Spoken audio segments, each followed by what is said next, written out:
Ceres is your average dude who has just awoken his system abilities. Now this guy's system has a target, and anyone under its influence will crumble to the weight of their feelings for him. Currently, he is staring down an intimidating demonic woman, whose mere sight is enough to send the rest of his comrades scared shitless. Facing off against these so-called heroes of humanity, she finds herself rather bored by their helpless state. This hot demonic baddie is actually Princess Yug of the Demon King, and she's toying with the humans upon the king's orders. The D-class hero. Bella finds herself exhausted and defenseless, advising Cirrus to escape without her because Princess Yug is just out of their league. Especially since our boy Cirrus is a trash F-grade hero. Though he may be at the bottom rank, bro has some serious balls and stands his ground against the demonic threat, believing that he can handle her. His words, by the way, not mine.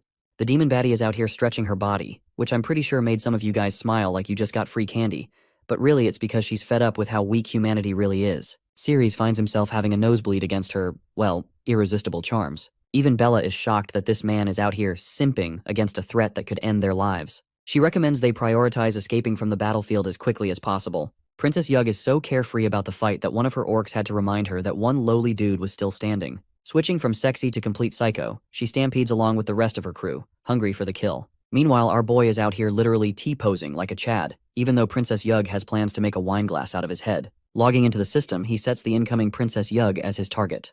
While the monstrous demon is just about to end his life with a single swing, the system's effects fully kick in, and instead of chopping his head off, she caresses the back of his head and leans in for a long kiss. Yeah, this weird-ass system actually gives him attack points for successfully completing the kiss too. I think Sung Jinwoo's system has finally found its match. Anyway, Bella's out here going ballistic because of this clown. Even that random-ass orc warrior is questioning what the fudge she's doing in the middle of their fight. Armed with his new power boost, Ceres knocks down 3 of the monsters with a single swing of his sword, shocking Princess Yug as she pulls back with intense speed. Bro is out here keeping a determined face, but I'm damn sure he enjoyed that. Princess Yug, on the other hand, has no idea what's going on. Her clear intention was to kill the bastard, and yet, she matched lips with him instead. Ceres stands proud like a noble warrior, roaring that he's going to sacrifice his body for the safety of the city, which is probably the greatest sacrifice I've ever seen in any manhwa story. Yug's underlings are out here confused as hell because they did hear about the rumors of the demonic princess keeping a secret boyfriend. But they're surprised it turned out to be a human of all people. One of the warriors shouts at his stupid comrades for disrespecting the princess by smudging her name against a human.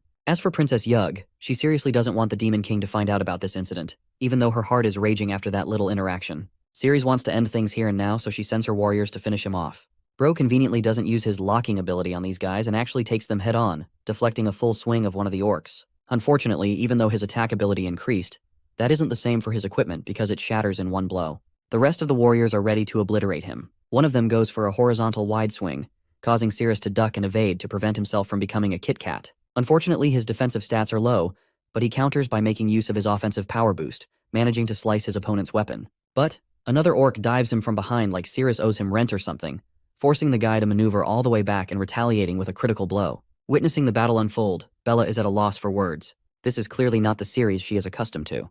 Meanwhile, Ceres regrets being unable to do anything more than pierce the monster's skin, even after that attack. Things get even worse for him as Princess Yug literally comes flying from above to stomp this dude into the ground. Ceres is caught in the attack, resulting in a major shockwave, sending Bella back and driving the demons into intrigue. Yug had finally restrained Ceres onto the ground, and it was about time to end his life. Not even our boy can find a way out of this one as one of her underlings is about to slice his head off. But unexpectedly, the demon princess whips him flying with her tail, stopping him from ending the shitty human's life. The rest of her men are confused, as Princess Yug lays down a strict order for them not to move a single inch. After all, she's in the mood to finish this human off all by herself. Once again, guys, it's her words, not mine. The orc warriors all celebrate in entertainment and glee, supporting her decision. And it genuinely looks frightening as fuck, because she's basically about to chop his damn head off with a bite. But to his surprise, Yug basically nibbles and pulls his ear, not doing anything more as her saliva drips down on his face. Our boy is genuinely annoyed that he has to endure such treatment because he believes he's a man of character. Well, that annoyance fades when he thinks it's once again a noble sacrifice for his people. As for Yug, she's acting weird, questioning why she's become fond of such interactions with a human. Girl is down bad for this man, and though he's suffering lots, the system is paying him greatly by buffing his stats in return. Even the orcs are flustered seeing this explicit scene going on before their eyes, while some of them think this is just one of her methods of torture to make the humans suffer before death. After enduring enough of whatever this is, Ceres thinks his stat points have reached a level that should be enough to take her on.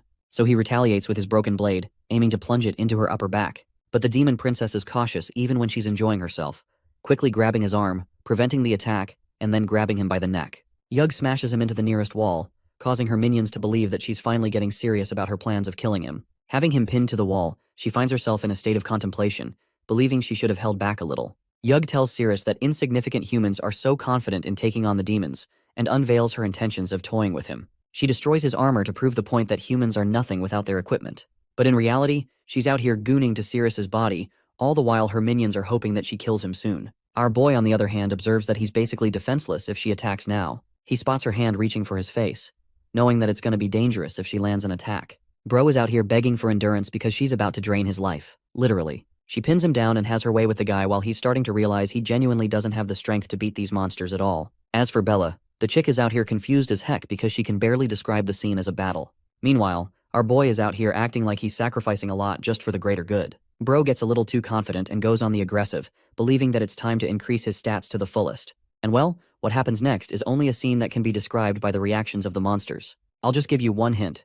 The system didn't just give him one but dozens of power boosts in one single moment.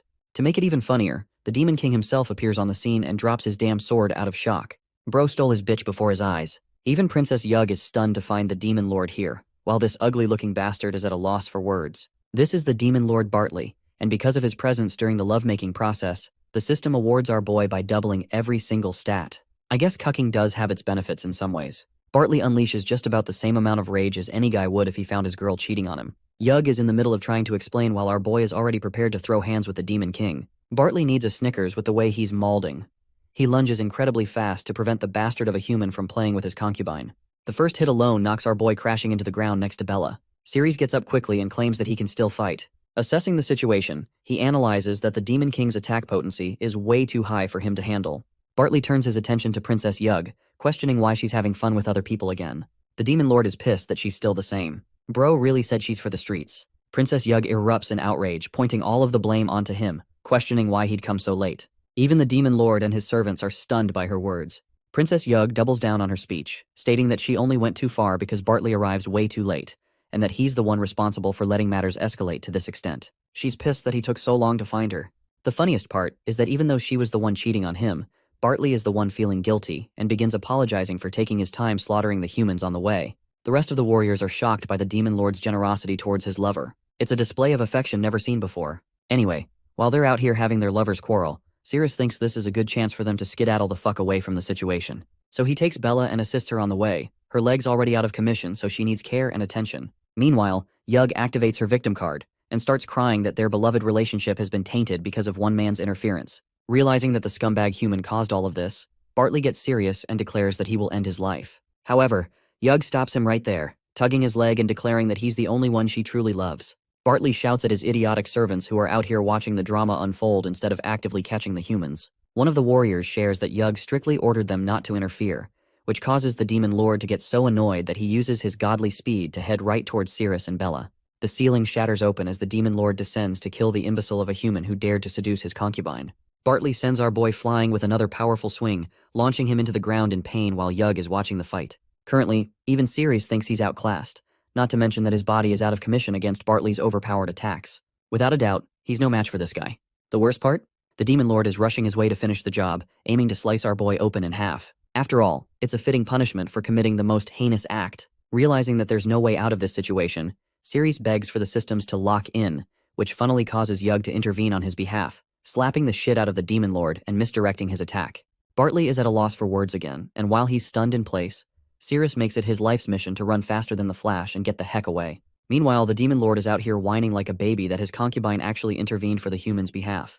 The system recognizes this as a critical hit on the Demon Lord, to the point it awards him with a free level up. But Cirrus thinks it's still no time to fight and continues on running. Meanwhile, this demon baddie is going batshit crazy for the human, outright stating that she wants his body. Bartley tries to stop her, but she frees herself right away and launches her body to have her fun with the human.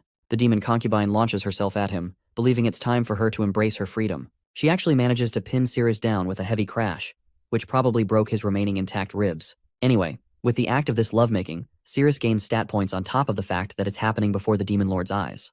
Bartley fully accepts blame for his faults and urges to take care of the human immediately on her behalf. But she's extremely hostile and straight up curses him not to dare disturb her fun time. And well, that's probably the most damage Ceres has ever dealt to the Demon Lord, because the dude crumbles to his knees in despair. Bella swoops in to free her friend from the embrace of the shameless demon, even though our boy urges her not to step in because it's dangerous. The D-rank girl ends up getting entrapped by her tail and pinned to the wall, Meanwhile, Yug is enjoying Sirius's body all to herself. She questions what's causing her to behave in such an erratic manner, as if she's no longer the same person she used to be. But instead of that, her thoughts have been replaced by a feeling of ecstasy, causing her to satiate her thirst through the human. Bartley gets up. His sadness is now replaced by anger and denial, to the point he throws himself in hyperspeed again to kill her. But just before the blade is about to cut her in half, the Demon Lord stops himself, roaring that he still loves her and just can't muster the courage to deal the final blow. The dude literally crashes down as his deteriorating mental state is even recognized by the system.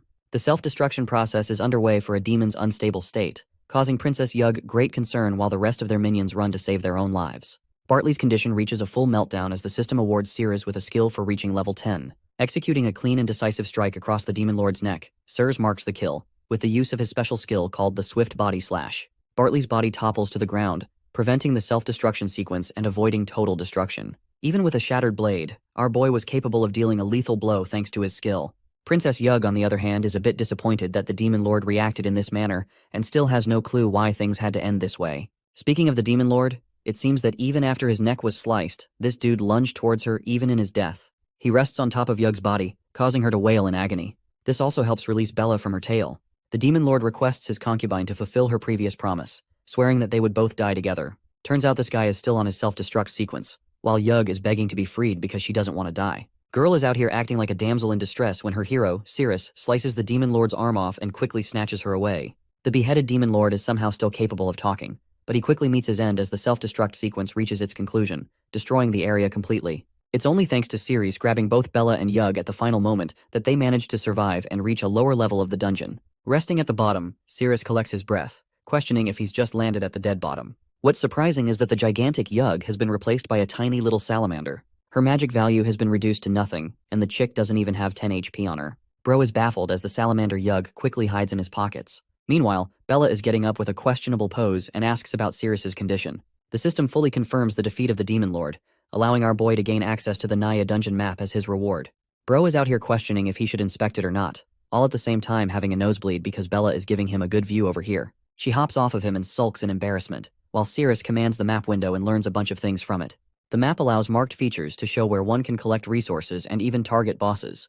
With this, Sirius won't ever have the trouble of getting lost in dungeons anymore. Even Bella is surprised by what he's saying because she can't see the system window. Anyway, he helps her get up and they're about to leave, when suddenly the dude experiences a sudden ache inside of his body, causing him to cough out a gush of purple liquid.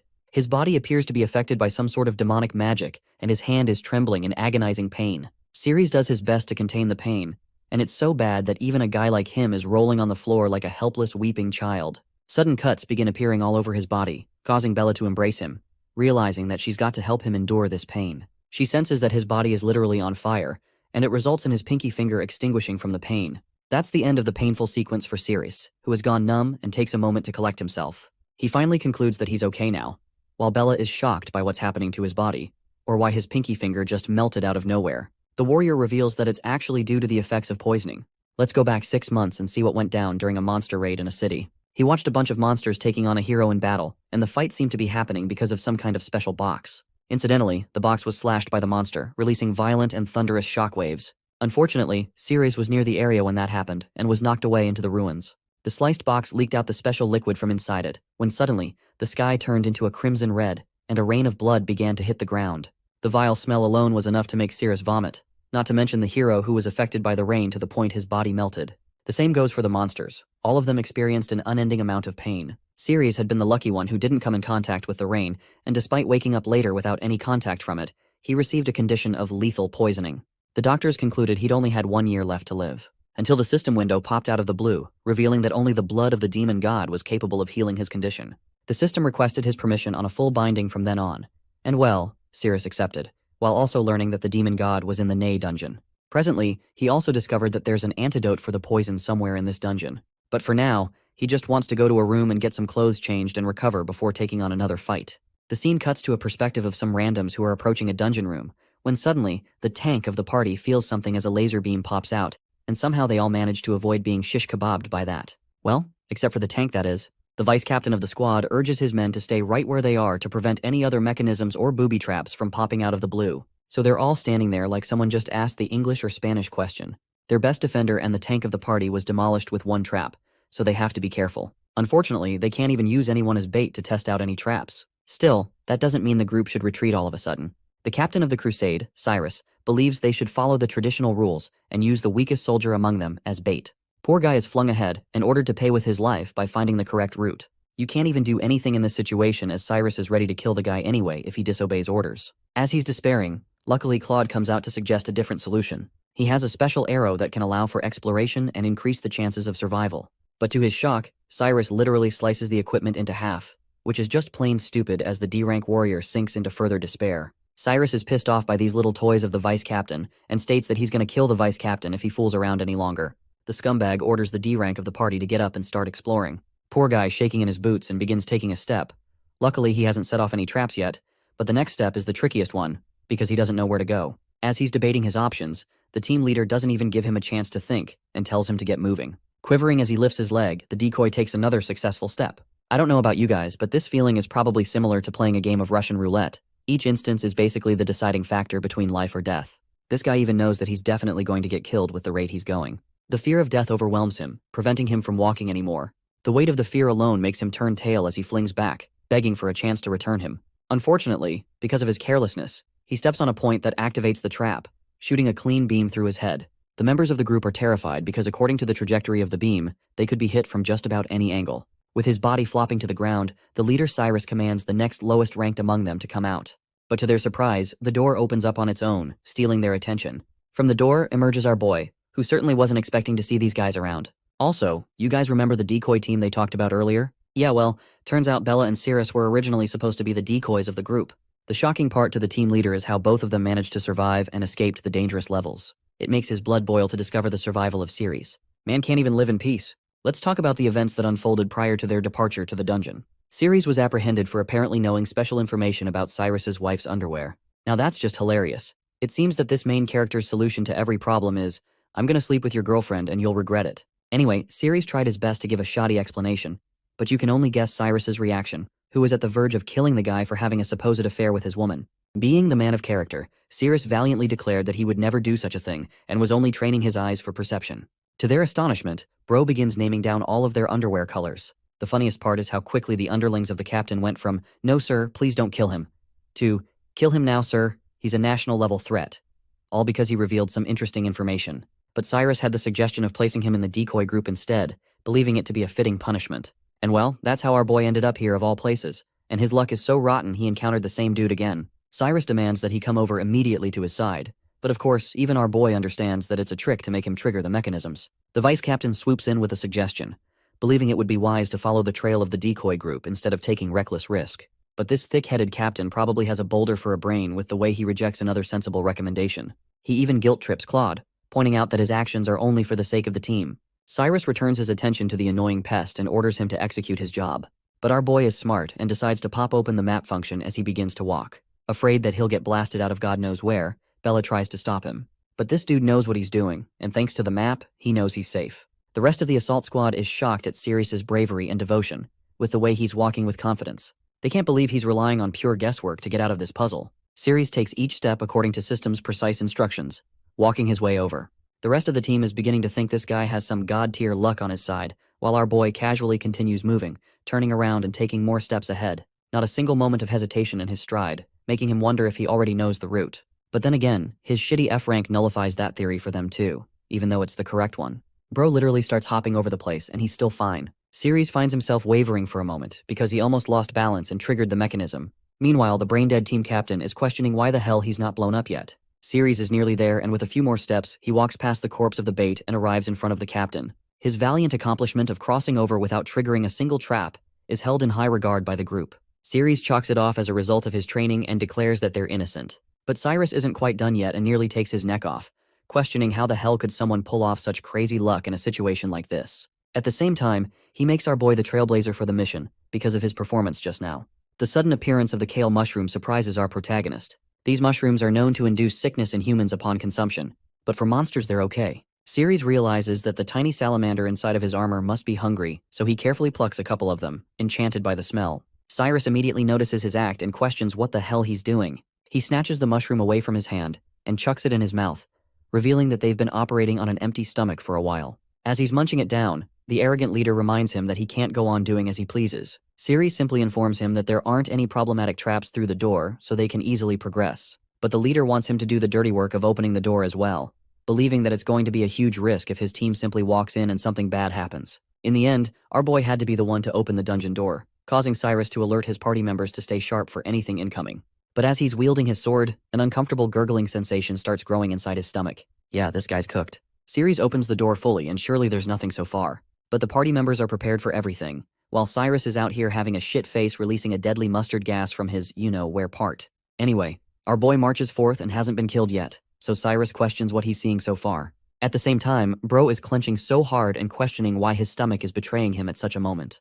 The realization hits him, believing that it's the mushrooms that caused his demise. Anyway, our boy expresses that the place is full of traps, and goes blitzing ahead, knowing that the rest of them will have to keep up, and it will result in even greater torture for the clown who ate the mushrooms. Anyway, the rest of the party starts running, but none of them really know why. Cyrus is literally at the verge of exploding and releases yet another deadly gas. The hilarious part is that his group members all think it's from the dungeon floor, and that the stench is going to kill them all. Embarrassed like hell, bro tells everyone to run for their lives or else they're all gonna die. A while passes after their little marathon and the team leader immediately confronts Cyrus for the mushrooms, questioning if this is some kind of elaborate scheme coming from the D rank. But our boy is a gaslighter pro max and graduated from Manipulation University, with the way he was countering him.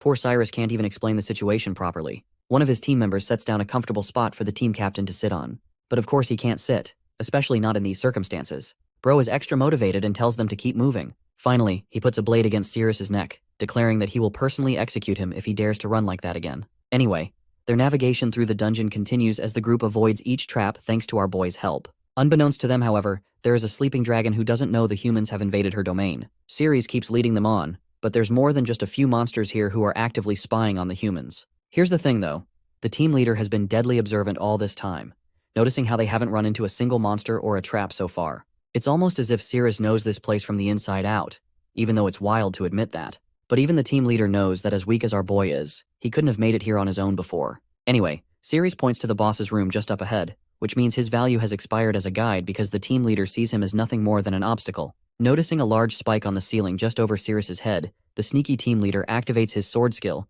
and releases a concentrated wave of mana, slicing the spike and causing it to drop down on where our boy is standing. The scumbag thinks he's some kind of god-level genius with this little accident excuse of his, but to his shock, before the spike hits Ceres, a scorpion's tail whips it and then assaults the team leader directly. The armored monster makes its descent, coincidentally also causing the collapse of the place and separating Ceres from the rest of the team. As for the scumbag leader, he lucked out by reacting quickly against the attack and managed to survive. But our boy didn't receive the same luck, believing that his life is finished and that he's doomed for good. But then a voice calls out for the sighting of a human. The monster appears to have a feminine appearance, but she quickly voices out her disgust for humans. The woman named Sadiel remarked that it was disgusting to see a human there near her. The monster, a puppet scorpion of level B+ belonging to Sadiel, stood in front of Cyrus and his team. Tyre shouted at everyone to be ready for battle, while Bella was tense because she found it hard to lift the sword they gave her. Tyre ordered the tankers to come forward and block the movements of the monster, not letting it break through. The tankers stood in front of them with their shields raised. Tyre then instructed the archers to quickly shoot from behind, taking advantage of the distraction created by the tankers. The archers followed the order and shot arrows at the monster. The arrows hit the monster, prompting Tyr to instruct the archers to keep shooting. However, the monster roared loudly, exerting a force that repelled all the arrows shot at it. Everyone also found it hard to stand in that force, and Tyre was shocked that the sheer force of the monster alone repelled all the arrows and their attacks had no effect. Suddenly, Cyrus stood up and asked why they were all standing still like statues, and that they should not be frightened by the aura of the monster. Cyrus tried to motivate them, saying that there was just one monster and they could defeat it easily. Meanwhile, Ceres also heard another voice and wondered if the voice he heard was that of another monster. Out of nowhere, a scorpion tail came towards Ceres to attack, but somehow Ceres dodged it, wondering what it was. Just then, the scorpion itself tried to attack Ceres with a lunge, but Ceres once again dodged it. He then stood still and asked the monster to taste his fist with 3190 attack power.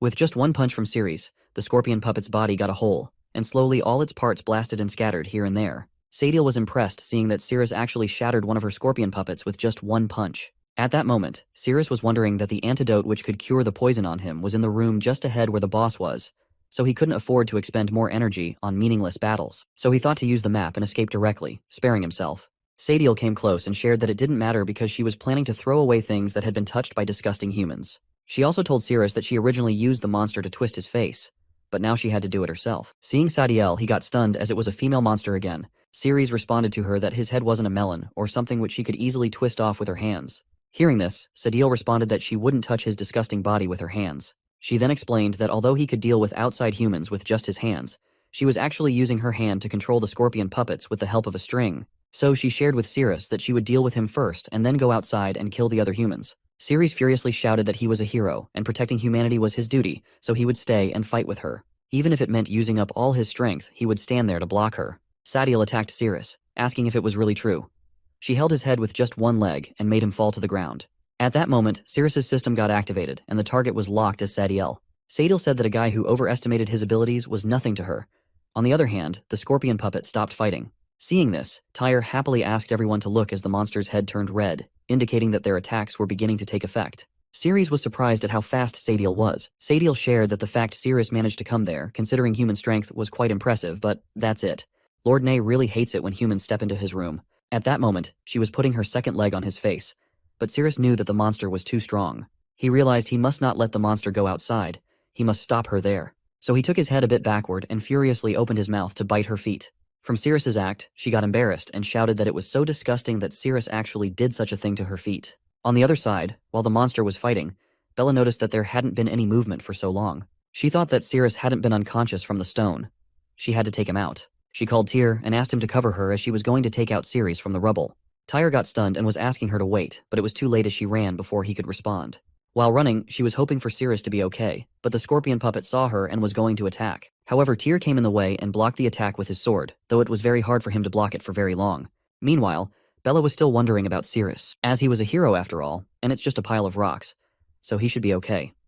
On the other side, Sadil lost her grip on Ceres due to him licking her feet, which made her feel disgusted. Ceres was relieved that he finally got free from her headlock. Ceres' system told him that he couldn't use the instant kill skill without holding a weapon.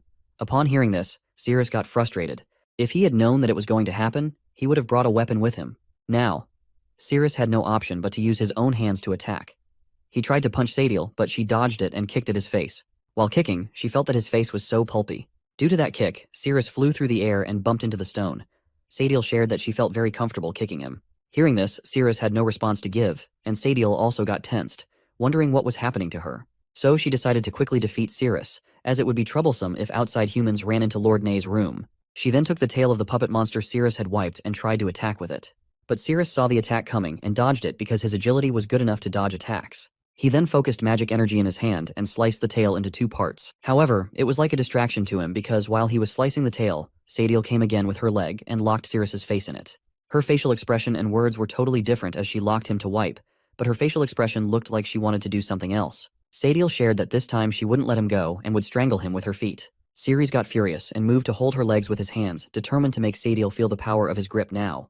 The moment Ceres touched her legs, Sadil felt weird and quickly jumped away. But soon she stomped on his face with her leg, furiously asking him not to touch her legs with his dirty hands. She even used the cut pieces of the tail to hold his hand. Ceres was stunned to see that she used the scorpion tail he had just broken, and her suppression was so strong that he couldn't evade her attacks at all. She then again put her feet on his face, saying that she was going to crush his face. Even while she was crushing his face, Ceres' powers were increasing, whereas Sadil was feeling very good while she was putting her feet on his face. Until the agitation value reached 66%, she told Ceres that humans were born to be trampled under her feet. But she was trembling, and due to that, the puppet monster outside fighting with Cyrus and others was also shaking. Seeing this, Tyr happily said that the monster had begun to lose its balance, so they should stay tight as they were about to win. On the other side, Sadil was enjoying it as she was feeling amazing. Meanwhile, Bella was running towards the wall of stones when the scorpion tail was about to attack her. Tyr saw it and tried to warn Bella, but it was too late as she got attacked by the tail and was sent flying, colliding with the rocks. On the other side, Sadil was touching Ceres in inappropriate places, to which he was shouting and asking her not to touch there, as she wasn't allowed. Near Cyrus, the tail was going to come towards him, and Cyrus was ready to block it. So somehow he dodged it with the help of his sword, but he noticed that even from such a long distance, the tail could still penetrate the wall, which meant the rank of the monster had surpassed that of an elite monster. There, Sadil was feeling it very fluffy and pulpy, and the agitation value had reached 95%. On the other hand, Cyrus was about to be attacked by the scorpion puppet, and by the time Cyrus realized it was coming from behind, it was too late. He noticed that the Princess of Scorpio was coming, but being too late, he couldn't block them. However, to his relief on the other side, Sadil became fully agitated and began acting very strangely, as if she were being seduced. So due to that, the scorpion monster also twitched and stopped. Cyrus was surprised to see that he blocked the attack, but he noticed that the monster was howling very weirdly. Seeing the monster so restless, Cyrus thought it would be his perfect chance. So he used his roaring tiger severing strike attack on the scorpion puppet, and the puppet flew away, falling to the ground. Seeing that, everyone got happy and started praising Cyrus for his power, as just with a single strike, he easily wiped out that monster. On the other hand, the agitation value was at 98%, which is why Sadiel was acting so strangely. Here, the monster starts vomiting, and seeing this, everyone thought that Cyrus's attack was so powerful that it made the monster howl in pain. They praised Cyrus, acknowledging that with him around, they didn't need to worry about any magical beast coming their way. Even Cyrus was wondering that the scorpion puppet didn't seem to be very strong, as he could easily defeat that monster. On the other side, something happened with Sadiel, and the monster started moving again, making everyone tense as it wasn't fully wiped out yet. So Cyrus asked everyone to step aside and let him deal with the scorpion puppet. He wanted them to witness the true power of their captain. Sadiel was tense, wondering what the hell had happened to her and why she was doing something like that with a human body. She decided that she had to stay calm. On the other side, Cyrus was wondering what to do, as her body was so resilient, especially her legs. And if it went on like that, she would completely drain him. So Cyrus shouted that he would never submit to her, but she pushed her leg inside his mouth to silence him, shouting for him to shut up because she didn't want to hear his voice. Cyrus was getting a similar feeling to what he experienced with Yug, as he felt like he was being played by the girls. But at those times, his powers were increasing rapidly, gaining over 2,000 points each time. On the other side, the scorpion puppet was fighting with Cyrus, but due to Sadiel being seduced and losing her temper, the monster wasn't fighting at full power. Cyrus saw that the monster was losing its power, so he used his sacred whirlwind slash attack, and the monster went down. Everyone was happy that Cyrus used his signature attack to defeat the monster, but then they noticed that the monster was still continuously roaring.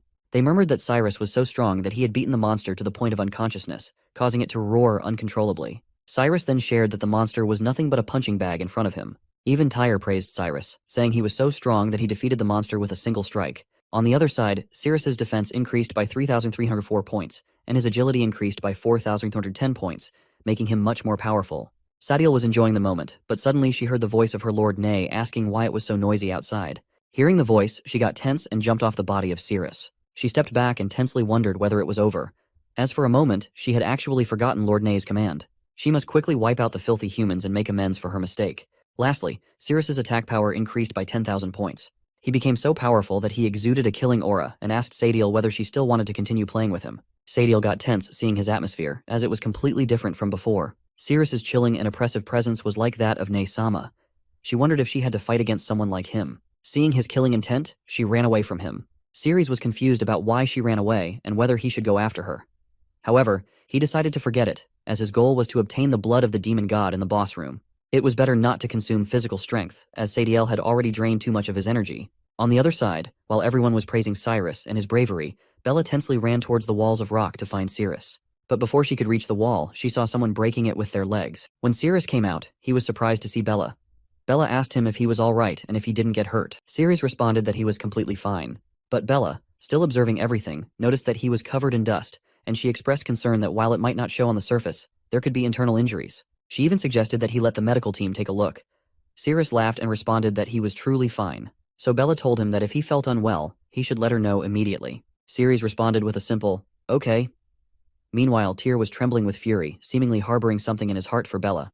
Cyrus asked everyone to listen, stating that from that moment on, they were going to follow behind him as he wanted them to witness his true strength, as he was going to defeat the boss alone. Hearing this, everyone was amazed and started praising their captain's mightiness. Cyrus was elated, thinking that the dungeon's danger level was certainly not at C rank, it was probably pushing at D rank at best. So, when he would return to the guild and share his achievements, it would surely lead to a promotion, which was a significant gain for him. The scene then shifted to Lord Nay's room, where Sadiel shared with Nay that there was a very powerful human outside. She didn't know what method he used, but his initially feeble strength skyrocketed to an unimaginable extent in an instant. She asked Nay to be more careful when facing that human. In a weird voice, Nay asked Sadiel what she commanded her. Tensely, Sadiel responded that she commanded her to guard the door and not let any creature enter his room. Upon hearing this, Naye furiously asked if she knew that, then what the hell was she doing out there with that human? Sadiel got tense and was about to respond, but before she could, Nay attacked her. A great blast occurred behind her, but the ray of light passed through her, instantly defeating her. Nay shouted that she didn't want to hear her lame excuses. After that, Nay picked her up with magic and threw her onto the corpses of many monsters and humans, saying that she should just become firewood. At that moment, Sadiel was murmuring that she didn't want to die yet. When Sadiel got thrown onto the corpses, a pond emerged with a green liquid substance inside. Nai shared that after waiting so long, she had almost finished using thousands of humans and monsters as firewood, and the blood of the demon god had finally begun to boil. Suddenly, someone barged into Nay's room by breaking the door. Hearing the sound of the door getting broken, Nay turned back and asked who was so brave and dared to set foot in her room. Cyrus responded that it's him, her daddy, who came to beat the hell out of her. Ceres saw the blood of the demon god, and his system told him that the blood of the demon god could eliminate toxins in his body after consuming it. Nye asks if Cyrus was the powerful human that Sadiel mentioned. Ceres also wonders if the green blood was the one that could detoxify him. Cyrus then asks everyone to listen to him, stating that no one was allowed to take action without his command, as he wanted to take on the boss of the C-rank dungeon by himself. Everyone starts cheering for Cyrus to go and defeat the boss, showing the power of humans and what they could do. Ceres was amazed to see that the thing placed on that platform was actually the blood of the demon god. Meanwhile, Cyrus was running towards Nay to defeat him, and everyone else was cheering for Cyrus. Upon reaching close, Cyrus jumped in the air and told Nay to feel his terror. However, Nay just used her thumb to counterattack, and in that attack, a fierce yellow light ray emerged, burning all the armor Cyrus was wearing. Cyrus also got thrown into the air and crashed into the wall. Seeing this, everyone got shocked and ran towards Cyrus to ask if he was okay. Nay asked if they only had Cyrus as the most powerful human being, and concluded that Sadiel was really useless. On the other side, Cyrus was shocked and wondered that the monster's attack didn't make any sense, as it shattered his A-rank armor with just one strike. Fortunately, he was wearing the S-level soft dragon scale armor that his brother gave him underneath. Otherwise, he would certainly have bid life goodbye. His teammates asked if he was alright, but Cyrus was still lost in thought, wondering what was going on with the underground dungeon and why there were so many differences in strength between monsters. He thought that it wasn't a good idea to fight those monsters head-on, so it would be better to use his team members to exhaust the monster's strength first. Then he would take action when the monster didn't have much strength left.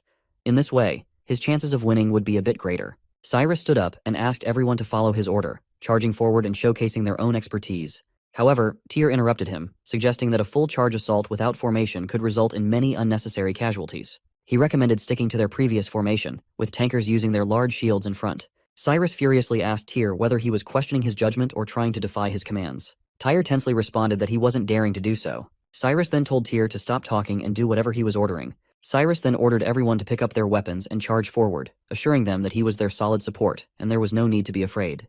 Everyone agreed and moved angrily towards the dungeon boss, Nay. Nay was also ready to attack back and said, "Here comes a bunch of humans who don't know whether to live or die, as their flesh and blood don't even qualify to become sacrificial altar firewood." Nay then shouted that she wanted to show them the difference between humans and monsters, and unleashed her despair-inducing disparity attack on a large scale. Most of them were burned down in that attack. Ceres held Bella and Mark, getting them out of the range of the attack.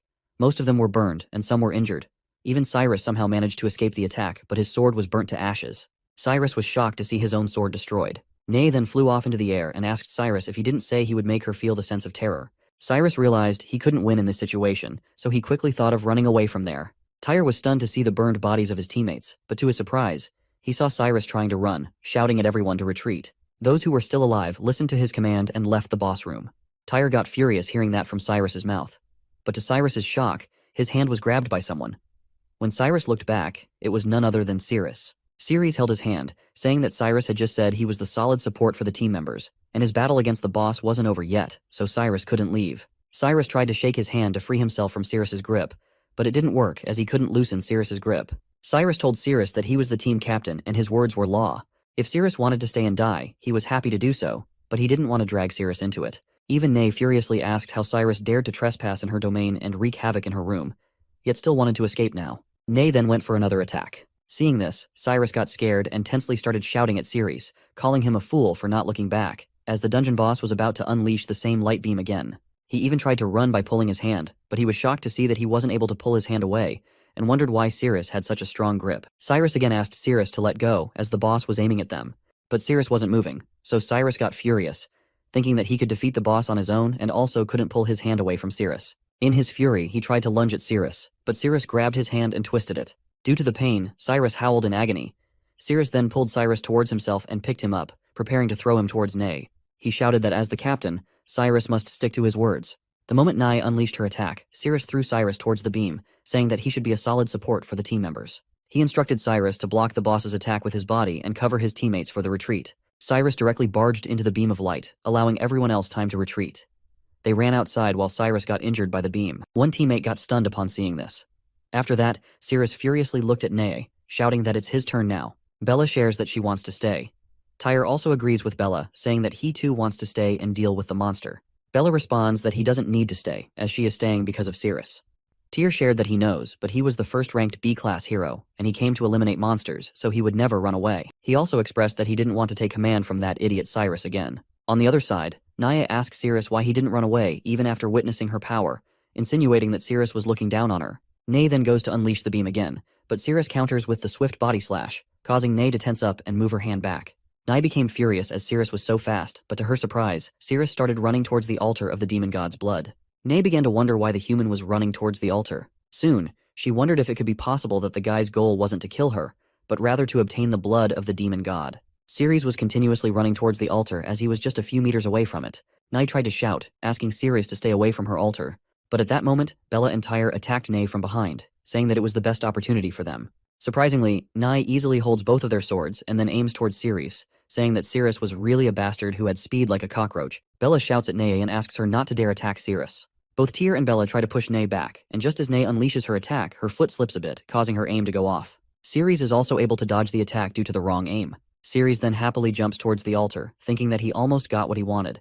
But the moment he got close to the altar, he saw a magic array. He got tense seeing it, and just as he touched the array, a blast occurred, and he was deflected from the altar. Nay shares that the magic array was personally created by her, and as long as she was alive, no living creature could cross it. Ceres also agrees with her, realizing that charging straight ahead and forcibly drinking the demon's god blood to detoxify wasn't feasible. They must defeat the boss to proceed. Suddenly, Ceres saw something in the gaps of the walls. On the other hand, Nay threw Bella and Mark, saying that they both were arrogant fools who underestimated their abilities. Both Bella and Tyre fell to the ground with a great impact, getting slightly injured. On the other side, Ceres was stunned to see that it was the same female monster who had just escaped from him, and he wondered how she ended up there. At that time, Nea was trembling and asked Ceres not to make any noise and not to let Nay know that she was there. Nay said that his ritual requires a calm and peaceful demeanor, so after wiping them out, he would quell his anger. Seeing this, Ceres got tense, thinking that Bella was in danger. So before leaving, Ceres placed the kale mushroom in front of Sadiel. Seeing this, Sadiel wonders about the kale mushroom and its ability to recover power. Ceres ran towards Bella, shouting that he was coming.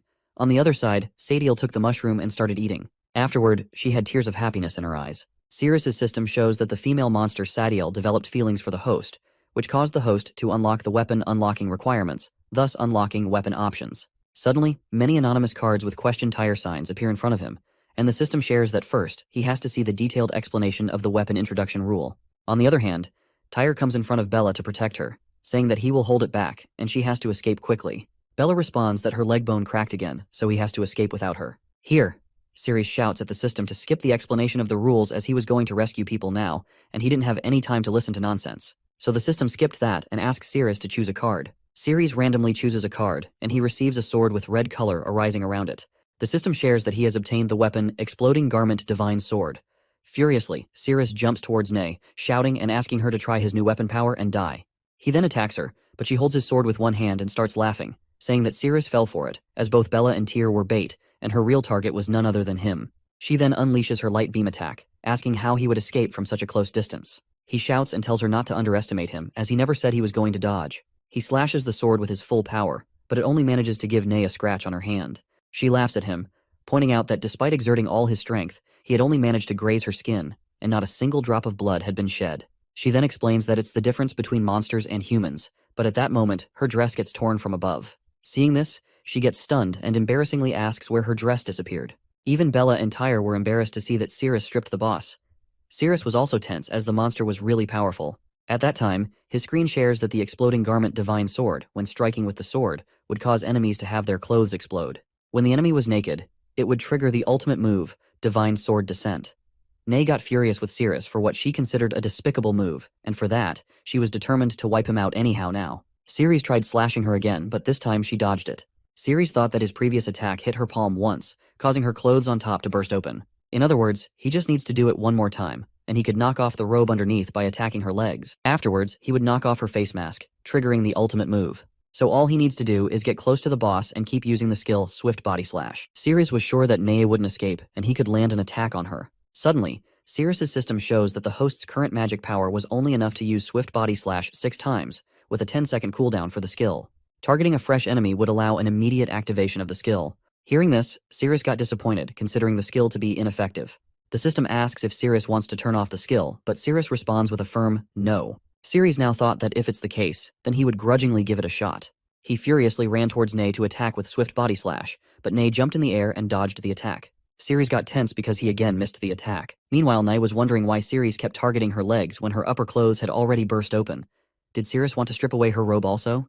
Just then, Ceres came again for an attack, but this time Nae furiously kicked at his face. Ceres received a big impact on his face, causing him to fly through the air due to the attack. Somehow, with the help of his sword, he manages to stop himself and lands on the ground. However, he was in deep pain as his nasal bone was almost broken, causing him significant discomfort. However, he then remembers the excruciating pain of his body melting after the toxin breakout, and he realizes that the pain of his broken nasal bone was nothing compared to that. Ceres becomes even more furious and runs towards Nae to attack, shouting that the little pain was nothing at all for him. Slowly, every passing second felt like an eternity as Ceres neared Nae, and as he reached her, the countdown also reached 1. He knew he could attack now. While he was running, Nae tried to attack with her laser beam, but Ceres managed to dodge the laser beam attack. Nae was tense seeing it, so Ceres goes for attacking with swift body slash from a clash, wondering how Nae was going to dodge the attack from so close. Ceres hits her, feeling like he succeeded in landing the attack, but it's actually that he attacked her tail, and she was flying in the air. Nae shares that she never said she was going to run away. She also shouts that if it weren't for her fear of exposing herself, she could make bigger moves, and just with his speed, she could have beaten him to ashes a long time ago. Ceres got tensed at that time as Nae attacked him with the laser beam. He tried to dodge it using a skill and was attempting to attack back, but the screen showed that his skill had a cooldown. Ceres got frustrated, wondering why 10 seconds felt so long, so he had no choice but to face her head-on. Ceres then directly slashed with his sword without using any skill, putting his full power into it.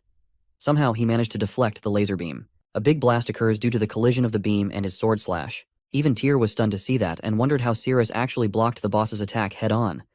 It seemed impossible, as his overall combat level was assessed as only F rank before the expedition. Even with combat of that caliber, as a B rank fighter, he was completely unable to intervene. On the other side, Ceres felt happy realizing the real attributes of the sword as they were truly amazing. He laughed and shared with Nae that now he could counter and easily avoid her attacks, making her attacks useless against him. Nae responds that Ceres was right. It's indeed difficult for her to kill him. She then aims towards Bella, confusing Ceres. She explains that it would be easy for her to wipe out the woman with the injured foot. She then goes for unleashing the beam, so Ceres hastily uses the swift body slash and attacks at the nail of the finger by which she was attacking. He succeeds in breaking that nail, but he is too late as she unleashes her attack by that time. Ceres initially felt happy, but upon realizing that Bella was in danger now, he got tensed and ran towards her to save her. Seeing this, Nae laughed and shared that she knows stupid human beings always do those kinds of hero-saving things, which is why heroes always end up being killed by villains from behind. She lastly told him that he had been fooled and attacked with her second hand. On the other hand, Ceres realized that he had been too late to run towards them, and now he had only one choice left. Knowing that the swift body slash would work immediately when he changed the target, he locked Bella as his target and used swift body slash. So with that, he was able to block the attack, but in the process, he breaks the armor of Bella and Mark. Even Tyr was stunned to see that the aftermath shattered his armor. Nae was shocked to see that Ceres dodged it again. Suddenly she noticed that the altar was showing some weird actions, and she realized that she was so preoccupied with the battle that she forgot to add firewood to keep the demon god's blood warm. If she didn't immediately sustain the temperature of the altar, all the effort made up until now would be wasted, and she would have to wait another 100 years. On the other side, Bella starts acting as if she is getting seduced and wonders why she is feeling so weird and why her body feels so hot. His system shows that the agitation value had already reached 91%, indicating that she was already feeling something for Ceres, and now she was locked in, so she had even more attraction for him. Bella gets close to Ceres and holds his face as if she was going to kiss him. Seeing this, Tyr was also stunned. While she was so close to kissing him, Ceres remembers a past memory when Bella was 8 years old. It shows that she looks really scary. She asks what he is looking at, if he's never seen a gorgeous woman before, or if he wants to kiss her. The scene returns to the present where Ceres tensely moves back, saying that he didn't want to kiss her. Tyr also asks Bella what's wrong with her and whether she was going to kiss Ceres. Bella starts wondering whether she just took the initiative to kiss Ceres, that her body moved on its own accord, and she even stuck out her tongue, all while they were still in the midst of the battle. Bella was getting tense and feeling very embarrassed, her whole face turning red. Tyr furiously asks why her face was still so red and why she was sweating. He questions whether she was poisoned or if she was just hallucinating and her body was out of control. Right. He was so sure that she was hallucinating, otherwise she wouldn't have done such things. On the other hand, Nae was focusing on the altar, as once the demon god's blood chills, it would take another 100 years to boil it again. She then pulls the corpses of the monsters and humans, sharing that she didn't want to wait that long again. So this time she must completely burn the blood of the demon god dry. Hearing this, Ceres got tense and asks whether Nae really wants to burn the blood of the demon god dry. He then thinks that he must stop it quickly, but the boss was tremendously fast. He could hardly strike the boss. Then there's only one thing left, to let his strength increase to the point where the boss couldn't dodge his strike anymore.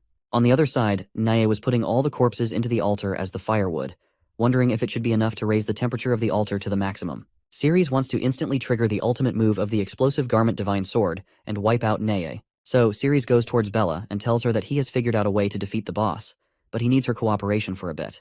Bella asks what. Ceres responds that as long as she and he do some romantic things like kissing, cuddling, and so on, he could increase his strength and defeat the boss. Hearing this, both Bella and Tyr feel embarrassed. And even Tyr wonders how Ceres could say such vulgar things with a serious expression on his face. Ceres holds Bella's hand and says that he knows it would be hard for her, but he begs her. Bella is so seduced that she doesn't know how to respond, but Tyr interrupts them by pulling Ceres' hands away from holding her. Tyr furiously says that he thinks it all sounds like bullshit. He believes Ceres clearly wants to take advantage of Bella, and they are in the middle of a battle, yet Ceres is thinking about vulgar things. What a pervert Ceres is. Tyr then turns towards Bella to tell her not to trust Ceres, but to his shock, Bella shares with Ceres that she trusts his words. Tyr is fully stunned, and here Bella puts her hands on Ceres' shoulder, telling him that it was also embarrassing for her, so not to take it the wrong way. She only agreed because she wants the monster boss to be defeated, and she actually didn't have any desire to do all those things with him. While Bella was holding Ceres' face, Ceres again remembers the childhood moment when Bella was going to kiss him, and he was scared to see her face and hear her talk. At that time, he shouts that he didn't want to play the game anymore. But remembering that, in the present time, he gets tense, shouting in his mind at Bella not to do that thing with him. So, just as in childhood, he pushed her away. Ceres pushes her in the present time and says that it's a close call. He almost got killed. In that process, his system shows that Tyr took a critical hit. At that time, Bella was wondering why Ceres pushed her away. Ceres got a notification that his level increased by 1 level and all stats had been increased by 5,000 points. Seeing this, Ceres got amazed and realized that it's certainly because of Mark. He got happy that now he didn't need to touch Bella's body and recall that terrible memory. Ceres told Bella that if it's very difficult for her, then they should not do it, and so he was going to defeat the boss. Hearing this, Bella got sad and asked Ceres to wait, suggesting that what if he still couldn't defeat the boss and if he needed her help. Meanwhile, the agitation value of Bella had reached 99%. Ceres responds with a mock face, saying he didn't want her help, and then he runs towards Nea. Hearing a no, Bella feels hurt and asks why. She even wonders why Ceres didn't have any interest in her at all. Tyr then interrupts her and says that he gets it. Ceres is stronger than him. That's why she has a crush on Cyrus. But he still wants to ask. Bella asks if it could be that thing again. The scene shifted to Ceres, where he was wondering that to activate the finishing move, he must hit both the head and the legs at the same time. Earlier, he almost hit the boss's leg, but now all his stats had been increased by 5,000 points, so if he could just find the correct opportunity using Swift Body Slash, he could surely achieve it. On Nea's side, she was confused as the altar was still not connected, wondering why the temperature was still so low. If she didn't fix it soon, the temperature would drop rapidly, so she thought of using the filthy humans to make up for a little bit of warmth. Nai flies towards Ceres and tells him to be proud, as they were going to become the firewood for her sacrifice, which was the highest praise she could offer to them. She then shares that it's time for her to unleash her full power now, so she starts collecting her full power in the middle to attack all at once. Ceres was also stunned to see it, as the ball formed with the power was very big. When Nai furiously attacks towards him, he tries to block it with the help of his sword, but while he was blocking, he was getting the notification that his magic points were decreasing rapidly. Slowly but surely, his magic points were coming towards 0. Finally, he somehow manages to deflect the attack, but his whole magic power nearly reaches 0. Now he only has 11 magic points left, and he can't use any skills due to the low magic value. Ceres got tense, realizing that he had no power left and he didn't know what to do. Nai got happy and told him that she knew his magic power had been depleted, and the battle was over now. Ceres was wondering what to do, but to his surprise, Bella came and held his face, saying that he clearly needed her help. She then put his face on her chest, which shocked and heartbroken Mark. Ceres also thinks that Tyr was a good man. Bella also thought that she had already told Tyr a long time ago that she already had someone in her heart, and from childhood to the present moment, it had never changed. Due to her and Tyr getting heartbroken, Ceres got a 5-level increase in his power, and a glow was emanating from his body. Ceres realized that there was a surge of power rising within him. He received a notification that all his stats had been increased by 27,500 points. Seeing this, Nai was shocked, thinking that it was impossible. Ceres should have no room to fight back against her now. Ceres was now glowing intensely, as if he had gained a superior power. Nai said that no matter how much strength he increased, he was still just a mere human being, and in front of monsters, he was nothing but an ant. But while she was talking, Ceres ran towards her and attacked with full power. Nai countered, stating that she could always dodge such attacks. However, Ceres swiftly slashed at her body. Nai didn't realize at the time of Ceres' attack, but when her mask and robe got torn off, she was stunned to see that he had really destroyed her mask. With that attack, Ceres' system showed that the ultimate move, Holy Sword Descent, had been unlocked. Nai furiously shouts at how dare he ruin her face. She then gathers all her power and infuses it into a beam the size of a ball. Ceres attacks Nai as well, and she tries to counterattack. A big blast erupts in the room. The beam also strikes her, and the entire ground is destroyed within seconds, leaving only the line of ground on which Sirius was standing. Even Bella and Tyr are greatly impacted by the blast. After the fog dissipates, Sirius sees that Neye is lying unconscious on the ground, believing he has won. Sirius's system shows a cooldown of 20 seconds for the Divine Sword descent. He then runs towards the altar but is shocked to see that the magic altar is still active. He wonders why the magic altar hasn't been deactivated. Suddenly he hears Neye's voice asking if he thought he had already won, as she would never allow filthy humans to touch the demon god's blood. Sirius notices that there are still 9 seconds left on the cooldown. He shouts back at Neye that he will end her in 9 seconds. But then Sirius looks towards Bella and sees that her health is dangerously low, on the brink of death. Neye stands up, shouting that she won't let him have his way as long as she's still breathing. She challenges Sirius to come forward and see who will emerge victorious, humans or monsters. Sirius finds himself in a critical situation, torn between rescuing Bella and Tyr and continuing the fight for the demon god's blood. He prioritizes Bella and Mark, neglecting Neye.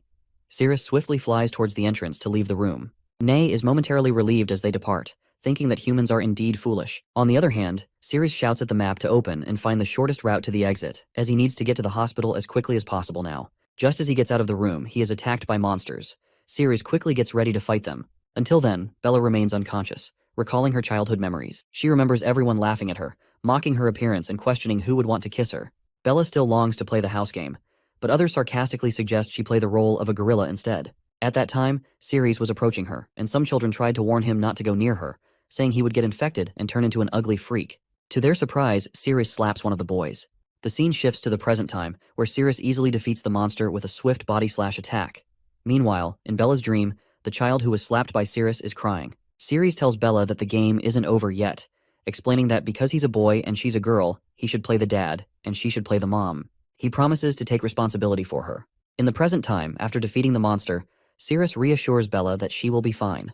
Meanwhile, on Neye's side, she looks at the altar, realizing she needs to add more firewood to maintain the temperature and cannot allow it to decrease. So, when she had no other option, Neye decided to sacrifice herself for that cause. On the other side, Sirius was battling monsters that stood in his way to stop him. Meanwhile, in the boss room, Neye shattered into pieces as she threw herself onto the altar as firewood. Before dying completely, she shouts to the holy demon god that she can no longer serve him personally. Meanwhile, Sirius fights with the dragon monster and uses his sword to attack. But as soon as he defeated the dragon monster, his exploding garment divine sword disappeared. His system notified him that the enemy had been defeated and the weapon had returned to the system. The system indicated that the weapon would be available again in 12 hours. So Sirius thought it didn't matter anymore, as they were almost at the exit. The scene shifts to the outside of the dungeon exit, where Sirius and some of his teammates are shown. Everyone is overjoyed that they made it out of the dungeon alive. While Sirius was thinking about how close he came to dying in the underground dungeon, he reflects that even his dragon-scale armor was shattered, all because of that damned Sirius. He speculates that Sirius should have been defeated by the dungeon boss by now. Suddenly, someone sees Sirius returning with Bella and Tyr in hand, and they inform Cyrus that Sirius is alive. Cyrus is stunned by this news, and Sirius looks very serious as well. Cyrus pulls out a sword from one of his teammates and shouts, questioning how Sirius dared to follow them secretly and attempt to escape.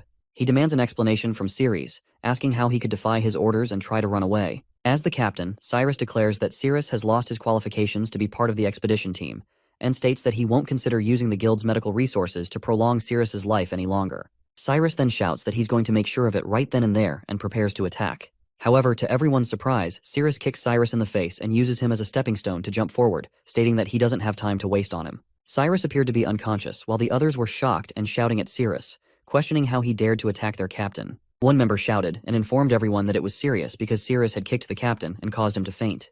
They needed to hurry and take the captain to the hospital. The scene then shifted to the guild hospital, where the ward boys were seen running with Bella and Tyr on stretchers, shouting about an emergency case. Sirius felt relieved after ensuring Bella and Tyr were delivered to the hospital safely. He decided to quickly return to the dungeon because he was just one step away from obtaining the demon god's blood to cure the poison. The scene shifted to the dungeon where a red-colored substance was emanating from the altar. Gradually, it rose up and began taking the shape of a humanoid figure. Sadiel observed everything and wondered what kind of entity Boss Neye had summoned when sacrificing herself, as he gazed upon his transformed appearance. It seems like Neye was living under the identity of Bio in front of everyone, and they didn't know she was actually a girl. The red-colored substance formed into a dress-like shape, and a hand emerged from inside. As the hand emerged, the atmosphere grew intense. Feeling the sensation, Sadiel became tense and described it as a chilling feeling, as if she were being stabbed by countless needles into her bones. A monster with a human appearance emerged from the red substance and remarked that the scene felt very familiar, as if it were truly her own domain. When she first appeared, Azathoth had a boyish body but long hair like a girl. Sadiel, feeling the intense sensation, tensely tried to run away from there, thinking that the place was becoming too dangerous. Azathoth felt Sadiel's presence and approached the wall, pushing it with a finger. With her touch, the entire wall started collapsing, startling the monsters standing on the floor above as they wondered why their floor was exploding. Azathoth had caused this to reveal the person she sensed. After falling, every monster was hurt, and speculated whether Boss Nay had caused the collapse. However, one of them shouted for everyone to look up, pointing out that the underground dungeon had collapsed and they could now see the sky above. They speculated whether the collapse was caused by Boss Nay, but quickly dismissed the idea, realizing it required someone with greater power than Boss Nay possessed. While they debated, Azathoth interjected, stating that Nay was dead and that she now needed a servant. Hearing this, the monsters grew tense and debated whether they should escape or stay. One monster even approached Azathoth, stating that their lineage had endured over time due to their immense power, and they were willing to follow someone even more powerful than Boss Nay.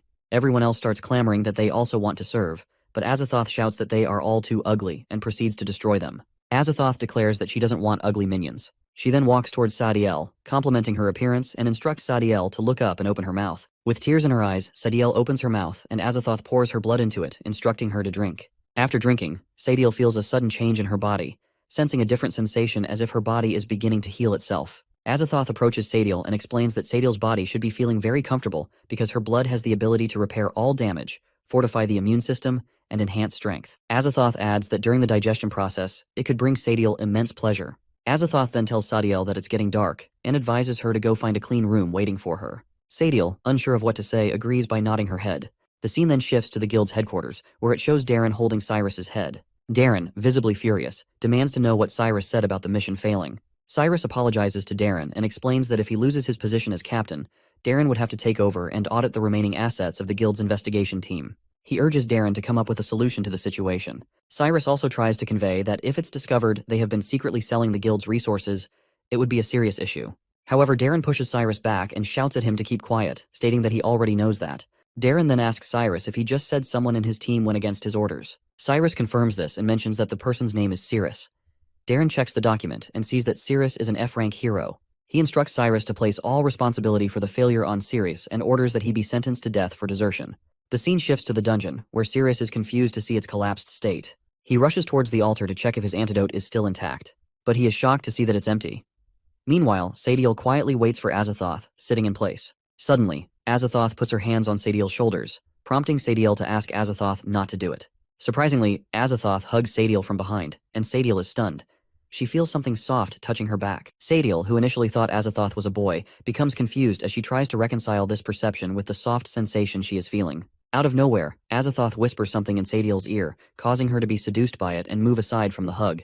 Embarrassed, Sadiel turns back and is stunned to see Azathoth, whose appearance has suddenly changed to that of a proper girl. Azathoth asks Sadiel if she doesn't like hugs. Confused, Sadiel asks how Azathoth could change like that. Azathoth explains that there's nothing surprising about it, as at night she loses all her strength and reverts to her true self, a girl. Azathoth also explains that during the night, Sadiel must protect her and eliminate anyone with ill intentions towards her.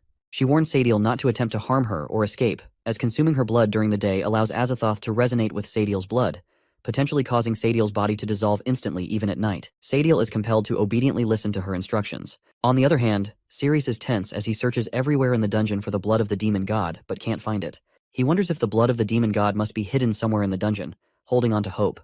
Cirrus asks the system to open the map so he can scout every corner of the dungeon thoroughly. Here, Azathoth explains to Sadiel that she doesn't want things to end up like this, but her heart is sealed within the Heroes Guild, preventing her from being in her complete form. As a result, at night, she transforms into a weak human. But as long as she waits until daytime and restores the power of the demon god, they will head to the Heroes Guild headquarters to retrieve her heart. When that happens, every monster in the world, whether it's day or night, will once again bow to the might of her power. Suddenly, Sadiel hears footsteps approaching, so she moves to go and investigate. Azathoth stops Sadiel and instructs her that during any fights, she must stay within a 5-kilometer radius. Azathoth warns that if Sadiel exceeds this range, she will consider it an attempt to escape and threaten to dissolve her body. Azathoth asks Sadiel again if she understands, and Sadiel responds with a yes. On the other side, Cirrus's system informs him that the blood of the demon god is in Neye's underground dungeon. Cirrus is happy to learn that it's indeed in the dungeon. Cirrus runs towards the room where Azathoth and Sadiel are staying, thinking it's the last room of the dungeon he hasn't checked yet. Before he reaches the room, Sadiel hides beside the door, ready to attack him. When Sadiel attacks Cirrus with a kick, he easily dodges it. Sadiel is shocked to realize it's the same human she met earlier that morning. Meanwhile, Azathoth starts feeling strange and wonders what's happening as her body twitches unexpectedly. This usually only occurs when she's close to her heart. Sadiel asks why Sirius came back when Nay was already dead. She urges him to leave the dungeon before daylight. Sirius is stunned to see Sadiel's body, which has regained enough strength to fight. He then asks Sadiel if she enjoyed the mushroom-flavored treat he gave her. Hearing this, she gets embarrassed and responds that it wasn't tasty at all. It was the most disgusting mushroom she had ever eaten in her life. She tells him to get lost, but Sirius's system shows that Sadiel's favorability rating is at 71%. Sirius is happy to see this and comments that she is blushing, and her favorability towards him is higher than he expected.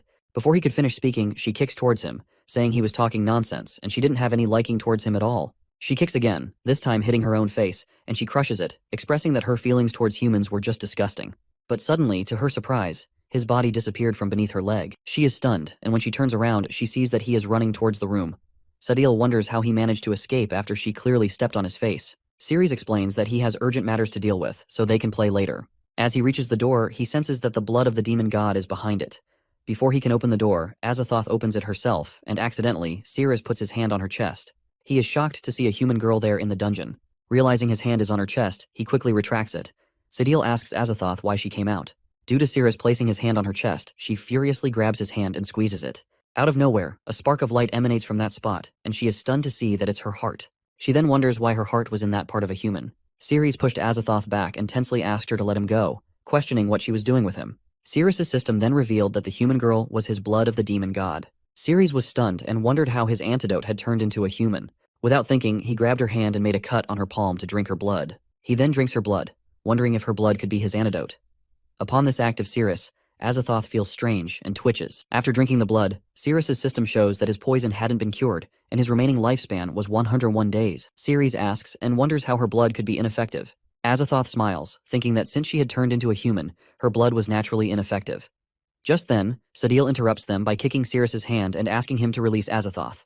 But Sirius easily dodged the kick and stepped back. Azathoth then wonders how her heart was absorbed by a human and transformed into an essence stored in his filthy body. So, now if she wants to regain her power, she had to forcibly absorb that part back into her body from him. After doing so, his body would dissolve into a pool of blood as punishment for using her power without her permission. Sirius then wondered if other liquids from her body might have the antidote effect. He decided to first take her away and then consider it further. As he moved slowly towards Azathoth, to his surprise, something emerged from underground. It was actually a monster named Ghana, who was of boss level. Ghana happily shouted and shared with Azathoth that even from thousands of miles away, she sensed her presence, and the sensation bewildered her senses, stirring inside her. Ghana also mentioned that she had never removed the bell Azathoth bestowed upon her, proving her unwavering love for him. Ghana then asked Azathoth if she could devour her now, stating that after that, Azathoth would only belong to her. Sadiel was stunned by this, while Azathoth looked tense. But suddenly, to her surprise, Sirius picked her up in his hands and started running towards the hole in the wall, jumping outside of it. While jumping, he wondered how a boss-ranked monster could appear in the dungeon so suddenly. So he thought that he must take Azathoth to a safe place first. Ghana also jumped through the hole, following Sirius, shouting at him to give Azathoth back to her and not to run away. The scene then shifted to a few seconds later at the Heroes Guild, where Sirius had taken Azathoth, thinking it was a safe place. He was relieved that he had finally managed to lose Ghana, who had been chasing him. In the hall, Sirius was sitting beside Azathoth. Azathoth tensely asked where he had brought her. Sirius responded that it was the Heroes Guild in Zone Z, his home. Hearing this, she became happy, thinking that if it were true, her plans would become much easier. After retrieving her power into her body, she could go on a wiping spree, and they all would pay the price for dealing with her heart. So Azathoth stood up, held Sirius's face, and with a helpless expression told him that she had been cursed by a terrifying monster, and if she didn't find a human to mate with soon, she would die. So, please, save her. Sirius responded that he was a noble and upright hero, and he would never exploit someone's vulnerability. But still, Azathoth jumps over Sirius and with a sad face, shares that she was in deep pain at that moment, pleading with him to save her. Hearing this, Sirius became tense and wondered how he could have encountered such a shameful situation. His inner voice told him that he must never exploit others' vulnerabilities in that manner. Otherwise, his righteous soul would experience unbearable anguish. But soon he thought that, as a hero, it was his responsibility to help those in pain. He couldn't just sit back and do nothing. Sirius then reached out to Azathoth, thinking that he was willing to sacrifice himself to save her and bear the pain from the depths of his heart alone. On the other hand, as Azathoth leaned in for a kiss, she thought that once she extracted his essence and regained her power, she would wipe out every single one of them. But as she got very close, Sirius saw something between her legs and, confused, asked if it was a tail and how she had one. Sirius then remembered that a tail was supposed to be at the back, and Azathoth's tail was in the front, meaning it was a male private part. Realizing this, Cirrus was stunned and tensely pushed Azathoth back. He was so scared that he moved backward, and in the process, Yug fell out of his pocket. Cirrus tensely asked Azathoth why she had a sword between her legs. Azathoth came very close to Cirrus and seductively said that he had already agreed to save her. At that time, Azathoth was aware that daybreak was approaching and her body was starting to change. This meant that Azathoth had a dual personality. During the day, her body would become that of a boy, while at night, she would be a pure girl in human form. So she again put her hand on his leg and was about to kiss him, saying that Ceres couldn't go back on his words. Ceres was tense and didn't know what to do, but to his relief, an unexpected scene occurred as Yug started transforming. Azathoth even asked in confusion what was happening with his pet. Within seconds, Yug completely reverted to her monster form and started saying that she was so hungry. She was starving. Yug again asked for help from Ceres, addressing him as her master. Ceres saw an opportunity and told Azathoth that he believed Yug needed his help more urgently, so he would assist Yug first, and then it would be Azathoth's turn. Azathoth was now at a loss for words, unsure of how to respond. Here, Yug was wondering that Ceres's pocket was so small that she couldn't even stretch fully. Meanwhile, Ceres was running towards the kitchen, saying that if Yug was hungry, he would make something for her to eat. In the kitchen, he started cooking, all the while wondering that somehow he had found some time under the guise of cooking. However, he pondered what he should do next. If he didn't save Azathoth, she would truly die, and he had no means to defend himself either. So he questioned himself if he really had to mate with Azathoth. He soon started getting frustrated as he couldn't decide. While he was cooking, Azathoth also approached from behind, thinking that she could wait until morning to regain her powers. Ceres noticed her but pretended he hadn't seen her. Seeing this, Azathoth realized that he didn't want to do what she had in mind. She thought that if Ceres didn't want to cooperate, she would have to resort to forcing him into doing strange things. Out of nowhere, Azathoth got close to Ceres and was about to place her hand on that part, but Ceres quickly took the food off the plate and started running outside towards Yug. He said he had finished preparing the food and needed to go outside to help Yug first. Azathoth became furious because her human body was too weak to overpower Ceres. When Ceres exited the kitchen, he noticed Yug's tail emerging from the bathroom, prompting him to investigate. When he looked inside, he was surprised to see Yug drinking toilet cleaner. He wondered if she would be okay after consuming it. To his surprise, Yug was actually happy and smiling, saying that it was delicious. In the next scene, Yug was eating the food, so Azathoth came to Ceres and insisted that he had already prepared food for Yug, and now it was her turn. Ceres asked Azathoth to calm down and listen to him first. To his surprise, Azathoth became wild and shouted that she didn't want to hear any excuses. She wanted to do it now. Just then, his system showed that the time limit for returning weapons had arrived. While Azathoth was still wild, she forcefully tore off Ceres's clothes into pieces, leaving him stunned and with only a scrap of cloth remaining. Azathoth, blushing, approached Ceres slowly. Meanwhile, Ceres's system alerted him that he had to complete the mission, which involved running through the streets and waving to 33 people. Seeing this, he became furious and shouted that he would never do such things. Suddenly, his system warned him that if the host couldn't complete the mission, he would be pulled back into the Advanced Paradise in reverse. A door appeared behind Ceres and slowly began to open. Ceres waited anxiously to see what was behind the door. When it finally opened, he was shocked to see many boy dummies asking him to come and play with them. Ceres shouted that it seemed even more terrifying than running through the streets without clothes. Ceres started to think about how such a small piece of cloth could provide him cover. Horizontally, it wasn't long enough to cover his waist properly. Everything behind would be exposed. Standing up with both hands pressing the front and back, there was no way he could wave to passers-by. Ceres got frustrated and started crying, realizing that the cloth simply wouldn't cover him properly, and no matter what, he would still be exposed. Without thinking, he ran towards the door and told Yug to take care of Azathoth, explaining that he was going outside for a few minutes. Seeing Ceres run outside without clothes, Yug was amazed, wondering if that's how humans go out. Azathoth also felt sad, realizing she would have to wait until morning. Yug then asked Azathoth if she wanted to drink the toilet cleaner since it tasted good, but Azathoth declined with a firm no. Outside the room, Ceres covered his face with the piece of cloth, thinking it was the best option to avoid showing his face to others. He then ran towards the barbecue plaza, knowing there would be many people there at that time. And to add to Ceres's troubles, when he arrived at the barbecue plaza, the monster Ghana also sensed his presence in the area and arrived there. She was frustrated that Ceres had managed to run away so quickly. Ceres, upon reaching the location, started waving his hands to attract everyone's attention. A girl was the first to notice him and began shouting that there was a pervert, calling for someone to come and help.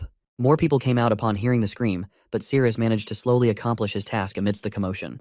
Now that he had completed 1 to 3 of his mission with only 7.5 seconds left, Ceres started getting chased by some men because he was running without clothes in the city and heading towards a more crowded area. The scene shifted to Ceres's home, where Sadiel appeared at the window. Yug became tense upon seeing someone at the window. Sadiel was relieved upon seeing Azathoth and then warned them that they were in the city of the Brave Heroes Guild, so if they were caught, it could be very dangerous. Sadiel urged them to hurry up and leave.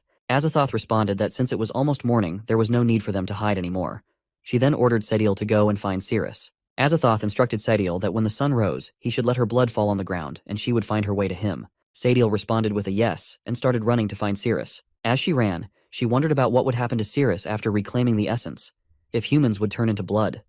This thought made her tense. Suddenly, she heard everyone shouting something, and when she looked down from above, she was shocked to see Cirrus running without clothes with some people chasing him. On the road, Cirrus continued to wave his hands at others, surprising the people who were chasing him that he was still greeting people despite being pursued. His system showed that he had completed 2/3 of his mission, which made him happy as there were only a few people left to greet. Suddenly, out of nowhere, a large spider monster appeared and attacked the people chasing Ceres. Ceres heard the sounds of destruction and turned back to see what had happened.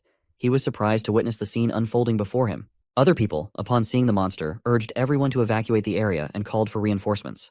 On the other hand, Ceres was confused about how a monster could appear at such a critical moment. Despite his confusion, he decided to confront and fight the monster. Ceres asked the system to open up, but it informed him that during the weapon return mission, he couldn't use the system as everything was reset to the initial rank F. Upon hearing this, Ceres was shocked and wondered what was going on. In the city, an announcement was made that a monster had been spotted, prompting everyone to evacuate. At the same time, it was shown that a boy named Sam had captured a piercing spider by holding its leg and was asking someone to give him a weapon. To his surprise, Ceres approached and shook hands with Sam, congratulating him. Sam furiously asked if Ceres was out of his mind for greeting during the battle, and whether the monster had knocked off his pants. Due to Ceres's incident, Sam lost his grip, and the piercing spider was about to attack him. Luckily, a hero of A rank named Kajak arrived and swiftly defeated the piercing monster, saving Sam. Kajak asked Sam if it was so difficult for C-rank heroes to defeat such small spiders. Alongside Kajak was Charlton, the vice president of the Heroes Guild, who was also present. Charlton praised Kajak, acknowledging that his actions counted as being on the battlefield. He then emphasized the need to quickly escort Kajak back. However, Kajak reassured Charlton not to worry, stating that with their security team, no monster could harm or get close to him. Suddenly, Ghana arrived, sensing Ceres's essence. Upon seeing her, everyone became tense, and Kajak immediately ordered everyone to ensure Mr. Charlton's safety. Kajak attempted to attack Ghana with his sword, but she swiftly dodged the attack, and then she touched her face to his hand, asking if that was all he wanted to get close to her. Suddenly, Kajak's hand started melting, and his entire body began to burn slowly.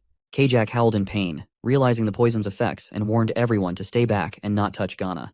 Ghana laughed, finding humans fragile for being unable to withstand even a small amount of poison. Another hero instructed the others to take Mr. Charlton away while he would hold Ghana back. Ghana smiled and asked if he wanted to hold her, mentioning that they had underestimated her. On the other side, Ceres was just one person away from completing his mission when another hero was burned by Ghana. Poisoning him, she remarked that the noises humans made when poisoned were truly pleasurable for her. As the hero died and his screams stopped, Ghana remarked that she hadn't heard enough screaming yet. She slowly moved towards Charlton, who began shouting for help. Ceres arrived and demanded that Ghana leave Charlton alone. He urged Charlton to look at him, and as Charlton did, Ceres's mission was completed and his clothes returned to him. Ceres then asked the system to open up, and it presented him with the option to choose a card. Upon selecting a card, the system revealed that Ceres had acquired a weapon called the Silent Divine Finger. The weapon appears to have a special ability where when Ceres touches surrounding objects, they transform into the enemy's body and he can feel their sensations. When the enemy screams from the bottom of their heart, it triggers the activation of the silent force associated with the weapon. This ability suggests a powerful and potentially transformative aspect of the weapon in combat or strategic situations. Upon seeing Ceres, Ghana became pleased, identifying him as the human associated with her lord, Azathoth. She ran towards him, demanding to know where he had hidden Azathoth. Ceres responded that he would hand Azathoth over to her. Ghana replied that if that was the case, she would eliminate Ceres first, and then locate Azathoth on her own. Ceres locked Ghana as his target, and when Ghana attacked him, he dodged and moved away, touching the ground in the process. The moment Ceres touched the ground, Ghana felt a strange sensation, feeling as though someone was touching her body. This sensation embarrassed her, causing her to wonder why she felt that way. She screamed in response to the touch, and her scream value reached 12%, triggering the silent force. The force inflicted significant pain on Ghana, stunning her momentarily. She covered her chest and wondered if Ceres had indeed touched her chest just moments ago. She interpreted the sudden impact after her scream as an invisible force, likely Ceres's ability. Though not fatal, it caused her pain, confirming her suspicion of Ceres's capability. Ghana declared that her body and mind belonged solely to Lord Azathoth. She stated that anyone else who touched her besides Lord Azathoth would face death, and she vowed never to make such a betraying sound again. Ghana expelled all her toxins from her body and gathered them in her hand. She then informed Ceres that she would present his charred corpse as an apology to Lord Azathoth. Ceres became tense as Ghana launched her attack, declaring Ceres to die in pain as the price for touching her body. Despite Ceres managing to dodge the initial attack, Ghana continued to pursue him, attempting to grab him from the ground. At that moment, Ceres placed his hand on the ground and rubbed it. Ghana screamed again from the intense sensation she felt in her armpit, and this time her scream value reached 43%. As a result, she was struck by a powerful force, causing her significant distress. Ceres also wondered if the sensation was like he had just brushed against her armpit. Meanwhile, Ghana was in pain and realized that the sensation really hurt, noting that it was several times stronger than the previous one. She wondered how she ended up making a sound again when she had decided to hold back. But this time, it was her armpit that got touched. It felt so itchy, and for a moment, it brought her joy, realizing that even Ceres was capable of triggering such sensations, much like Lord Azathoth. Ghana held the bell that Azathoth had bestowed upon her and sadly apologized, wondering what was happening to her. She questioned how Ceres, a mere human, could dare to have thoughts similar to Azathoth. She found it disgusting because lowly humans could never compare to the nobility of Azathoth. Ghana hid herself to snap back to her senses, and once composed, she smiled and asked if now Azathoth would forgive her. On the other side, Ceres was shocked to see Ghana hitting herself and interpreted it as a sign that she might have some mental issues. Ghana remarked to Ceres that his attack moves were strange, and she declared that she would get serious now. She then took out her sword and prepared to attack. Seeing Ghana take out her sword, Ceres wondered if the location where she concealed her weapon was even more peculiar. He interpreted the situation, noting that the first time it was her chest, the second time her armpit against the wall, so logically, if he calculated based on the distance ratio, her next move would likely be aimed at his back. For some reason, Ceres started running away, prompting Ghana to chase after him, shouting why he was running now when it was too late. She jumped at Ceres to attack, but he managed to dodge the attack. Ceres shouted that his agility was higher than hers, and he wouldn't let her catch him off guard.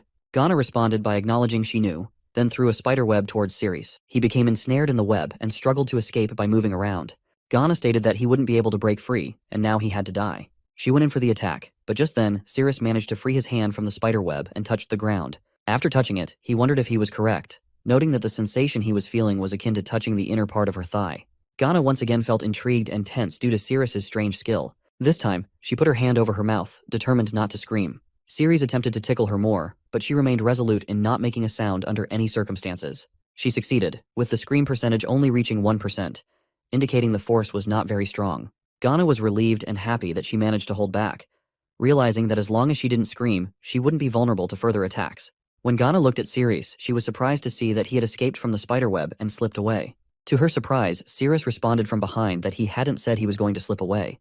Ghana smiled, considering Ceres' decision not to run away as a foolish move. She then placed something in her mouth while explaining that she had figured out all his attack moves, and the chance he had to escape just now was the only one. Now, she was determined to dominate him single-handedly. When she removed her hand from her mouth, it was revealed that she had covered her mouth with spiderweb.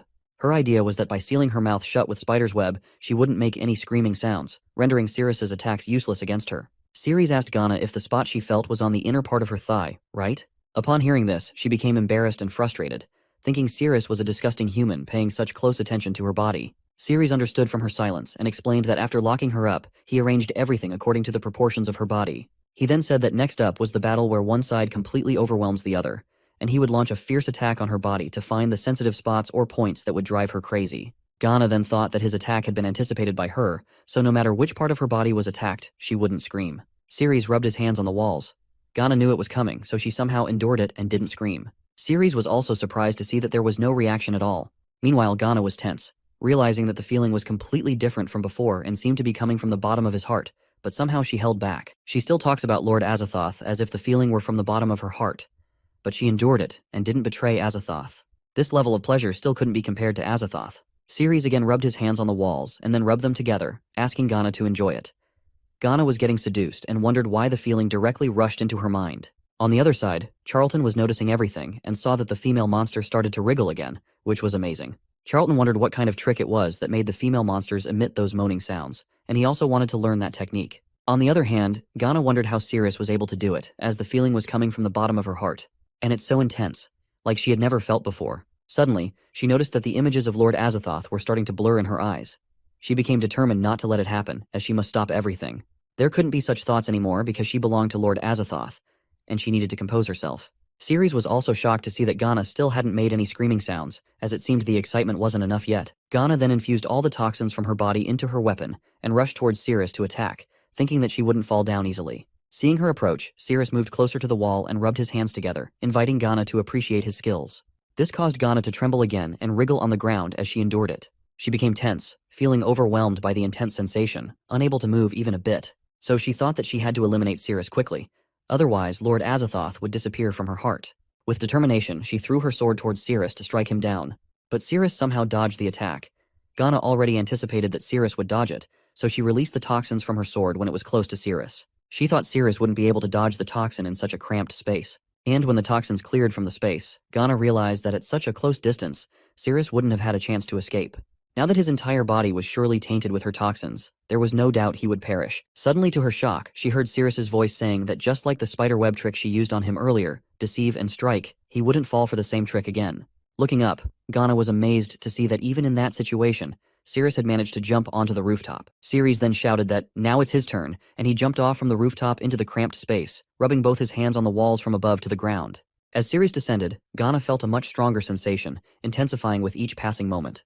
Ghana tried to hold on as the sensation was supposed to end in a few seconds, but due to the height of the walls, the sensation persisted longer than expected. She became tense, realizing it hadn't ended yet. She was thinking that everything had happened in a flash last time, so why wasn't it ending this time?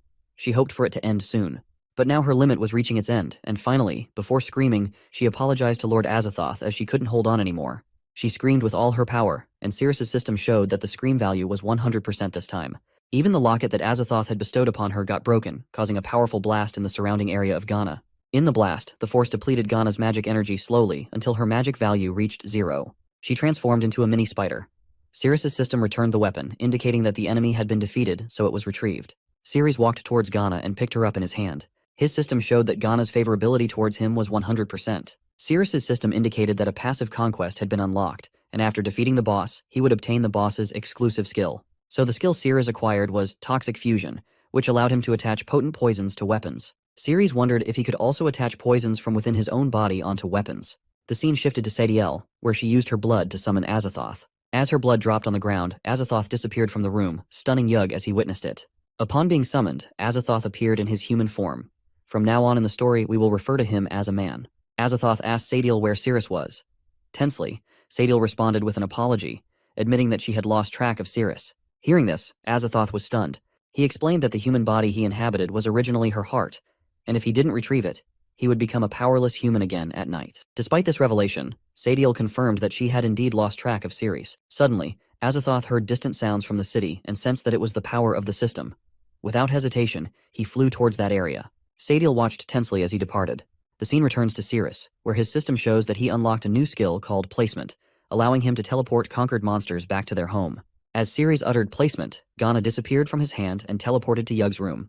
Yug was confused when something hit her head, and upon seeing it was a spider, she reacted with surprise. On Cirrus's side, Azathoth suddenly grabbed him, and before Cirrus could react, Azathoth captured him by locking his head. Azathoth then stared at Cirrus, expressing disappointment that Cirrus had promised to save him but fled midway, which greatly angered him. Seeing Azathoth in his human form, Cirrus became certain that Azathoth was indeed a man and the entity who had deceived him about the curse. Azathoth responded affirmatively. Cirrus then asked Azathoth what he wanted now. Azathoth asked Cirrus to continue fulfilling his unfulfilled promise. Cirrus responded that he had no interest in men.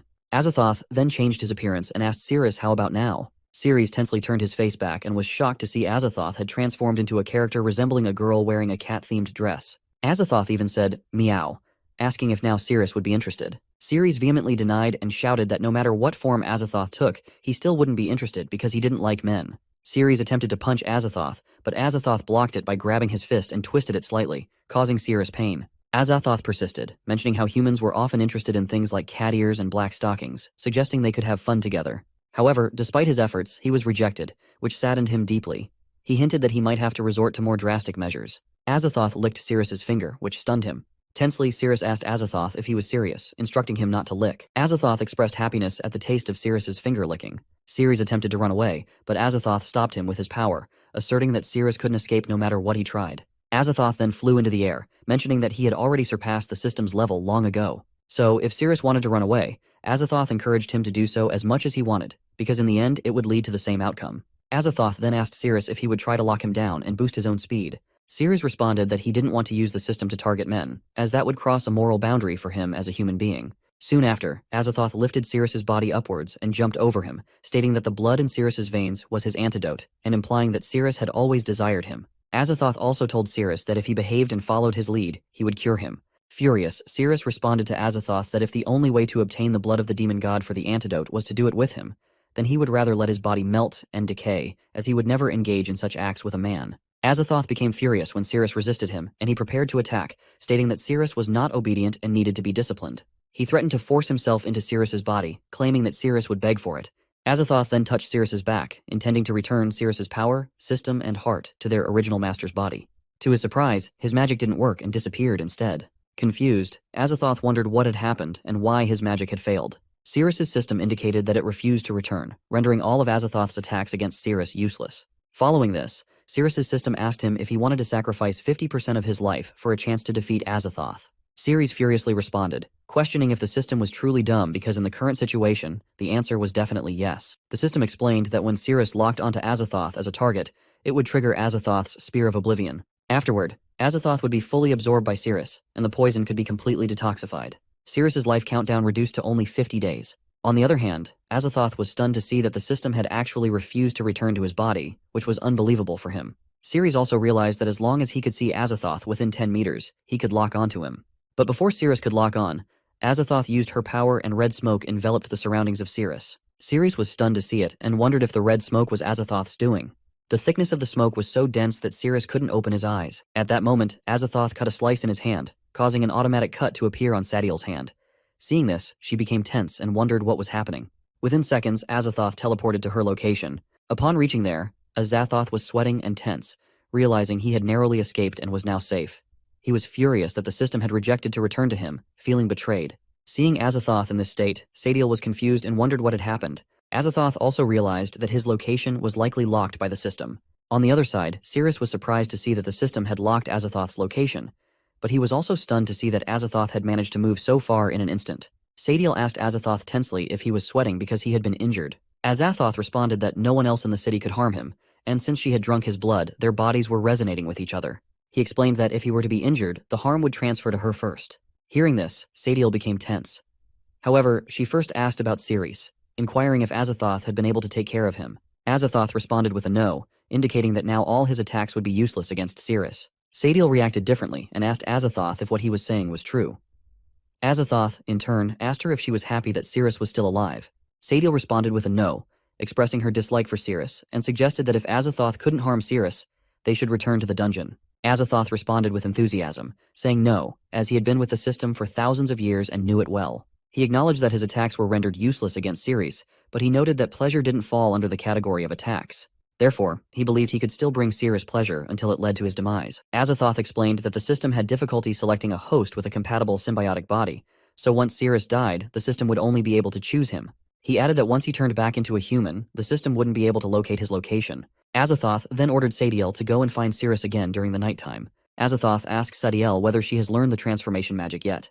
Sadiel responds with a yes, so Azathoth asks her to try it on him.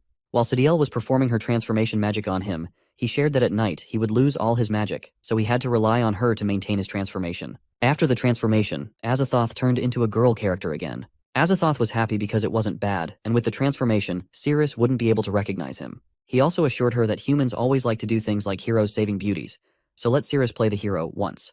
Then he could make a reasonable move and find an opportunity to push Sirius over. Sadiel confusingly asks Azathoth if he could really wipe out Sirius in a pleasurable way. Azathoth responds with a yes and asks her how she thinks he died. This implies that Azathoth also died due to a girl giving him pleasure. And whenever Azathoth remembered that he was abandoned by the system, he would become very furious, shouting and asking why the system rejected him. He couldn't understand what was so good about Sirius. On the other side, Sirius was wondering that he only had 50 days left to live. As long as he found Azathoth within that time period, he could cure himself and survive. Since time was of the essence, he needed to hurry. Suddenly, his heart started acting abnormally again, and Sirius realized that the poison in his body was acting up. This time, it affected his feet, as he felt a burning sensation in his little toe. He fell to the ground, howling in pain, and slowly fainted. Seeing this, Charlton ran towards Sirius, wondering what had happened. The scene then shifted to some time later when Sirius woke up and saw that he was in a hospital. Even the ward boy, seeing him awake, got happy and shouted to his underling to go and inform Mr. Charlton about this. Sirius asked the ward boy who had brought him to the hospital. The ward boy responded that it was Mr. Charlton, the vice president of the guild, who brought him there. Hearing this, Sirius was surprised. Just then, Charlton entered the room. Charlton then asked Sirius if he remembered saving his life, the fat guy who was surrounded by a big piercing spider. Sirius recalled the face and responded with a yes. Then Sirius asked how long he had been unconscious. Charlton responded that he had been unconscious for 13 hours. Hearing this, Sirius was shocked and asked if it was really that long, as it seemed his body had been drained from fighting for so long. Mr. Charlton apologized for his impatience and oversight, expressing hope that he hadn't disturbed Sirius further. Seeing Charlton's sincerity, Sirius asked if there was something the vice president needed from him. Charlton responded that he had witnessed Sirius battle with the female spider monster and was impressed by his exceptional magic. Sirius then asked what the vice president wanted. Charlton shared that as men grow older, some abilities tend to decline and they lose interest in certain things. However, he saw Sirius's battle and found it very impressive and intriguing. He expressed that if he could learn Sirius's abilities, it would surely rejuvenate him and help him escape the suffering of the past 10 years. Sirius still didn't understand what the vice president actually wanted to say. Charlton pleaded with Sirius to teach him the magic and accept him as his disciple. Sirius was shocked to hear that the vice president of the Adventurers Guild wanted to be his disciple. Sirius thought that if he became Charlton's master, their relationship could leverage the Heroes Guild resources to locate Azathoth, which would certainly be helpful. However, he soon realized that it was a system ability, so he wondered how he could teach Charlton this skill. Sirius then asked Charlton if he could accept that his magic was very difficult. Charlton responded that no matter how hard it was, he had to try because, as the saying goes, the master teaches the way. But the effort is up to the individual. He promised to give his best to learn it, even if it cost him his life. Sirius told Charlton that the magic he witnessed needed to be practiced starting from the fingertips. Charlton suddenly bowed down in front of Sirius and earnestly asked him to accept him as his disciple. He also said to Sirius that this news must not be spread around. After all, he was still the vice president of the Adventurers Guild. Sirius responded that as his master, he understood. Suddenly at the door, Charlton's secretary Daisy came and said she had something to inform him. Charlton asked her to come in. She then showed him the warrant stating that Sirius had been convicted of desertion and sentenced to death. Sirius asked in confusion, "What? Why?" Daisy responded, "The document shows that Sirius disobeyed the captain's orders in the Cyrus squad, ran away without permission, which led to the mission's failure." Charlton turned to Sirius and said, "The matter is quite serious, but he will try to handle it as Sirius was his master." Sirius reassured Charlton that he didn't run away, as he had stayed to take care of the dungeon boss, Nay. Daisy responded that she had found information about the squad's retreat and mentioned that he, an F rank, Bella, a C rank, and Mark, a B rank, had all defeated an S rank monster. She found this achievement unbelievable for them. Sirius asked Daisy to send someone to confirm his statement. Daisy responded that the dungeon was currently empty as she had already sent someone. However, she added that during the investigation, he would need to be detained to prevent any potential escape issues. Charlton interrupted Daisy and told her there was no need for detention as he trusted Sirius's words. Daisy responded that it was against the rules. Charlton then said that if that was the case, he would take on the responsibility of supervising Sirius during the investigation process. Daisy informed Charlton that he needed to attend the guild's appreciation banquet that evening. Charlton asked her to let Sirius accompany him. Daisy once again urged Charlton to reconsider, emphasizing the banquet's high importance. Charlton thought for a moment and then told Sirius that it was decided he would not disturb him for the rest of the day and would come later at night to pick him up for the banquet. Sirius responded with an okay. When they both left, Sirius felt relieved, and then Sirius thought of checking Azathoth's location. Once he was ready, he planned to set out to find Azathoth. When Sirius opened the system panel, he was surprised to see that Azathoth hadn't left the city. Upon closer inspection, he was stunned to realize that Azathoth was very close to him. When Sirius thought about it seriously, he was shocked to realize that Azathoth was none other than at his home. He tensely ran back to his house, and upon entering, he found that there was no one in sight. As he went further inside, he discovered that Ghana was still there, but Yug was nowhere to be found in the house. So Sirius interpreted that Yug had been captured by Azathoth. The scene shifted to Azathoth and Yug, where Yug was confused and tensely asked where she was. Azathoth smiled and responded that they were at the auction venue for monsters and humans. Sirius was running towards the place where Azathoth's signal was showing, and he noticed that it had already been half an hour since he hadn't moved, indicating that he was very close to him. Suddenly, the marker showing Azathoth's location disappeared, and Sirius realized that he would be unable to track Azathoth at night. As Sirius moved further, he was attacked by someone, but he easily dodged the attack and wondered who was now targeting him. The person's name was Raka, and he explained that it was the territory of the Star Cavalry. He warned Sirius that intruders, whether heroes or monsters, would be dealt with mercilessly. Upon hearing the term Star Cavalry, Sirius wondered if they were the bandits known for thriving on kidnapping. They all prepared to fight Sirius, with Raka mentioning that the female monsters and women in the prison were likely baits released to lure them out. He also warned that there might be other heroes lurking nearby.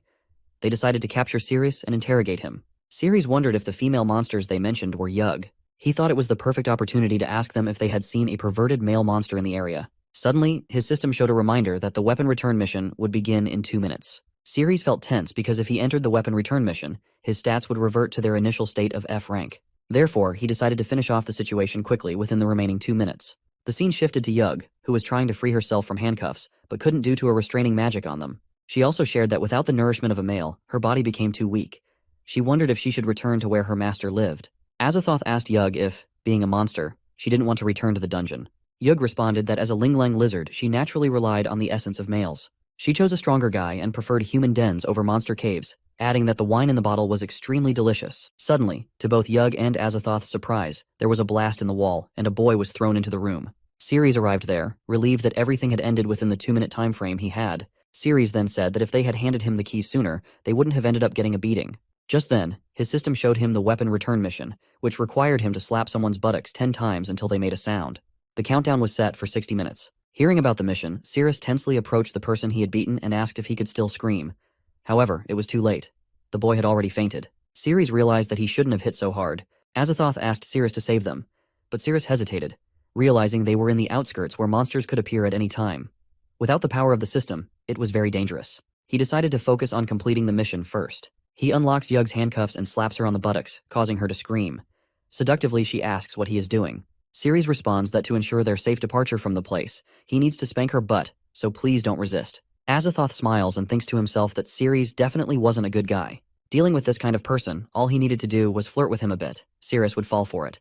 Azathoth couldn't believe Ceres would come up with such an absurd excuse just to take advantage of her. Azathoth, now a girl in front of Ceres, asks him to unlock her too. She assures him that as long as he saves her, she doesn't mind if he spanks her, and she is even willing to offer herself to him. So Ceres agreed, but the moment he unlocked the handcuffs, Azathoth jumped towards him and hugged him, crying. She told him that she had been violently kidnapped and brought there.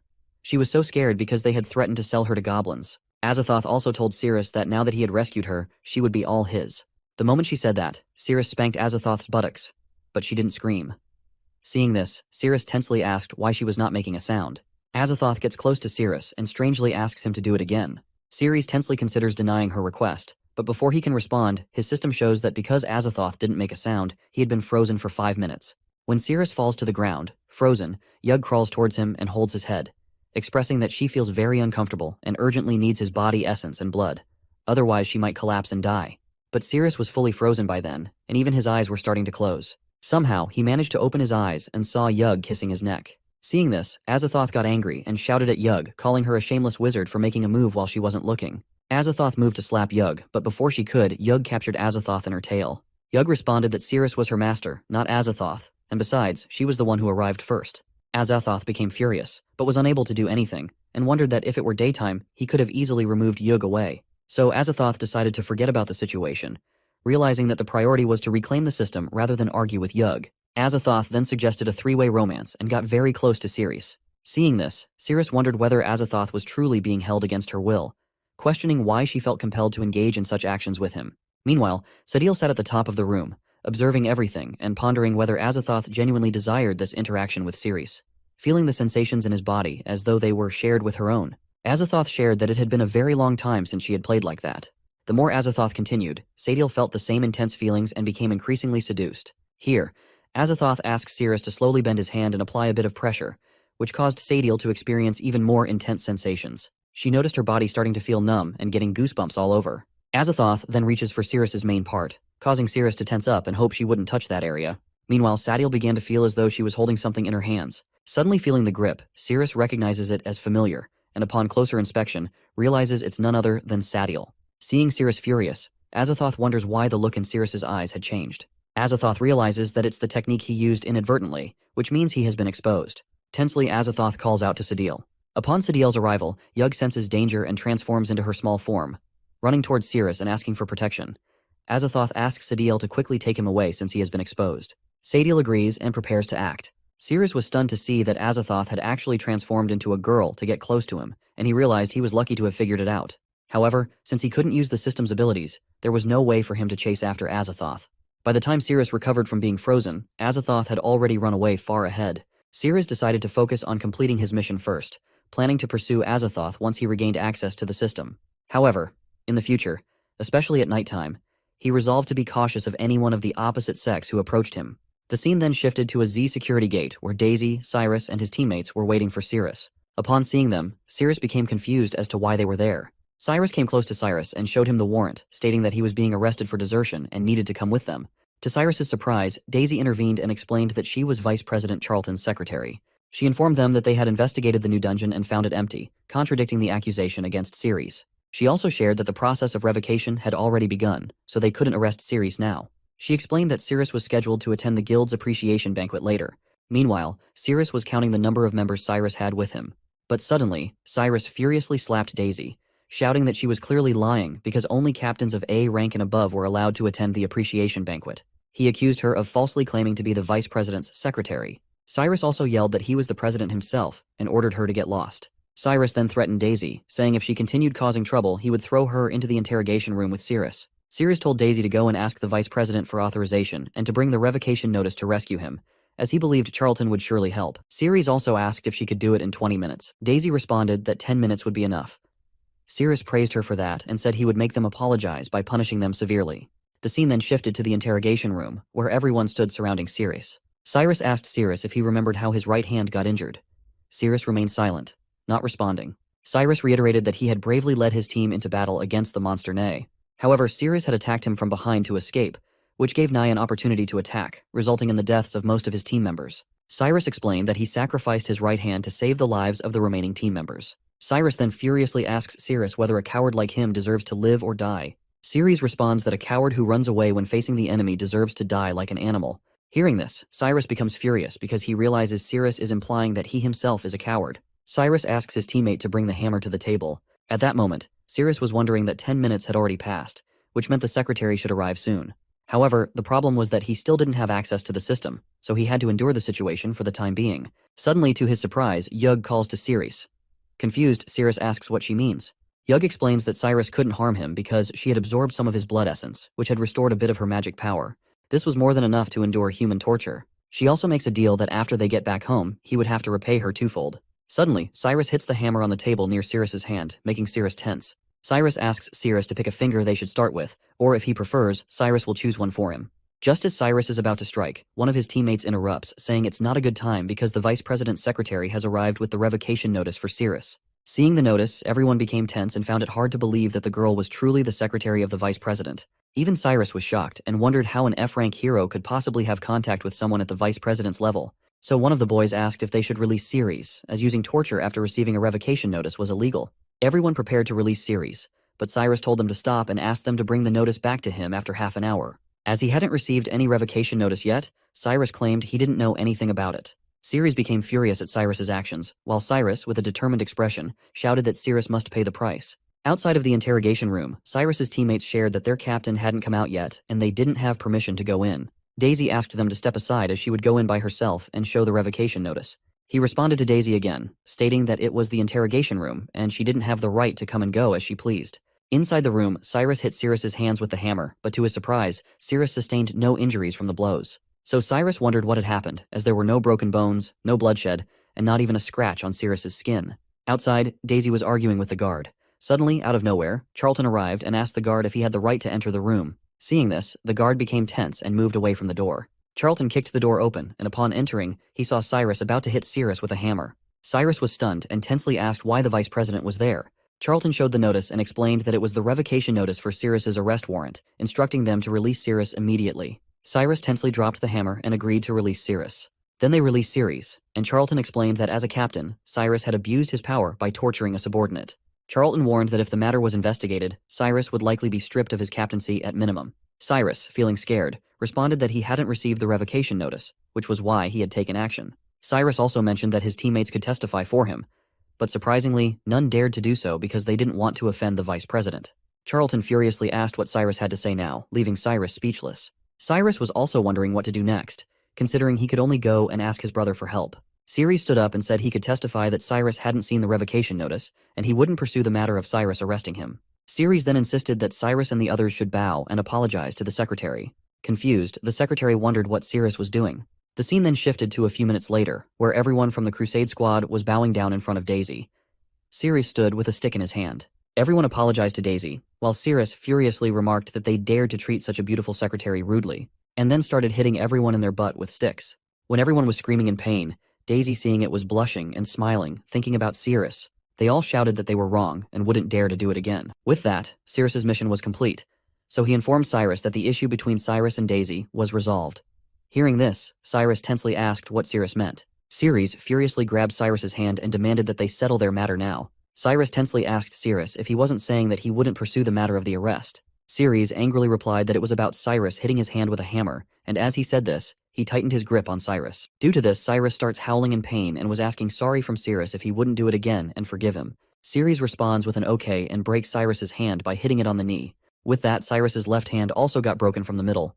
His teammates started getting scared and tensely asked whether he was okay. Ceres also said that now he was forgiving Cyrus. Charlton informs Ceres that Daisy would take him to the banquet, as Charlton needed to meet with an envoy from the Holy See first. Ceres, confused, asks what the Holy See is. Charlton explains that they had established the church with a mission to eliminate all evil thoughts from the world. They possess unparalleled purification magic, capable of eliminating any toxins from the body. The scene shifted to an appreciation banquet hall where the saintess named Mia of the Holy See was arriving at the party with Charlton.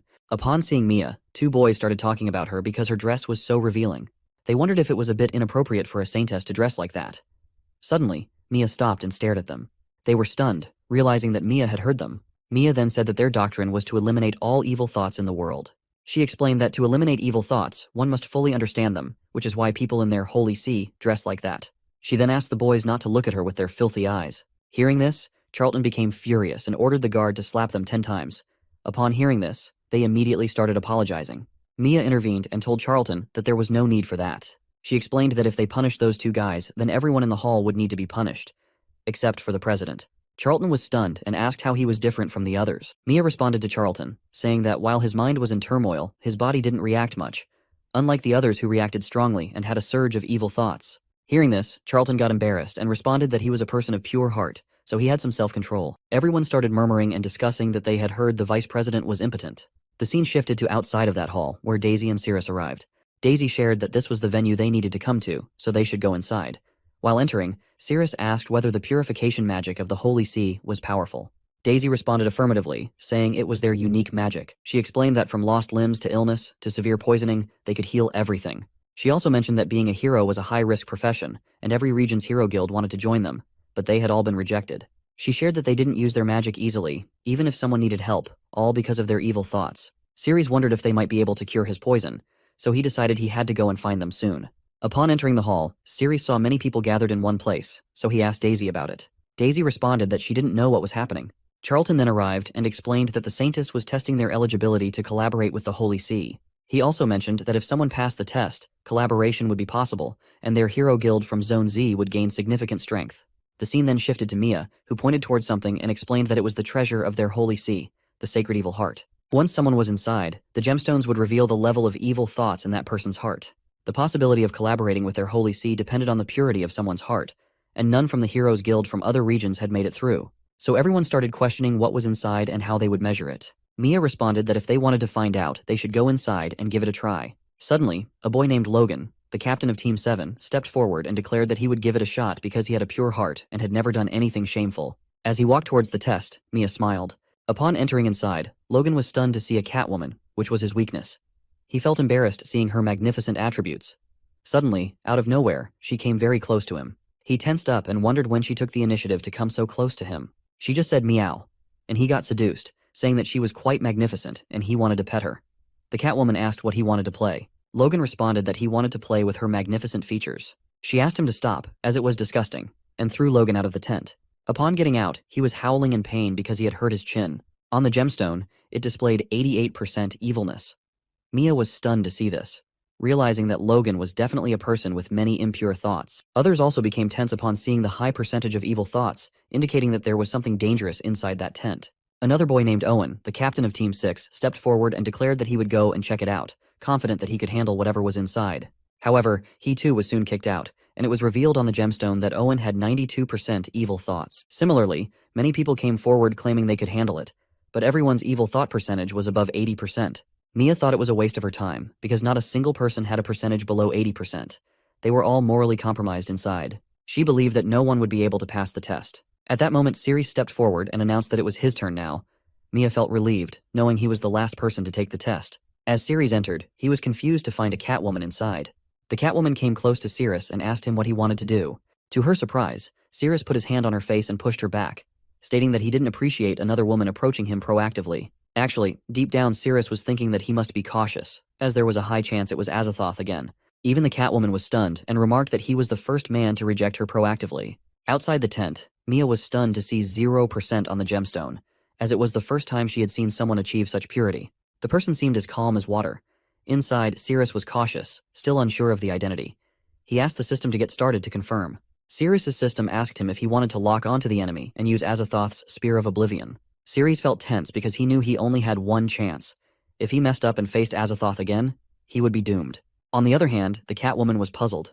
It was the first time she had been rejected by a man, and he had even pushed her away. She also noticed that he was staring at her intently, yet there was no trace of evil thoughts, and he seemed somewhat hostile towards her. The Catwoman started biting her finger, frustrated that Sirius's rejection was more annoying than those who just covered her body, seeing it as a rejection of her charm. Determined, she decided to find a way to make Sirius's heart race. On the other hand, Sirius was thinking that he needed to find an opportunity to check if she had any malicious traits. Suddenly, she jumped towards Sirius, shaking her chest in an attempt to seduce him, and said not to look at her with such hostility, suggesting that a warm, soft hug could help them connect.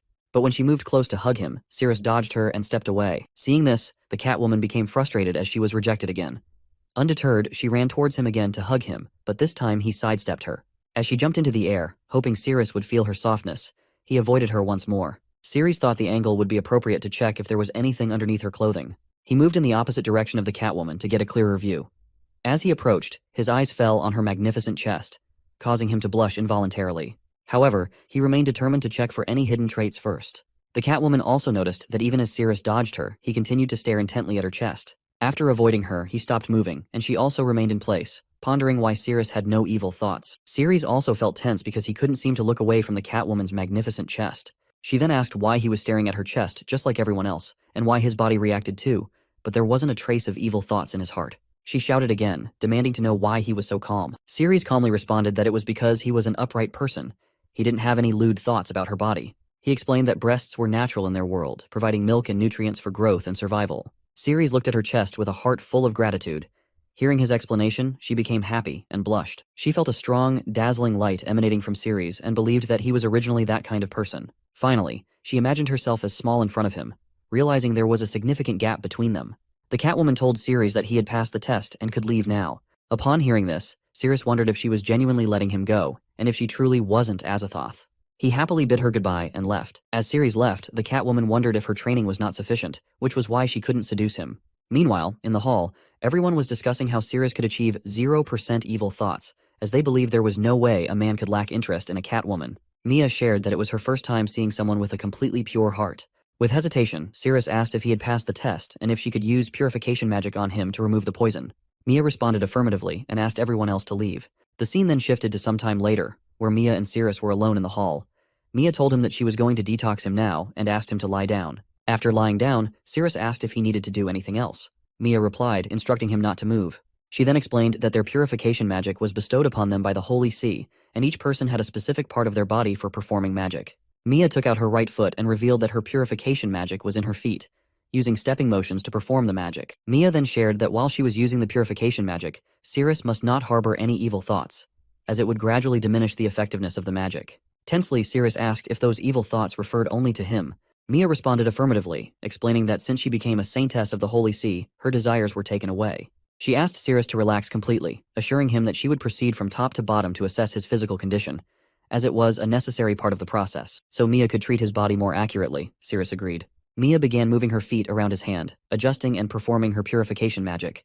Seeing this, Sirius thought she might be trying to use her foot to reposition his hand, so he tried to help by moving it himself. In response, Mia shouted at him to not move and assured him she would handle it herself. Mia emphasized that any movement from Sirius could affect her ability to cast the magic effectively. She then mentioned feeling cramped in the chair and requested to use his face for support. Placing her feet on his face, she carefully moved her left foot towards his hand. Mia then announced that she was beginning the magic, and the moment she lifted her foot, Sirius felt pressure on his face. Suddenly, to his surprise, he found himself floating on water and wondered where he was. Out of nowhere, a foot descended from above and pressed against him. Sirius tensed up as the weight was substantial, so he pushed the foot back with his strength. In reality, Mia's foot was pushed away in the air. She asked Sirius to relax and not resist her foot, explaining that it was part of the healing process. Mia also explained that she was using her purification magic to project his consciousness into a specific part of his body. She assured him that she would bring him out of the water, and his fingers would be healed. Sirius responded that he understood and was ready. When she placed her foot again, Sirius was prepared. As the foot approached him, he jumped and grabbed onto the toes, hanging in the air. Mia explained that she would pull him out in one go, but Sirius was caught by something under the water. He informed Mia that something below was entangling him. Mia responded that those were the poisons in his body. She then pulled him and asked him to grab onto her foot. He tried, but couldn't get a good grip, so he considered tearing her dress to get a better hold. Mia noticed and remarked that Sirius's action was very rude. Despite this, Sirius held onto her foot tightly as she pulled him away from the roots of poison. He realized that despite her firm grip, he felt no pain. Instead, he felt surprisingly comfortable. Suddenly, Sirius felt his little finger getting very warm. As soon as he was pulled from the water, he saw in real life that his little finger had returned. Opening his eyes, he witnessed his finger regenerating, confirming that it was indeed working. Then Mia mentioned that she could sense another remnant and asked Sirius to take off his shoes. Just like before, his foot's limb was also restored. Sirius was amazed by the power of purification magic. Mia then explained that she needed to change direction now that she had located the poison in his body. She placed a chair between his legs and asked him to lie down without moving, emphasizing they needed to work together to detoxify it. She then puts her foot on his private part because it's the source of the poison. The moment she puts her foot, Sirius is stunned due to pain and wonders whether it is really there. In the imaginary life, she was pushing Sirius inside the water, saying that she would send him down and he needed to pull the poison to the surface, and it would disappear, and his body would be detoxified. Sirius responded furiously that he couldn't breathe underwater. Mia reassured him not to panic, and then wrapped both legs around him, explaining that this would help him expel all the poison by continuously strengthening his power. Suddenly, Sirius noticed that he was growing larger. As he reached the depths of the sea, he saw red roots emerging from the bottom. He asked if these were the poison in his body. With determination, Sirius moved towards the roots of poison to pull them out. Whereas here in real life, Mia's body starts feeling very strange. On the other hand, the series system shows that there was 1% of locked favorability, which means somehow Sirius locked Mia as her target, and now Mia was going to be seduced like others. So what do you guys think, whether she would be able to detoxify him, or her evil thoughts and desires would arise somehow? And lastly, Sirius had to fight with Azathoth without his will to cure his body's poison. We pick up the story right when the poison detoxification process is underway, and suddenly the system locks Mia as the target, making her body feel pretty nutty. Right on cue, the poison surrounding our boy began to dissipate after Mia successfully activated the shield. She advises him that since the shield is up, he should swim down and try to break down the poison in his body. Sirius starts diving deeper into this spiritual world, heading toward the core of the poison. The tentacles are getting demolished as soon as they touch the shield, so he's making good progress. He should reach the poison's source soon. However, despite swimming for what feels like a long time, Sirius realizes he hasn't gotten any closer. Even though he's covered a significant distance, the source still seems far away. That's when Mia explains that you can't use real-world distance to judge how far you are in body consciousness. So, even if the source looks close, it's actually not. Meanwhile, Mia continues to rub her feet anxiously to keep the shield up, but she's worried she might exhaust herself at this rate. Not only that, she's feeling a strange sense of joy spreading from her feet. Well, we can understand why she's feeling this way, because the system has been locked, and the favorability has just increased to 21%. However, it looks like things are starting to go wrong. The shield has begun to crack, and water from outside the shield starts leaking into the bubble. Our boy starts shouting for the Saintess, who reveals that her purification magic is weakening, and she has no idea why. The favorability rises to 47%, and she discloses that evil thoughts, which we can also call lewd thoughts, are beginning to emerge. She quickly advises him to stop thinking about clapping her cheeks, because his private part is getting hard, and the purification magic will eventually fail. Seems like things has already gone out of hand, and our boy is once again totally tangled up in the web of the poison, and he can barely breathe. Mia tries even harder to repair the shield to keep up her purification magic, but her flushed face and the favorability rising to 69% make it clear she's not going to make it. As you can imagine, Sirius begins to drown, and just before he can suffocate, he wakes up back in reality. As he lies on the ground, the Saintess appears to be smiling oddly. The favorability has risen to 87%, and it's clear she's had an interesting time rubbing his rod with her feet, and she seems eager to continue rubbing it to keep up the shield. Just as she is thinking about all the naughty stuff, the favorability also rises to 91%, and our boy quickly snaps her out of her inappropriate behavior by calling her out. The Saintess is startled to see that Sirius has already returned to reality, which means her treatment has failed. She's completely confused about what's happening and can feel her heart racing as if it's going to burst. She's starting to experience some unsettling thoughts and physical sensations, feeling wet and out of sorts. She's convinced that these evil thoughts are what caused the purification magic to fail, and she is feeling deeply ashamed for it. She resolves to keep this incident to herself, worried that it could tarnish the dignity of the Holy See. The Saintess then drops the bombshell that the treatment is finished, leaving our boy to ask her if she can't remove the poison from his body after all. She shakes her head, explaining that there is no poison the Holy See can't cure, but his condition will require long-term treatment. She tells him that once she finds a way to reach the source of the poison, she'll let him know. In the meantime, she can still heal the limbs of his body. She adds that he's welcome to visit the Holy See anytime to find her, and finally introduces herself as Lilia. With that, she begins to walk away. Sirius is left thinking that Azathoth might be the only solution for his poison after all. Meanwhile, Lilia hides behind a pillar outside, and her hormones appear to be going absolutely wild. She's barely able to hold herself back, as her body is practically begging her to make some babies. In the following scene, we see Cyrus is getting tossed and kicked around by his brother like yesterday's trash. The brother is absolutely fuming that his scrawny little brother couldn't even handle a single task.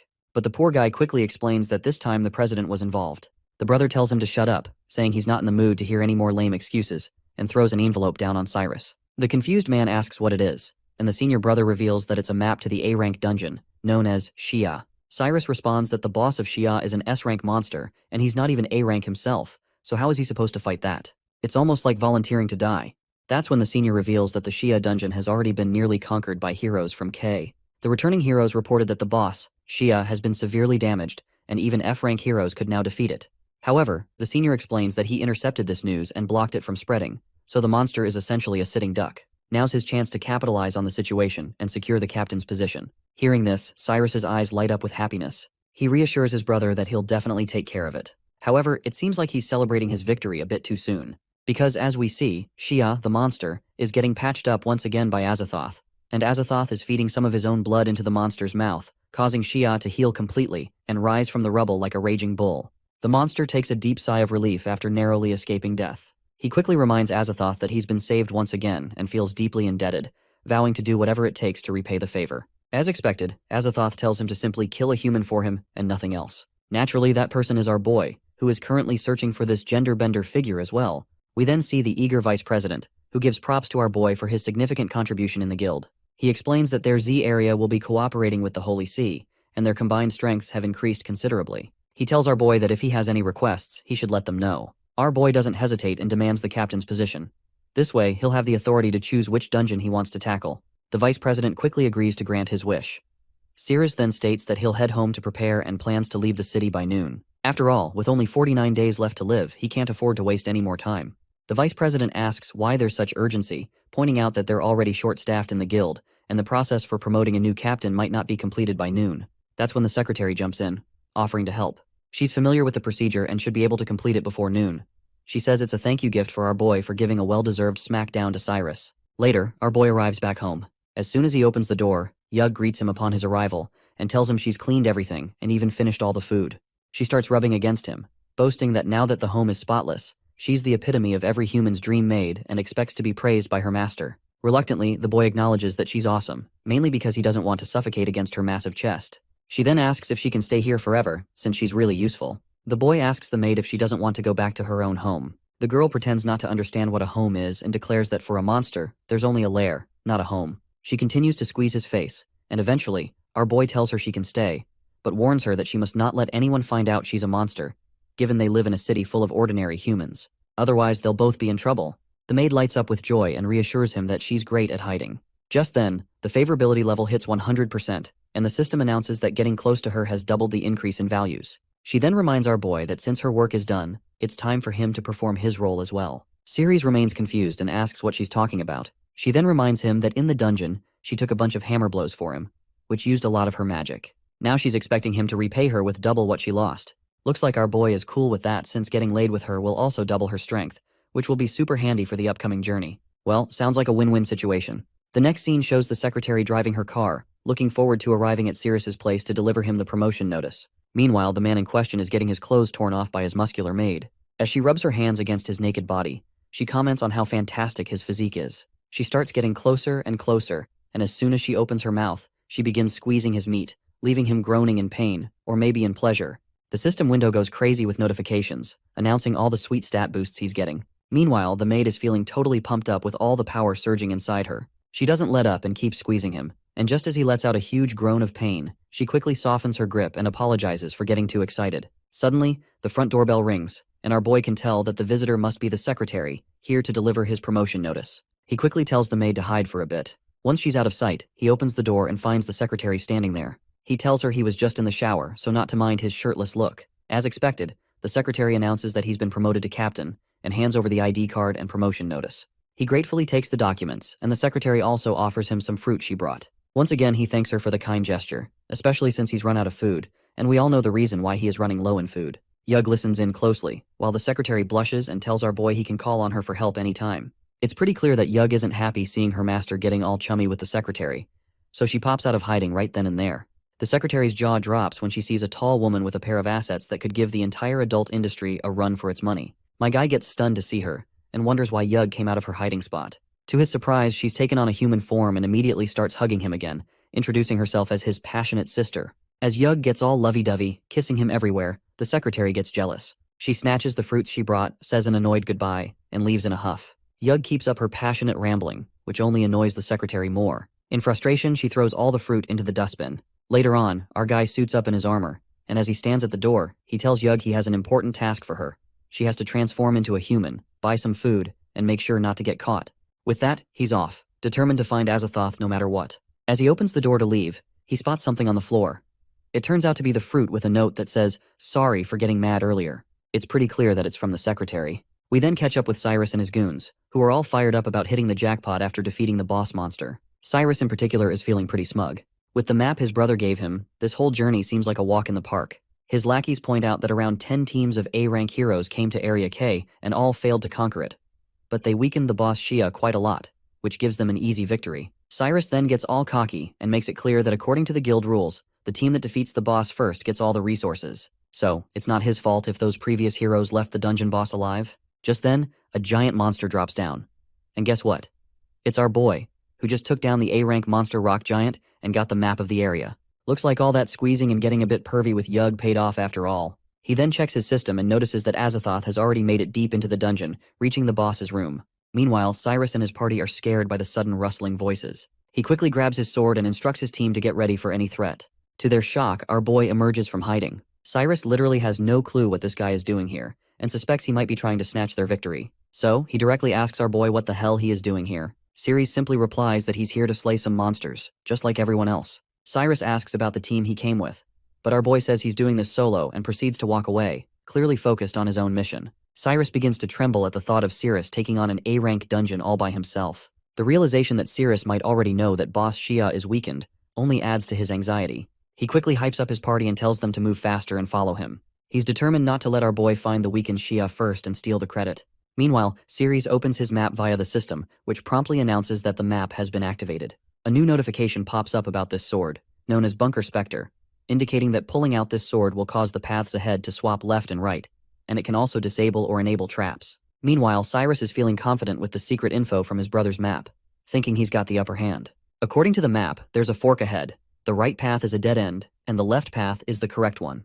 Cyrus believes he's ahead of our boy, but he doesn't realize that Ceres's system has already clued him in on everything he needs to know. Cyrus dashes toward the right path, feeling smug about his strategy. He believes that once he takes the left path, he'll seal off our boy behind him. It quickly becomes clear that Cyrus's information was off. As he charges down the right path, he's met with a massive dragon, and there also appears to be someone else who is giving a thorough beating to this monster. This cocky guy has no clue what is happening, because his brother's map and intel didn't mention anything about this monstrous foe. The dragon roars and thrashes, its tail smashing through the surroundings. It's a chaotic scene, with debris flying everywhere and the adventurers barely managing to avoid being squished. We then see that person from before fighting the monster. She balls up his fist and lands a devastating blow that sends the massive beast crashing down. The dragon finally crumples to the ground, lifeless, right before Cyrus's feet. He just stares in shock, totally lost on how this woman managed to take down a giant creature with her bare hands. After the monster's down, she zooms over to Cyrus and his team. Seems like she's an S-rank adventurer named Daphne from Area K. As she lands, she asks which area they're from. Cyrus looks pretty nervous in his presence and admits they're from Area Z. When Daphne asks if they're here to conquer Shia's dungeon too, the anxious guy says yes. Daphne then points out that Area K didn't ask for help from Area Z, so she's wondering if he's trying to compete with her. She makes it clear that fighting her wouldn't end well. Cyrus tries to stay chill, suggesting they could work together and that it'd be an honor to team up with her. But Daphne makes it clear she's not into teamwork because only the weak rely on others, and she's definitely not weak. Then she suddenly gets a transmission in her ear, asking if there are any heroes around because dragons have shown up and they need some backup. She quickly squats down, and before launching herself into the air, she tells these shitheads to go back home. She saw them freaking out after seeing the monster, and she definitely doesn't want weaklings like them hanging around. With that, she takes off with such force that the ground shatters beneath her. She soars into the sky, her peachy butt leaving an impression as she flies away. Meanwhile, our guy is still stunned that she can fly. On the other hand, stupid Cyrus is still fixated on taking down that boss monster before she returns, even though she clearly warned him to stay away. Even Ceres can't help but notice how incredibly thick-headed Cyrus is. Cyrus quickly activates the mechanism and drops the giant stone gates, feeling confident that he's sealed off the place. Now he thinks no one will bother them, and they'll finally get the credit for killing that monster. Meanwhile, outside, our guy grabs that sword, and his magic power starts depleting rapidly. With a strong push, he finally pulls the sword out of its place, leaving him with just 3530 mana. The whole area starts to quake, leaving Cyrus and his lackeys bewildered. On the other hand, our guy, now holding this sword known as the Bunker Scepter, takes the right path. Cyrus is feeling pretty confident and figures they'll reach their destination in a few minutes since all the monsters in the area have been cleared. But everyone's jaws drop when they see B-rank furious monsters known as Obsidian Claws. It's clear these monsters are not to be messed with. They growl and quickly charge at Cyrus and his party. We're back inside Boss Shia's room, where we find Azathoth and his lackey once again. Azathoth looks pretty bored and exhausted, especially because he had to feed a lot of his blood to Shia, so he tells his pet not to let him down. The monster responds that he can feel the power surging through him from all that blood, and he's confident he'll put a serious smackdown on our guy when he shows up. The purple head then asks Azathoth if Shia can really kill our boy, who can actually boost his strength during battles. Azathoth reassures her that this time is different, because all the monsters in this dungeon are male, so there's no female touch to help our boy this time. Suddenly, a pack of wolves appears, and our guy is itching to test out the sharpness of his new sword, which he pulled out after draining a lot of energy. The system announces that using the sword to slash at certain points can trigger hidden traps. Our guy spots all the trigger points in the dungeon and notices the first one right in front of him, which will unleash a storm of arrows. Without wasting any time, he thrusts his sword into the trigger, and a barrage of arrows starts raining down, taking out all the wild beasts like they're nothing more than cucumbers in a ninja fruit game. There's still one monster left alive, but Cyrus stays calm and composed. He takes his stance and swings his sword with such force that it slashes through the beast. Just as he finishes, another monster jumps at him. He tightens his grip on the sword and brings it crashing down right onto the monster's head. Meanwhile, Cyrus's party is getting absolutely demolished by these same wolves. He realizes that these wolves are definitely stronger than B rank, and their only option is to run with their tails between their legs. But when they reach the entrance they came through, Cyrus sees that he's already sealed it behind him. This means they're royally screwed with no place to escape.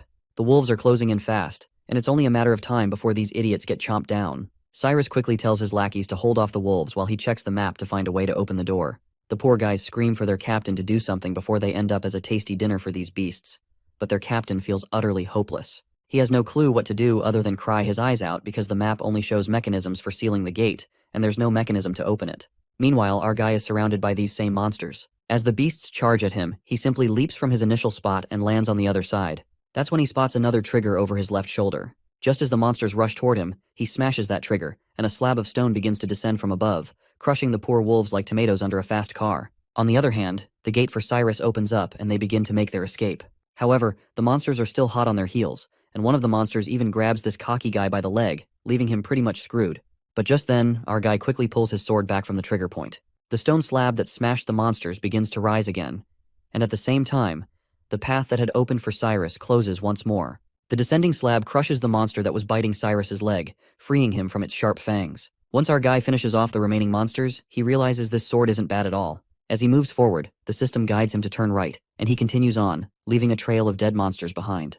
Meanwhile, Cyrus, despite everything and barely escaping with his life, still refuses to give up. He's more worried that Ceres might reach Shia first. If that happens, Cyrus knows he's in big trouble. His brother even provided him with the map, and if he returns without having killed the monster, his brother will definitely make him regret it. He then notices that all the monsters are dead here, and the road structure matches the map perfectly. It's clear that he's on the right path currently, and he's fuming at the thought that his brother gave him a backward-drawn map that nearly got him killed. Well, it seems like ever since our boy pulled that sword, the paths have shifted, so it's not exactly the map's fault, I guess. After walking a bit further, he encounters another split in the path. They're unsure which way to go, and the map indicates they should head right. This time, Cyrus decides to play it smart and takes the left path, but it's pretty obvious he's making yet another mistake because the map was actually correct, and he's about to get screwed again. Meanwhile, after taking a lot of lefts and rights, the system announces that he's finally arrived at the boss room. There, before him, is the notorious monster, Shia, who's quite surprised to see our guy wielding the Bunker Scepter sword, which only means he's got some moves after all. Ceres, however, couldn't care less about this monster's yammering. He takes his stance, focused solely on getting through this final room because Azathoth must be around here somewhere. That's when Shia speaks up, saying he's going to take our boy's head to his goddess. As soon as our guy hears the word goddess, he perks up and asks the beast if he thinks Azathoth is a female. The monster then goes on about how goddess Azathoth has a chest like you wouldn't believe, skin so flawless it's unreal, and a scent that just screams femininity. Our boy spots another trigger nearby and slashes his sword at it. A huge axe pops out of the ground and heads straight for the monster. But Shia remains cool as a cucumber, and with a flick of his hand, he shatters the giant sword into smithereens. Ceres is completely boggled out of mind to see this behemoth didn't even need to use his own weapon to take down that axe. Shia lets out a massive growl after destroying the axe and then leaps at Ceres with full power. He is clearly furious at our boy and demands to know how he dares to disrespect the goddess by calling her a man. Ceres' sword shatters into 2 pieces with just one swing from this mighty beast, which is a dead giveaway that this monster should not be taken lightly. But our boy doesn't even flinch, and makes it clear that it's finally his turn to strike back. He pulls out his swift body slash technique and moves so fast that he vanishes from his spot, reappearing behind the behemoth to deliver a sneaky blow from behind. But guess what?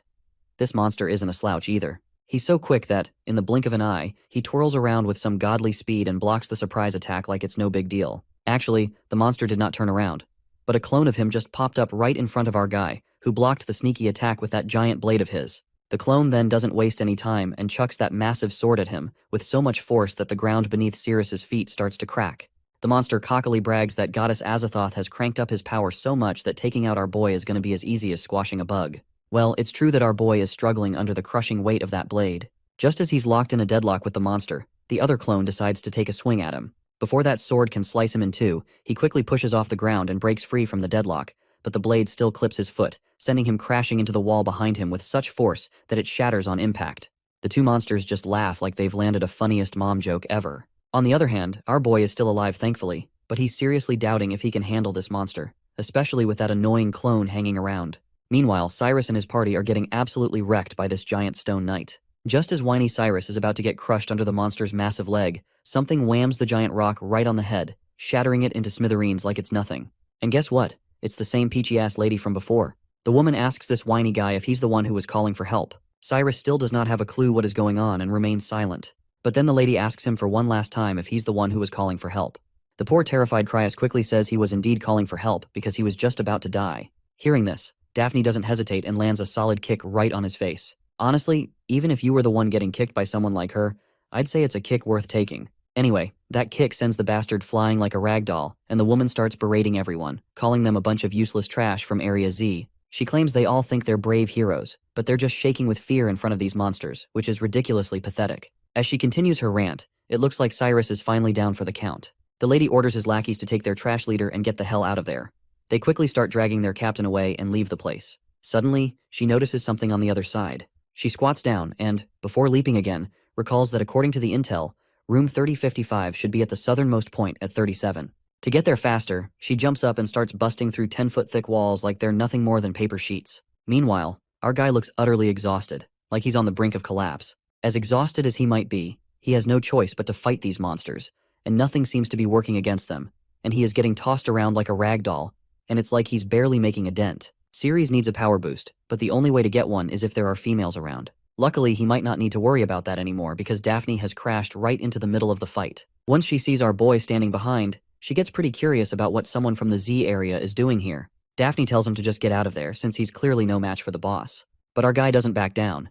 He insists that this boss is tougher than he expected and asks her to help him out. Well, the woman just gets absolutely annoyed to hear this because she's an arrogant type who doesn't like teaming up with weaklings, and it's clear she's not thrilled about being asked for help. But Ceres just utters those magical words, "Lock the target."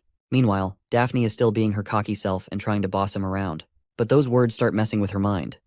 Even though she wants to tear him apart, she finds herself inching closer to him. Eventually, they end up in an intense lip lock, giving Ceres a much-needed power boost and raising the favorability level to 77%. As soon as Daphne realizes what she's done, she pulls back her lips in shock, completely baffled by her own actions. She starts berating him again, accusing him of stealing her first kiss and telling him she's not forgiving him for it. Meanwhile, the monster, annoyed at being ignored, swings its sword at Ceres. But with his newfound power, Ceres dodges the attacks like he's playing tag with a bunch of kids. He then leaps into the air and swings his sword at the monster, slicing it across the throat. The monster can clearly tell that Ceres has become stronger. Daphne, still trying to process what just happened and why she kissed him, is also feeling a bit conflicted. Despite her shock, she enjoyed the kiss, and the warm, soft feeling lingers on her lips, bumping the favorability bar up to 85%. Suddenly, the monster tries to swing its sword at Daphne. Ceres quickly warns her to stop spacing out, and before the monster's swing can land, he pushes her out of the way.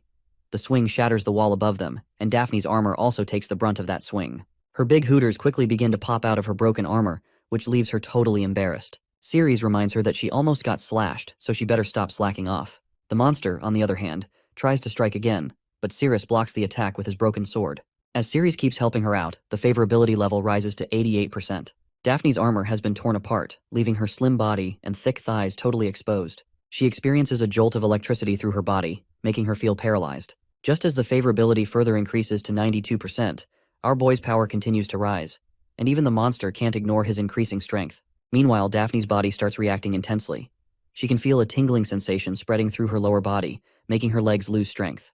She's feeling something she's never experienced before, and if it continues, she fears her whole body might go limp. The favorability level hits a whopping 97%, which is further making Daphne to fight off her overwhelming urges. She does not want to be a burden, and can't let Ceres help her any more than he already has, because her pride won't allow it. Ceres is pushed back once again and asks her for help, admitting that he can't win this fight alone.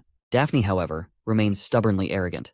She insists that teaming up is against her principles and that she's always defeated monsters on her own.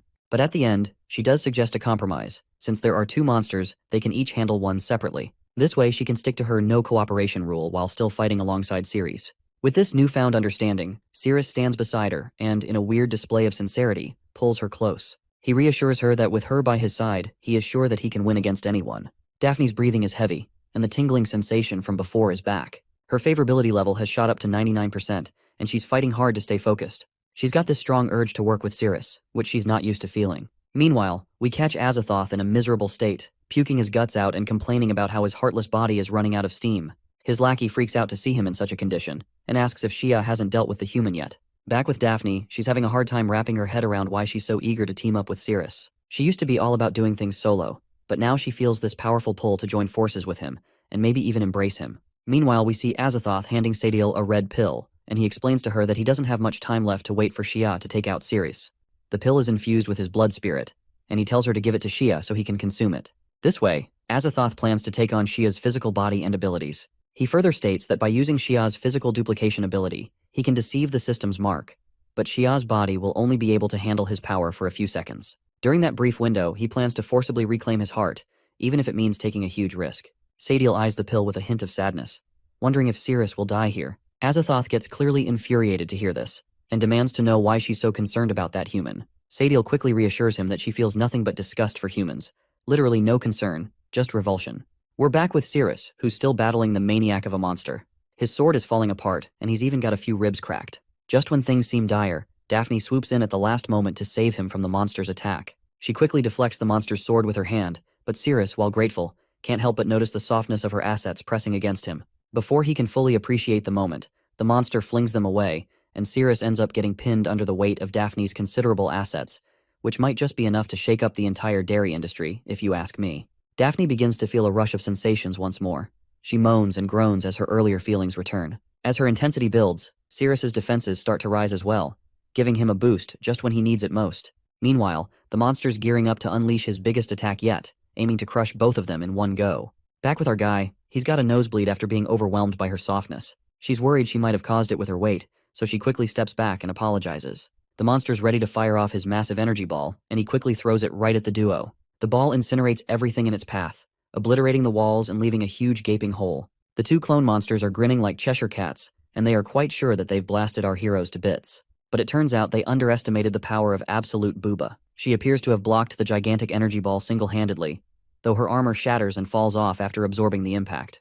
She turns to him, asking if he's okay. He replies that he's fine, though a few ribs are broken. She reminds him that he's no match for Shia at all and warns him that if he keeps fighting, he's definitely going to die. She then stands confidently and makes it clear that this battle is hers alone and she's ready to drive the monster away right now. But despite her determination, she can't shake her desire to touch him. She's overcome with an intense urge to grab him and pull him close, wanting to feel that sense of dominance. She then tells him that her blue armor has already worn out from the last attack, which leaves her body exposed entirely, and she definitely does not want this monster to look at her big boobs. She admits that she can't cover her body while fighting, so she shyly invites him to hold her milky breasts for her. Even though she's saying this out loud, she's battling with her inner feelings, trying to keep her desire from taking over. She reminds herself that she's a top-notch hero, trained to the highest level, but all her training seems to be slipping away as she struggles to control her own urges. Meanwhile, our guy is doing his best to stay on his feet despite his injuries. That's when Daphne realizes why she's feeling so intensely about him. She convinces herself that what she's feeling isn't desire, but a duty to protect the weak,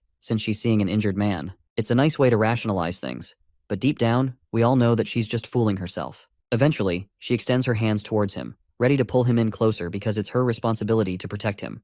Her favorability level has finally hit 100%. And the system reminds her that upon close contact, all of his stats will double. Just as she's pulling him in for a close embrace, the monsters make another attack. But by the time their strikes land, the stupid monsters are hitting nothing but empty ground. Because our guy has already leapt out of the way with Daphne in his arms. Her body then starts to react intensely, and she can feel a burning sensation inside, which has gotten stronger than ever before. As her desire grips her heart, her hold on him tightens, and he starts to bleed from his nose after getting overwhelmed by her softness. But that passionate embrace gives him a huge boost in power, and they finally touch down on the ground. She tells him she's just holding him to protect him while he's injured, so he shouldn't read too much into it. He replies that they're both good people and that every sacrifice is worth it to take down the monster. Meanwhile, the monster starts churning out even more clones, and now there are a total of 4. On the other hand, our boy is also doing his best to stay close to Daphne, because he wants every bit of strength he can get from her embrace. The scene then takes us to Sadiel, who's still staring at the red pill with worried eyes. Azathoth's words keep echoing in her mind, reminding her that since she's drunk his blood and resonated with his body, if he dies, she won't survive either. Azathoth tells Sadiel that once she gets her heart back, she'll gain some serious power, become one of her crew, and feel this ultimate joy. She tells her to go track down Shia, and Sadiel responds that she's on it. Azathoth mentions that whenever she closes her eyes, she can see through the bloody spirit. Then she asks Sadiel if she's not into hugs. Sadiel replies that she's not really used to physical contact, so it's not necessary. Azathoth laughs, saying she has no plans for that anyway.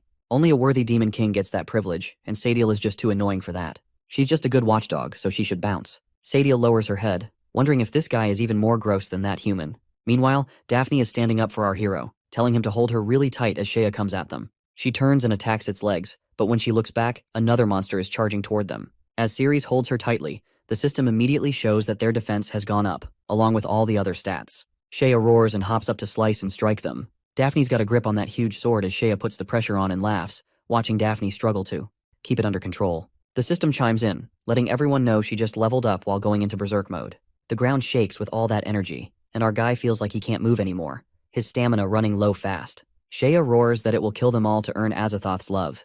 Even if he loses a chunk of his power, he's cool with sacrificing a physical clone, as it's a small price for him. His 3 monsters whip up this massive ball of mana that's charging the ground, and Daphne figures that without her armor, she's in serious trouble. Shea is totally hyped up and challenges them both to survive this attack. But what he doesn't realize is that our hero just hit level 25, with all his stats super buffed. Because of that, he breaks free from Shea's grip.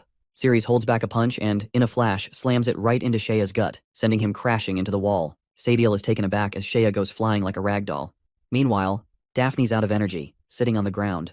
But our guy stands tall, telling her not to worry because he's got her back. The trio of monsters fires up another giant mana ball and launches it at them. But our boy is ready. He slams his level 25 fist again, pops that ball away, and the monster gets knocked back as well. Watching this, Daphne can't believe how powerful Ceres's fist has become. Seeing the red glow in their eyes and fists, Sadiel is left speechless. Azathoth is telling Sadiel that she needs to feed the mushroom to Shea right away. But Sadiel is clearly over it and yells that she never wanted to be part of Azathoth's harem. She pulls out a blood spirit and tries to toss it aside. In that moment, Azathoth's hand gets hit by a rock, and she realizes that Sadiel has totally betrayed her. But out of nowhere, Sadiel's hand got severed, and the blood spirit slipped off her hand. From the red cloth, an Azathoth clone pops out and grabs the ball. Shea opens its mouth wide watching it, and the next moment, the clone swiftly puts blood magic into his mouth. As Shea swallows it down, he jumps up, and his body tenses up. Ceres is confused, thinking, what's up with this guy? Azathoth starts to rise up, with mana swirling all around. In no time, her body clones itself, and before long, she's multiplied and surrounds them completely. Ceres can't believe it because the system is showing Azathoth's real form. But when he checks the map to find her actual location, all he sees is a bunch of them, each showing a real presence. Meanwhile, Azathoth sarcastically says that she had to extract the heart from our hero's body. After hearing about those nasty plans, Daphne goes after Azathoth, but the clone just grabs her punch and flicks her away like she's nothing. She crashes into the stone wall and ends up knocked out. Ceres finds out she only has one chance to activate Azathoth's Spear of Oblivion. She's not too happy about it, but Azathoth tells her that all those clones are really part of her true self. Any danger in the system is already weak, unless Ceres can take down every clone to find the real one. Our hero stays quiet, but she shines with confidence and asks if he still wants to take her on. The system chimes in, saying Ceres is now completely immune to all her attacks since her clones have already grabbed his arms because she never meant to hurt him anyway. Then she strikes him against her stress balls to let our boy experience some pleasure. She totally had our kid locked down, making sure he couldn't get away. Then, another clone strolled over, saying his system was basically useless at that moment. She then places her hands on the protective vest of our boy to extract his heart to give him a pleasing death. Our boy yells that he's not into a witch like her, but she just laughs and says his body will spill the beans because she's about to test his interest. She opens her mouth wide like she's about to bite, and he cries out in desperation. Then, out of nowhere, Sadiel jumps in and slams the Azathoth clone away, starting the fight. Sadiel mentions that this witch can only keep her clones for a short time, so Cirrus needs to avoid getting caught. Our guy just slides out of their grasp, thinking about what to do next. Meanwhile, Azathoth asks Sadiel why she helped Cirrus instead of her, as they both will die if they do not extract Cirrus's heart. Sadiel says she has to return a favor to the mushroom, which Azathoth finds confusing. Then she confidently states that she just wants Cirrus to live, but the truth is that Cirrus is using full favorability to control her. Azathoth gets ready to take her out, but Cirrus activates his system, and suddenly, she teleports right in front of Yug.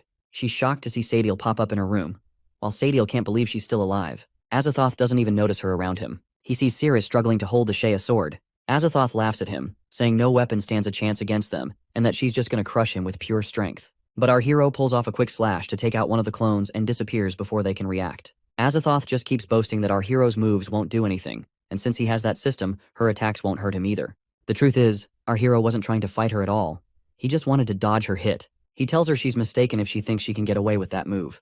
The system skill Swift Body Slash has a 10-second cooldown, and she clearly missed that. She leaps at him with a sly grin, saying he has nowhere to run. She demands Cirrus return to her embrace and promises him a death filled with unmatched pleasure. Cirrus zeroes in on a different target and dodges her grasp again. She's taken aback because it's only been a few seconds. She can't wrap her head around how he's still using the system. Our guy explains that the system sees every clone she makes as just another version of her. That's how she managed to outsmart the guy who created the system. Each clone is treated like a totally separate person, which lets him keep locking them up and use Swift Body Slash over and over to dodge her attacks. If she wants to catch him, she's got to take down all her clones or keep playing this endless game. But for her, time is running out, while Cirrus has all the time in the world. She pauses as the reality hits her. The thought of running away and finding a new body crosses her mind. She doesn't want to be chased by some weak human, but calling herself the god of monsters?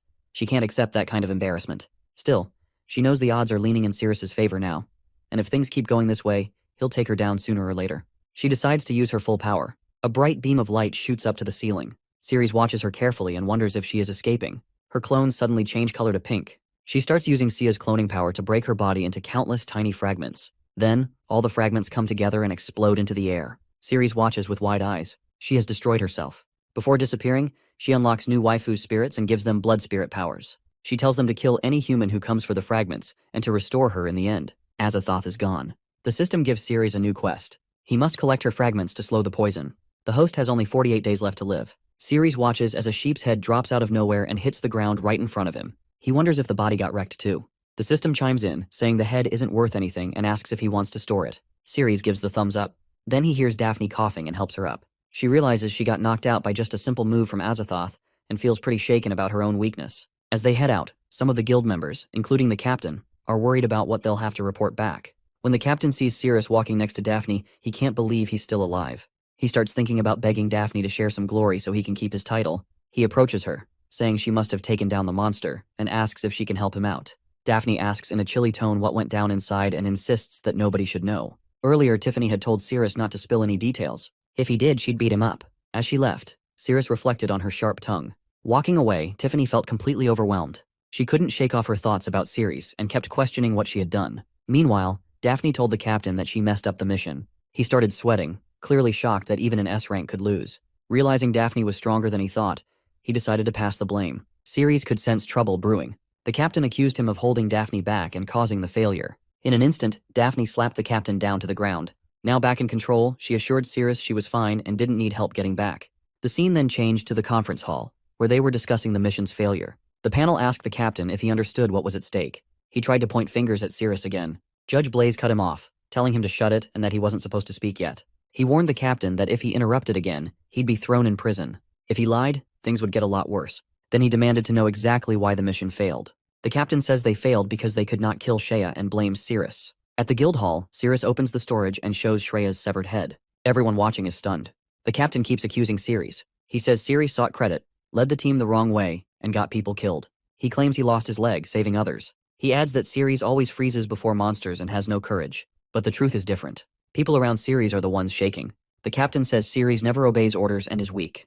That is why he remains frank and is unworthy of being a hero. Judge Blaze then strips Cirrus of his rank and orders him to be detained. He says she could attack the city, and they must raise a level 2 alert to protect the people. The captain claims he could have defeated Shea if Cirrus hadn't been there. Just then, Cirrus bursts through the door and hurls Shea's severed head. It smashes into the captain's face, leaving him bruised and swollen. The head lands before the panel, leaving everyone in shock. They start asking who threw it and then spot Ceres quietly walking away. Judge Blaze coolly tells the captain to repeat what he was saying a minute ago. The captain, shaken and embarrassed, pleads for a chance to explain. Later, as Cirrus heads down the stairs, Lilia comes up to him and says the high priest wants to see him. She mentions they found a way to cure his poison, and he needs to meet her right away. At Bertrand's manor, Daphne was training hard, but her mind kept wandering to Cirrus. She hit the punching bag so hard it split open, but that didn't help with her racing thoughts at all. Just then, Dai Li showed up with her quiet buddy Rakuro. Dai couldn't help but tease Daphne about needing help from an F-rank hero after coming back from the dungeon. She reminded her that Daphne always prided herself on going solo and not relying on anyone. Daphne shot back, asking who let them in and telling Dai to leave. Dai called her a mean big sister, and jokingly said that her anger would ruin her skin. Then she pressed further, asking how Cirrus somehow managed to break through Daphne's walls. Daphne snapped at her to stop meddling. Dai said she rushed over after hearing about Daphne's failed mission, and added that while most people grow and develop their minds, all Daphne seemed to develop were her muscles. Daphne shot back, saying she wasn't so sure about Dai's smarts, but it was clear her body wasn't developed either. Dai was momentarily speechless before he yelled at Rakuro to handle her. Rakuro politely declined, saying he couldn't hurt the older sister. Daphne challenged them to fight her directly and grabbed a heavy iron bar. Dai turned away, calling it a stupid idea. Rakuro followed, but as they walked, Daphne struck first. Suddenly, Rakuro's arm became huge and monstrous. He easily stopped the rod and crushed it like it was nothing. Dai sensed the shift in the atmosphere and asked what was going on. Rakuro just pressed the rod into a tiny ball and brushed it off as a nuisance. Dai shrugged and kept moving. Daphne stood there stunned. She had never seen what Rakuro could do before. For the first time, she wondered if Dai really could take Cirrus away from her. At the gates of the Holy See, Lilia told Cirrus he was the only one allowed inside. As he was about to walk in, she called out for him to wait. When he turned around, she quietly confessed that maybe she just wanted to hang out with him for a bit longer. Inside, Cirrus saw chairs set up for two, and waiting for him was Seraphine, the top priestess of the Holy See. She threw her leg over the next chair and told Cirrus to sit down. She wanted to chat face to face. He hesitates but agrees. She calmly reveals that she already knows the poison in his body comes from Azathoth's blood, leaving him stunned. She explains that Azathoth's blood greatly enhances monsters but melts human flesh instantly. Somehow, his body has fused with it, though it is slowly killing him. Ceres acknowledges her deep understanding of the poison, but before he can respond, she places her foot on his mouth and warns him not to interrupt. He is shocked again. She states that if monsters were to consume his blood, it could trigger a catastrophe. To prevent that, she has decided to consume him herself. Ceres leaps back in disbelief, thinking she wants to eat him despite both being human. Then his eyes widen as he sees her rise off the ground, monstrous tentacles unfurling from her body. She declares that though she may be a monster, she still stands with humanity, and for its future, she must consume him. Determined to survive, Ceres locks her as a target. The system flashes multiple cards before him. He selects one. It is the Angel of Bliss gloves. He puts them on. A shockwave pulses out, and he knows that striking the right point will unleash his ultimate move. Ceres stands there looking totally confused. A little question mark floats above his head as he stares at Seraphina. She holds a glowing pink piece of Azathoth and tells him this power is the only thing that can keep someone alive in this world. Without hesitating, she starts to absorb the pink fragment, and energy begins to surge through her. As the power builds inside her, her veins stretch and twist until strange mouths begin to form at the ends. Ceres watches in shock as even the tips of her veins turn into mouths. Inside her mind, Seraphina revels in the new power. She imagines a future where she devours Ceres and uses his energy to take control of every human city. In her vision, people are trapped like cattle. Everyone follows her rules, which she calls Holy See. Anyone who has bad thoughts or refuses to obey will be eaten and purified. She wants to create a world free of evil and corruption. Ceres starts to get mad. This doesn't feel like protecting people. It feels more like trying to control them. He refuses to be her meal. He raises his golden glove and the light from it shines brighter as his determination grows. Seraphina gives him a mocking smile.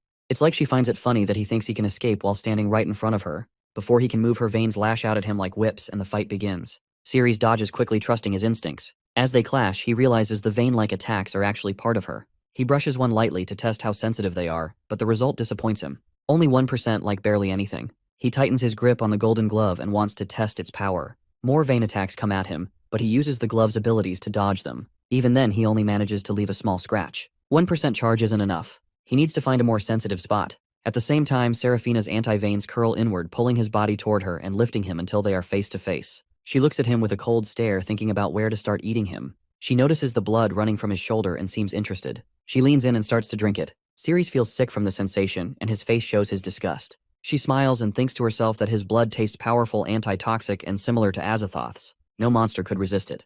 The energy in his blood makes her veins swell even more. Ceres is furious that she has taken his blood and is getting stronger. He needs to escape fast. While she is focused on drinking, he carefully reaches forward. He brushes against her chest and notices the sensitivity is at 15%. It's better, but still not enough. Serafina glances down with narrowed eyes and asks what he's doing. She warns that she might eat him, and still he's thinking about touching her. Disgust is clear in her voice. But Ceres has already made his move. He's figured it out that if she has a weak spot, it's gotta be the most sensitive place she can't protect. There's really no other option. With a serious look, he lifts his hand powered up by the Angel of Bliss gloves. This is his last shot, and if he can hit that spot, he will unload everything he's got. Ceres touches her private area and finds the weak point. She threatens to break his hand, but he doesn't back off. He checks the sensitivity, which is 11%, and tries again, which then shows 14%. Serafina, totally pissed, kicks him hard and sends him flying. She lets out a sharp breath. Ceres is shaken because every charged hit sends out a shockwave and drains him. If he wants to do real damage, he has to stay close and keep making contact. She growls that he's seriously annoying. Serafina shakes off the pain in her legs still buzzing from the last strike. She demands respect on her turf and thinks his actions are beyond forgiveness. Her energy lashes out at him, but Ceres sees that 14% isn't enough to break through. He decides to move in closer and stop avoiding the fight. Serafina attacks with a vine that shoots out yellow energy, slamming into him hard. Ceres knows he needs to push forward and stay in touch for humanity's sake. Caught off guard and in pain, he stumbles back. Serafina can't believe it as he goes flying, taken aback by his own counterattack. He landed awkwardly and quickly activated his Angel of Bliss glove to touch her again. Her skin felt off all stiff and he could tell the sensitivity was only at 6%. Serafina, furious, yells at him to let go and calls him a complete idiot before kicking him so hard he falls back even more. Ceres knows he has to get out fast or she is going to swallow him whole. He figures the 6% charge is just enough to push himself away. Wide-eyed, he spots the mouth on one of her vines, and yep, they really do have mouths. Just then, Serafina's veins wrap all the way around him. She mocks him for not going after her vines anymore, and asks if he is already giving up. She tells him that no matter what he tries, she is going to consume him in the end. She grins wickedly, enjoying every second, and says it has been a long time since she has tasted anything like this. Trapped in her living vines, Ceres feels the slimy mucus all over them. Serafina winces in pain, clearly surprised, and asks out loud what he is doing inside her veins. The sensitivity level hits 25%. Serafina quickly tosses Ceres out of her veins, and he lands hard on the ground. He feels grossed out as the slimy insides spill everywhere and the smell is terribly really strong and nasty. He checks and sees that his sensitivity level is at 25%, which is just a quarter of 100%. She has exactly 4 vines, and he starts to wonder if touching each vine would bump that up to 100%. If that's the case, touching another vine should get him to 50%. Serafina, feeling the effects, thinks the daisy she pushed away is starting to return. If things keep going like this, she will not be able to use her purification magic anymore. She knows she cannot let Ceres get to that special spot inside her. Furiously, she decides he must be eliminated, and she will consume him again. Her vines snap open like jaws, transforming into plants that want to eat him. They charge at Ceres, all worked up. Clenching his teeth, Ceres realizes one of the vines is the same one that just spit him out. He also sees that it's way faster now. 2 vines suddenly lunge at him from both sides, catching him off guard. Still fuming, he decides it's a good time to check the sensitivity again. He shoves his hand into one of the vines' mouths, causing Serafina some pain. When he checks, it's still at 25% sensitivity. Serafina screams in anger and tells him to stop messing with her insides and back off. She calls him disgusting and strikes him with her big purple tongue, making him bleed. After that hard hit, Ceres grabs the tongue and dodges. But the sensitivity level doesn't budge, it stays at 25%. He figures the really sensitive spot must be somewhere else on her body. Out of nowhere, all 4 of her vines whip toward him. He yells that he'll crush them all. Ceres gets ready with his bliss gloves and tries to dodge. When he touches a locked target, the gloves charge up and release a shockwave which creates a blast. This hits Serafina hard, and she figures out that it's his right hand that triggers the powerful wave attack, and it gets stronger with every hit. Ceres starts to think that maybe the weak spot isn't in the vine's mouth, but somewhere else on her body. He knows he needs to get closer to find out. He charges straight at her, ready to risk it all for humanity's freedom. He's willing to explore every inch of her if it means winning. Serafina is fuming, trying to comprehend how he can act so heroically while saying such outrageous stuff. Ceres rushes at her with his eyes glowing red, which really catches her off guard. He mentions starting with her chest and reaches out towards it. Suddenly, Serafina releases a thick cloud of purple smoke that has a super strong, terrible smell. Ceres jumps back, shocked by the awful stench, wondering if she's trying to use the smoke to cover up something. He's freaking out because his Angel of Bliss glove isn't charged yet. Now he's got to rely on his strength, but something doesn't feel right, and he's starting to get dizzy. Is the smoke messing with him? Out of the smoke, her vine tongue suddenly strikes his heart. He tries to grab it, but it yanks away fast. She pulls back into the smoke, avoiding his reach. From the shadows, Serafina chuckles, mockingly tells him that soon he'll be paralyzed and knocked out cold. Then she'll have complete control over him. Inside the smoke, Ceres feels a spin in his head and his body getting heavier. Then it hits him when he touches her with his right hand, and it can unleash a light wave attack. He realizes she's trying to keep his right hand away from her. That's when he suspects there might still be a vine wrapped around his hand. Suddenly one of her vines lashes out at him again. He thinks this is just a distraction and the real threat is coming from the left. Is she aiming for his left hand? But her attack actually gives him the perfect opportunity to reach out and touch her. After hitting his left arm, her vines slam him to the ground. Serafina tells him that his body is surprisingly tough. She thought that bite would be enough to take out his left arm. After breathing in so much of her poisonous gas, he should be close to collapsing by now. In the strong-smelling purple smoke, Sirius starts coughing while her vines keep attacking and biting him. With a wicked smile, Serafina says that once she tears off his left arm, she will swallow it slowly, lick his blood, and enjoy every drop. Her vines keep chewing on his left arm, making him bleed. Then Sirius tells her that the power to release shockwaves comes from his gloves, not his right hand. So he thinks to himself and then sticks his hand into Serafina's vine, which really hurts her. She's feeling about 25% of the pain. After a moment, he pulls his hand back and a blast of yellow energy shoots out. As Sirius charges up his bliss gloves, he sprints toward Serafina, ready for another hit. He can't help but think about how bizarre her monster body is. Even though she looks mostly human on the outside, but inside she's totally different. He reaches out to her chest, searching for those hidden sensitive spots he's heard about. According to what he's learned, creatures like her usually have nerve-rich areas in the most unexpected places. When he touches her chest, he's surprised to find that its sensitive is 38%. Serafina quickly raises her hand to block him. She notices it's getting a bit too close, putting her neck in real danger. Furious, she fires back with a powerful kick and yells at him to back off. The kick sends Sirius crashing to the ground. He's surprised that the chest only reacts with 36% sensitivity. In retaliation, his body unleashes a burst of bright light energy. A huge yellow blast erupts from him. Serafina spots the danger just in time, braces herself, and dodges the incoming attack. The explosion shakes the ground, sending debris flying everywhere, showing just how strong his hit was. While someone in California picks up on the commotion and wonders if a fight is going down inside, Sirius is just sitting there, resting his head in his hand, feeling exhausted. The pink smoke has finally cleared and his mind is starting to clear up too. Serafina laughs at him, saying his attack didn't do a thing to her. She goes on to explain that his blood has actually made her defenses stronger. With a sharp focus, Sirius figures out that even at just 36% sensitivity, he hasn't been able to hit her core body. He's got to find her weak spot and fast. If she drains any more of his blood, he'll be completely powerless. He thinks about all the places he hasn't explored yet. Studying her closely, he wonders where her most sensitive spot might be. Then it hits him, and during her last attack she went for his foot, which was kind of a weird choice. Hitting his neck would have made more sense. He remembers her screaming as a flashback hits him and her hand running through his hair. He recalls their first meeting, and instead of covering his mouth with her hand, she went for his foot. That makes him think that maybe her hand is actually her most sensitive spot. As if reading his mind, Serafina wraps her vines around herself. She declares she will no longer let him get close. She urges him to stay still and let her drink his blood, clearly growing frustrated. At that moment, another figure appears. A girl questions whether Serafina truly intends to drain Sirius's blood. Addressing her as High Priestess Serafina, she challenges her on her intentions. Serafina is visibly surprised by seeing the newcomer is Lilia. Serafina demands to know why she is still there and tells her to back off. Lilia reminds her of the promise they made. Serafina agreed only to seal Sirius within the Holy Seal if detoxification failed. Letting him die is not an option under the Holy Seal's doctrine. A Sanctus is forbidden from harming any living being. Even if sealed, Sirius might break free someday. Serafina argues that consuming him is the safest solution. Serafina tells Lilia to chill with the rules.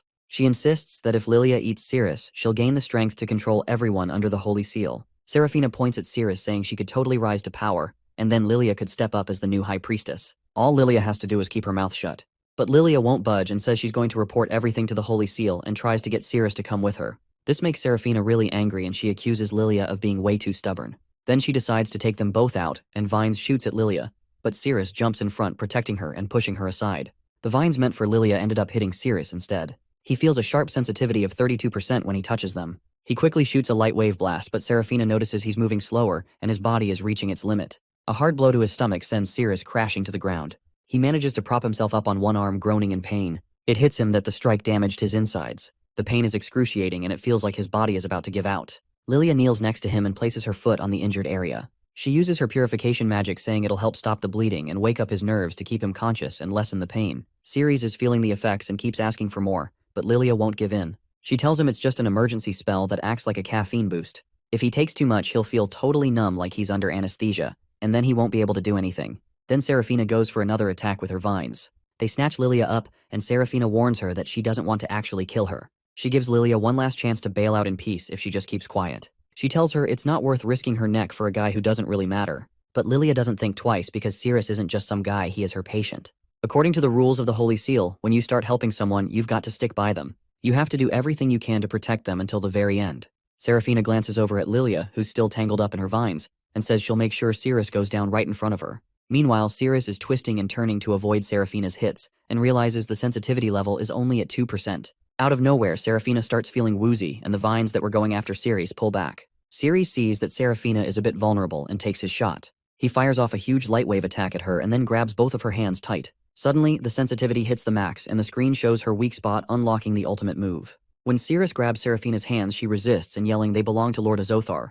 She struggles with thinking that his grip is too strong and feels pain as her hands swell, vines bulging under her skin, and Ceres sees them starting to transform. Serafina realizes that as a Gyalea carnivorous plant, all her sensitive nerves are in her hands. Pain hits like an electric shock and she collapses, pleading for Ceres to let go. But Ceres holds on and the vines wrapped around them begin releasing impurities. Watching closely, Lilia notices the High Priestess's body is full of toxins. She realizes that Ceres is purifying Serafina from the inside out. Serafina mutates into a monster, vowing to tear out Ceres's heart. Shaking with fear, Ceres tries to move, but his hands are paralyzed, suspecting Lilia's magic is to blame. Serafina, totally pissed, says that eating Ceres is the only way to save humanity. Ceres isn't having it and blasts out a huge shockwave. The energy from his bliss gloves is so intense it blows up the whole building and even hits Lilia, who stares in awe, wondering what kind of magic he just pulled off. Ceres clutches his face in pain and mutters that the recoil was so strong it broke his teeth.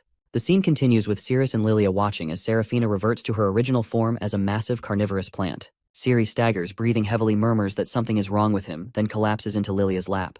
Lilia reacts with alarm, calling out his name and checking his forehead. She notes that his temperature has dropped dangerously low. He used too much energy during the battle, and if she doesn't act quickly, his life will be in danger. She lowers him to the ground gently and places her glowing foot over the injured area of his body. She focuses with stating that she'll begin by healing his internal organs. Suddenly, Ceres is stirred in confusion as he notices the surrounding water has turned into sludge and asks what's happening. Lilia explains calmly that the sludge is a physical manifestation of his injuries. It means his body is critically fragile. Ceres tries to move but feels totally weighed down by this thick, heavy stuff. He complains that it's way too cold and even colder than before as he can't seem to budge at all. Lilia keeps using her purification magic through her foot, keeping an eye on the sludge as it shifts and darkens. She can tell it's risky because if it's not dealt with, it could freeze him from the inside out. So she starts rubbing it off with her foot before it has a chance to harden. Ceres breathes out slowly and looks more at ease. Then a glowing message pops up on the screen, letting them know that the target has been logged.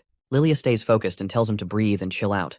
Her magic, which comes from purification, needs her mind to be clear. If she starts to think negatively, her healing gets weaker and could totally fail. She has to wrap things up before that happens. Ceres mentions he's feeling warm again and tries to sit up. Lilia steps back a bit and lets him know his internal injuries are all healed up. Now she just has to help him regain his strength. She lifts her foot and gently puts it on his lips, signaling that they're in the last phase of healing. With half his mind still foggy, Ceres pictures a chocolate cake and starts to eat as if it's instinct. Lilia is super determined. She tells him to eat up every last bite because she refuses to let this magic fail. It's more than just a spell for her. It's a test of her belief. She's confident she'll heal him completely. Suddenly, a new message pops up on the screen that the favorability is at 51%. Ceres kept licking her feet, going on about how tasty the cake was. Lilia winced, clearly uncomfortable, and told him straight up to cut it out with the tongue action. Then a message popped up on the screen showing the dust index at 60%. She was worried about how fast his muscles were soaking up energy. He was already starting to cramp, and if that kept up, he'd wake up feeling sore and super tired. She realized she needed to do something fast to lower his temperature before it got any worse. When the lust index increases, she senses that this is the most effective moment to assist him, as his body is highly receptive, and the surge of sensation can reach him completely. As she steps forward, Ceres flinches and says no. Lilia repeatedly urges him not to resist, explaining that it's a crucial part of the treatment process, and uses the other foot. The lust index keeps building up, and she begins to feel intimidated. Realizing her purification magic is faltering, she reminds herself to stay calm and resist the dark thoughts. Ceres suddenly tells Lilia that he is feeling a bit of pain and asks her to grab him. Lilia, blushing, urges him to hurry up and eat it as she can't hold on anymore and causing the lust index to rise. Ceres continues licking her foot, and Lilia giggles, commenting that he is actually using his tongue, which tickles her. She quickly realizes she can't focus on what he's doing, so to distract herself, she thinks about what the Holy Church teaches.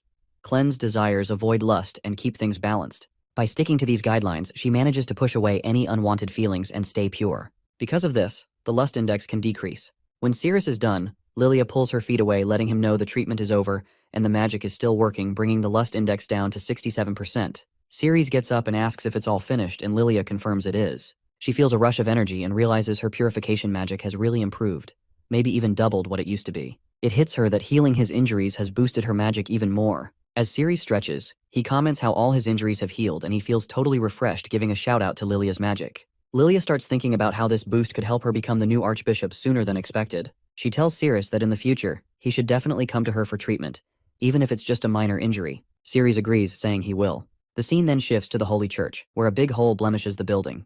Mr. Charlton shows up with a green-haired girl named Daisy who gasps in shock. Charlton wonders if it was a demonic beast attack that did it. Mr. Charlton walks over to Ceres and Lilia, who is already there, and starts asking them what happened and if it was some kind of attack. Ceres seems a bit unsure and mentions that they don't have all the info yet, but they're sure the Archbishop is gone. Jessie points out the carnivorous plants that Ceres has on display. Lilia tells Mr. Charlton they need to wait for the new Archbishop to move forward, but suggests they chat about the collaboration in the meantime. Mr. Charlton is caught off guard by this, and Lilia explains that a lot of steps can be skipped once the Archbishop is on board. He sighs and agrees it's the only way to go. Ceres steps back and says he'll let them handle things, giving a quick goodbye to Mr. Charlton. As Ceres is about to leave, Mr. Charlton calls him back and asks Daisy to give Ceres a ride home. He also tells her to fill him in on what's been happening at the Warrior Guild. Ceres raises an eyebrow, curious about what's been going on. Later, while driving, Daisy sneaks a glance at Ceres but keeps her focus on the road. She mentions that a weird demonic beast has invaded the city and is only after warriors. Ceres looks puzzled, trying to wrap his head around it, and asks her to explain what she means.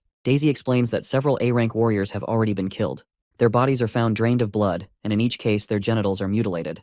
The revelation shocks Ceres, and he repeats the part about blood draining, trying to connect the pieces. Daisy nods seriously and mentions that the victims have weird markings carved into their skin that look like some sort of beast language. The markings send a creepy message like, "Not you." It seems like the creature is looking for someone specific. A dark thought hits Ceres as he starts to wonder if the blood-sucking beast is actually after him. Daisy goes on explaining that to keep everyone calm, Daphne from Zone D is heading up the investigation. She's already started tracking down the demonic creature. Just then, a girl named Sathil shows up at the window, muttering curses. Inside, the white-haired Yogo glances up in surprise and asks why she's back, pointing out that the place is packed with vendors and soldiers. Then she wants to know if Sathil is planning to stick around. Sathil shakes her head and says no way. She tells Yogo it's the enemy's base, and if they get caught, it's going to be a whole mess for the human, which she really wants to avoid.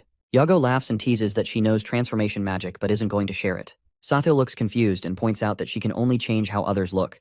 Plus, she needs a safe spot to hide out because heading outside is too risky. Yago watches her with a puzzled look, and then out of nowhere, blood starts dripping from her mouth and she just drops to the ground.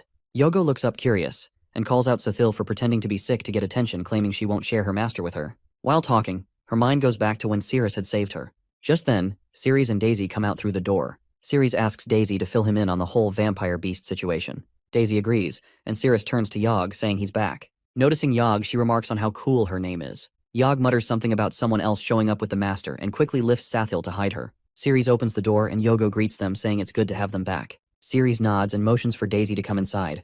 As they walk in, Yogo watches them, a bit confused.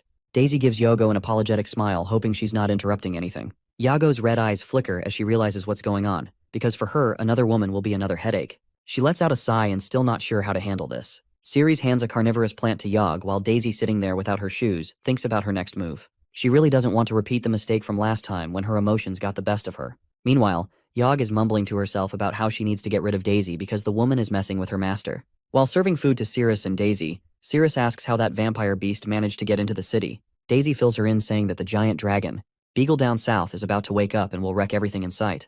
With fewer warriors around, the vampire beast managed to slip through. Daisy explains that the last time she gave Ceres the captain's badge, she was rushing and totally forgot something important. Curious, Ceres asks what it is, to which Daisy shares that as the secretary to the vice president of Zone Z, and she needs to keep track of the warriors' preferences and living situations. She hands him a form for a personal promotion survey. Ceres glances at the form and wonders why there are questions about a spouse, asking if he really has to fill out every part of it. Daisy confirms that all new captains have to fill it out and submit it to the guild, stressing that being detailed is key since it could impact the team's evaluation. Ceres sighs but agrees to fill it out, while Daisy secretly hopes this will help her get closer to him. Just then, they hear a noise from the other room and Ceres wonders how another person made their way into Yog's space. He gets up to check it out, trailed by Sathil, who looks like she's not doing too well. He asks if she's hurt and she panics, worrying whether the woman saw her. If she did, the warriors would come looking and she'd have to fight to keep herself safe. Ceres shakes his head, insisting that Sathil can't kill her and that they'll find another way. Sathil glares, asking why not and if the woman is important to him. Ceres hesitates, then promises to make her leave after finishing the form.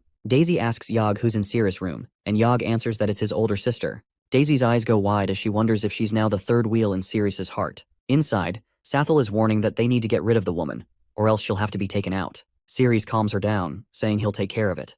Then Daisy hears a scream from inside and looks at Yog, asking if they should go help. Yog shakes her head, saying Ceres can handle it, and that another girl might bite her if she goes in. Sathil bursts out, accidentally bumping into Cirrus as he walks in, questioning how she can hit so hard even with her injuries. He hands Daisy the completed form and asks her to drop it off at the guild for him. She nods shyly, then suggests grabbing a bite at a great restaurant outside. Both Ceres and Yog are surprised by the idea, and Yog gives Daisy a sharp look. Ceres looks confused and asks if that's all right.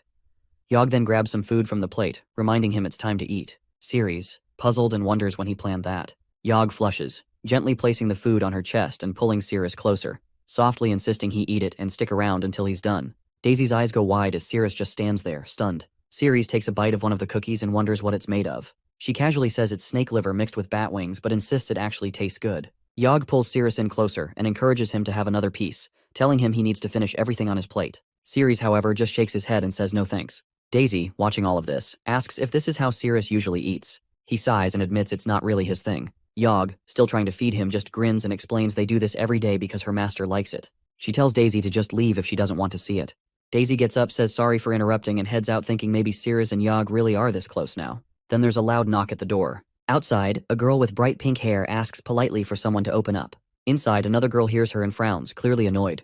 The boy with her, Roy, looks puzzled and asks why no one is answering. He uses his magic and suddenly, the door bursts open with a loud crack. Inside, Ceres jumps up, looks shocked and angry. He yells at them for breaking his door, swearing and saying it cost him 100 silver coins. He charges at Roy with fists tight and fury in his eyes, but Diana steps in with a relaxed smile and holds out a check saying it is for 100 gold coins, which is plenty to cover the damage and good anywhere. Ceres freezes, takes the check, and asks what they want from him. Diana lifts her hand and makes her pitch. She wants him to work for her and is ready to pay him 500,000 gold coins. Ceres, standing off to the side, can't believe what he just heard, because that's a crazy offer. Yog, on the other hand, is getting more annoyed by the minute. She's sick of so many women trying to steal her master away. Before Ceres can respond, Daisy jumps in and tells him not to take the deal. Ceres looks at her totally confused. Daisy turns to Diana and Roy, pointing out that they're from Zone D. Diana smirks and calls Daisy an old lady, asking if it actually matters. That comment sends Daisy into a rage. She insists that Ceres is super important to Zone Z, and that they won't let him bounce to Zone D. The scene switches to outside the building, where Daphne is with her team. One of her guys is on his knees next to a body, really checking it out. He mentions that the blood hasn't fully clotted yet, which means the person probably died only 4 to 5 hours ago. Another guy steps up and tells her that Diana went to see Ceres. At that, Daphne's expression sharpens. In her head, she rolls her eyes and says that the little snake actually went to meet Ceres, but she keeps her voice strict and on point. She tells her team she has bigger fish to fry right now and orders them to search the area thoroughly. If they spot the vampire beast, they should just report back and wait for her with no crazy heroics. They all respond at once, affirming loudly. Without saying anything more, Daphne activates her power and takes off into the air, the wind rushing past her as she coldly thinks that Diana won't pull that on me again. Ceres is meant to be in Zone Z. The scene switches to a massive dragon tearing through buildings, sending debris flying in every direction. It's the Dragoon Beagle, which is gigantic, furious, and roaring loud enough to shake the sky. His stomach growls louder than his voice, and his rampage seems fueled by nothing more than monstrous hunger. He smashes rooftops aside like paper, snapping tree-sized pillars in half as if they're twigs. Guild members scramble to maintain control of the situation. One of them mentions that everyone has already been evacuated from the area, so there are no civilian casualties. Still, the tension remains high. No one has retrieved the Slay Dragon Blade, the only weapon rumored to harm Beagle. That leaves them helpless. A young scout suggests that the best option is to stay away and observe from a distance. The risk of engaging the beast directly is too great. But the guildmaster has a different perspective. He points out that Beagle isn't truly attacking the city, even not out of malice, at least. According to him, the dragon has chosen the ruins near the outskirts, because there's a fortune in gold hidden underneath. Beagle just happens to like gold and the spot makes for a cozy place to nap. That hunger? Probably just a bad case of waking up grumpy. Meanwhile, elsewhere, Daisy leans over and asks Lady Diana if they can snag the elusive captain from Zone Z. Diana wants to know if they have enough funds to make the offer worthwhile. She turns to Ceres, curious about his opinion. But he just blinks and says he doesn't even know the person. That doesn't seem to matter to Diana. She quickly explains that Ceres' real job is to spill the tea that is to reveal how he broke Daphne's no-cooperation policy and what he knows about the Shea dungeon incident. But there's a twist that he would have to do it live on a popular TV show, solely to make her sister feel awkward. Once Ceres understands her angle, he declines. He sees right through it. Diana raises her voice, clearly frustrated. She insists it's his chance to earn a ton of money. Ceres responds calmly, saying it's not worth making Daphne sad. He made a promise and intends to keep it. Diana seems to take that as a negotiation tactic. She wonders aloud if he's just angling for more cash and offers to make a better deal. That's when Daphne's voice rings out from behind her, sharp and commanding. Diana turns quickly, caught off guard. Daphne storms into the room, demanding that they leave Ceres alone. She looks like she's ready to throw a punch, but Roy steps in just in time and reminds her that she can't hit her sister that hard. Daphne backs off slightly and tells Roy to stay out of it. Daisy, now watching quietly from the corner, whispers, if maybe Daphne from Zone D has a thing for Cirrus. Diana smirks and accuses Daphne of being insecure or not trusting Cirrus anymore, especially since she's quit all her jobs. Daphne scowls and claims she's just a natural-born troublemaker. Ceres interjects, saying he hasn't even said anything yet. But Daphne's mind wanders to how he helped her before, and how he never let the lure of gold pull him away from his promises. Her gaze then drops to Diana, and she can't help but smirk. She notes that Diana has obviously gotten breast implants, probably trying to fix something money can't. She jokes that Diana's breasts aren't naturally big, but Diana snaps back angrily, denying it. Diana barks at Roy to leave with her, calling everyone in the room gross. As they walk out, Diana quietly fumes, thinking about how Cirrus must have more secrets like the one she plans to uncover and use for payback against Daphne. Once they're gone, Daphne mutters that next time Cirrus should kick her sister out himself. Ceres, now alone with her, can't help but think about the tense relationship between the two sisters. He also briefly wonders if Daphne was right about the implants. Just then, a report comes in. A white-haired demonic breast has been discovered in Zone Y. Daphne doesn't hesitate. She dashes out immediately to investigate. Daisy says her goodbyes and leaves soon after. That's when Yog steps forward with worrying news. She tells Cirrus that Sathel is seriously ill. Her body temperature has dropped dangerously low, and only an advanced recovery herb can save her. But they don't have enough time. Ceres, growing desperate, has a sudden thought. Maybe his blood, infused with the energy of Sato's lord, can help. Without thinking, he cuts his palm and lets the blood flow into Sathel's mouth. Yog gasps, but it's working. A vibrant green mana starts to wrap around Sathel's body. Ceres watches closely. Soon Sathel stirs. Her eyes flutter open, and she grips her head groggily. Ceres asks gently if she's okay. The scene cuts back to Beagle, who is now gnawing lazily on giant boulders. Suddenly he pauses. His nostrils flare. He catches the scent of something. He turns, growling low and deep. His massive form begins to move. Panic spreads fast. This has never happened before. Beagle is heading toward Salem. The guildmaster yells to get everyone on alert. Reports start coming in that Beagle is stomping directly toward the city. The reason? He can smell the blood of Sato's lord, now flowing inside Cirrus. And he wants it. Yog stares at the blood, totally amazed by how good it smells. Sathiel holds Cirrus's hand and says she isn't going to waste a single drop. Ceres is blushing and tells her she's sucking his hand way too hard, and it's starting to tickle. Then Yog calls out to him, saying she can't hold back anymore either as she needs a taste too. She grabs his head and goes for his hand, trying to get some blood herself. Now both of them are going at it and are sucking eagerly, while Cirrus shouts at them to stop because he can't even feel his hands anymore. The demon girls start wondering if their bodies feel so good and energized, because the purification is working from the inside. Yog realizes it must be healing Sathiel too, since she literally can't stop sucking and keeps wanting more. Suddenly, a loud emergency alert goes off that is announcing the activation of a high-level magic barrier. That snaps them out of it. They both stop what they're doing, surprised by the sudden news. Sathiel realizes she has completely lost control of herself, while Yog is shocked to find her clothes have magically returned, though her magic reserves are pretty low now. The announcement continues that a giant dragon named Beagle is heading straight for Salem City with an ETA of 10 days. All citizens must evacuate to underground shelters, and all warriors are ordered to draw their dragon-slaying blades to defend themselves. Every warrior must report to HQ within 3 hours or get demoted from the guild. Jeeps are already rushing toward HQ.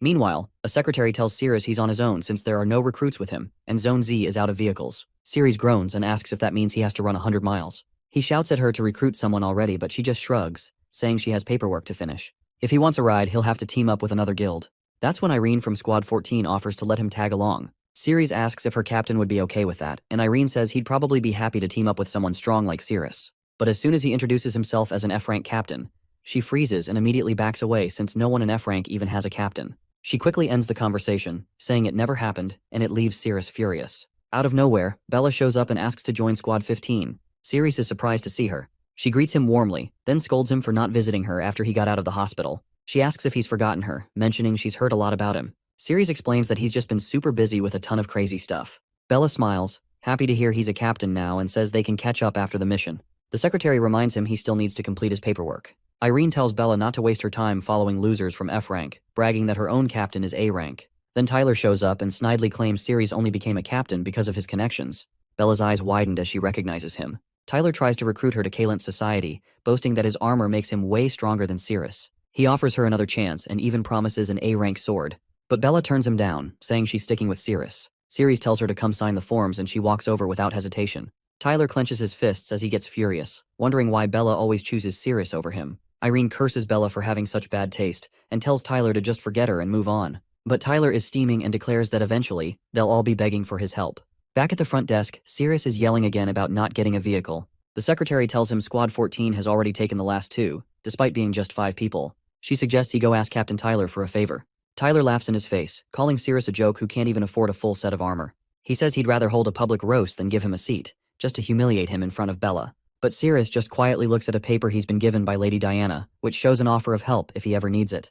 Tyler's wondering why they haven't come out yet. One of the crew tells him they've arrived, and Tyler asks if he can't just grab a car, which Cirrus agrees with. Tyler steps up with dropping his sword, then jokingly says sorry and asks someone to pick it up since he's still figuring out how to handle his Thunder Rage weapon. Taylor jumps in, saying they must earn something like a true warrior if they want something done. Bella shouts that he's going too far and doing it on purpose. At the same time, Irene can't help but comment on how terrible her taste in guys is.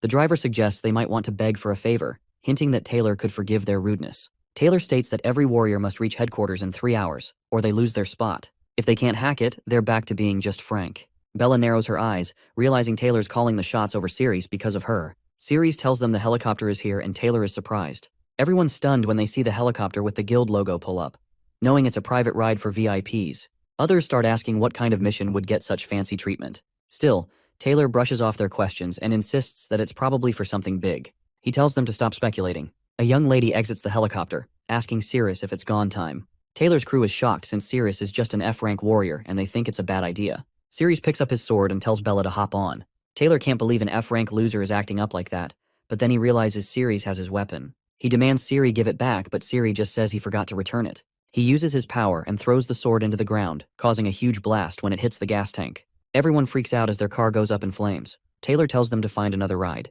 The members shout that the demonic beast is killing their fellows as it drinks the blood of humans, draining them like trolls. The beast tastes the blood and says it's not the one she wants. She's curious about which guy will have the blood she needs. The beast moves closer to the group, saying she'll drain every man in the city to find the right one. They start freaking out, shouting that if Daphne is here and that everything will be fine. One guy yells that they need to protect the city and can't just go out searching for warriors all the time. The beast charges at them and the commander warns about the attack, but she grabs him. He's staring right into her mouth, scared he's about to die. Just then, someone swoops in and saves him at the last second. Everyone shouts Daphne's name and she scolds them for not waiting. They tell her to head to the headquarters, but she's determined to take down the beast first. Suddenly, she recognizes the demon and asks why it's still alive. The beast wonders if Daphne actually knows her. Daphne realizes she has the upper hand this time. She tells the beast that last time she was trapped, but now she's willing to give a piece of herself since the beast is weaker now. The beast is cool with that, and reveals she's just a bunch of fragments following a guy with demonic blood, thinking she's fought him before. Daphne figures out the beast is after Ciri, so she declares she won't let her get anywhere near him. Ciri asks if the sealed area under the headquarters is real, and Diana confirms that only a few close friends know about it. She mentions that the blades for slaying dragons are locked away there. Bella asks if any beasts will pop up in that area, but Diana says it's impossible because the room is safe. As they move forward, they're shocked to find the guards dead, and Ciri asks Diana if the demonic beast is around. Realizing this place is unsafe, Diana is stunned when she sees the statue that wasn't there before. That is the sleeping maid statue. She wonders if their intel was off. Bella notices an injured man still breathing amid the carnage. She quickly moves to his side and helps him prop himself against the wall while the rest of the team spreads out to check the basement. Lady Diana takes a slow step forward and stares at the destruction in disbelief. She can't understand how this basement, of all places, turns into such a massacre. The injured guy quietly mutters that the maid had gone downstairs before everything went wrong. That piece of information instantly puts Lady Diana on edge. She raises her voice, demanding to know what's going on below them. But the man quickly motions for silence, his eyes wide with fear. He warns her to keep quiet, saying the statue might wake up again. It's already too late. The maid, or what remains of her spirit, hears the noise. Her stone-carved eyes snap open, glowing bright. Without warning, a blinding laser beam shoots from her gaze, striking Ceres and his team with shocking force. Roy yells out Lady Diana's name and lunges toward her. He throws himself over her just in time to shield her from the blast. Ceres reacts instantly, pulling Diana back with him and covering her body with his own to absorb the brunt of the second wave. Just as suddenly as it begins, the beam stops. The statue's eyes close again, and her head lowers, returning to its lifeless position. As the dust settles, Lady Diana glances at Roy, panicked. She asks if he's all right. Roy gives her a lopsided grin and tells her it's just his hand that needs rest, as there is nothing too serious. Bella, still kneeling beside the injured man, tries to help patch him up, but he insists there's no time. According to him, they need to split up and run while they still can. Ceres asks if the statue only fires the laser when it hears sound.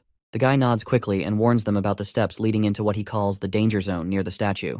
Any movement or noise from there triggers the deadly attack. Ceres tightens his grip on his sword. He instructs Bella to stay with the injured man and tend to his wounds, while also keeping an eye on Lady Diana. Diana, now clearly upset, tells Roy to destroy the statue completely. Ceres counters her with a more strategic idea, as he says they'll go after one eye at a time. That way, someone else can jump in if anyone gets injured. Roy doesn't seem convinced. He questions whether Ceres has the confidence to face this threat, especially since he's only an E-rank player. Ceres doesn't answer. Instead, he shouts that he needs to test his strength and charges forward with his sword raised high. The statue maid hears his approach. Her head jerks up, eyes opening once again. Another laser beam fires at Ceres. He tries to dodge and wonders if he can avoid taking a hit completely, but he knows even near misses would wear him down fast. He listens for footsteps, calculating her reaction time, and begins darting back and forth to confuse her.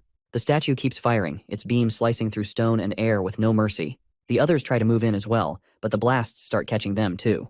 Bella watches in horror and realizes this entity is far more powerful than any of them expected. Ceres pays attention to the statue's pattern. It always targets the loudest source. Testing his theory, he throws his sword behind it. The statue immediately turns and blasts the weapon into dust, telling them to stay quiet with a mechanical whisper. Ceres confirms it targets sound. Grabbing another weapon, he prepares to strike again. This time, he rushes in and lands a direct hit, but his sword shatters on impact. Before he can react, Roy steps in. His fist hardens into stone, and he confidently declares that this should be a simple challenge for him. He slams his stone fist into the statue's chest, but to his shock, it leaves almost no damage. He barely has time to register what's happening before the statue grabs him. Roy screams in pain as her grip tightens. Ceres leaps into action, grabbing a nearby hammer and slamming it against the statue's back. As he hits it, something glints in the dust. He looks closer and freezes.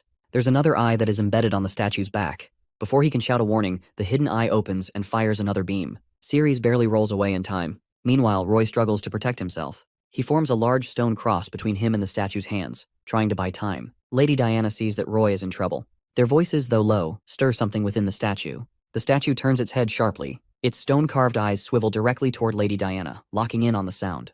A sharp glow ignites in them, and a laser beam fires off in an instant. Roy, struggling in the statue's grip, sees what is about to happen. He yells for Diana to get back.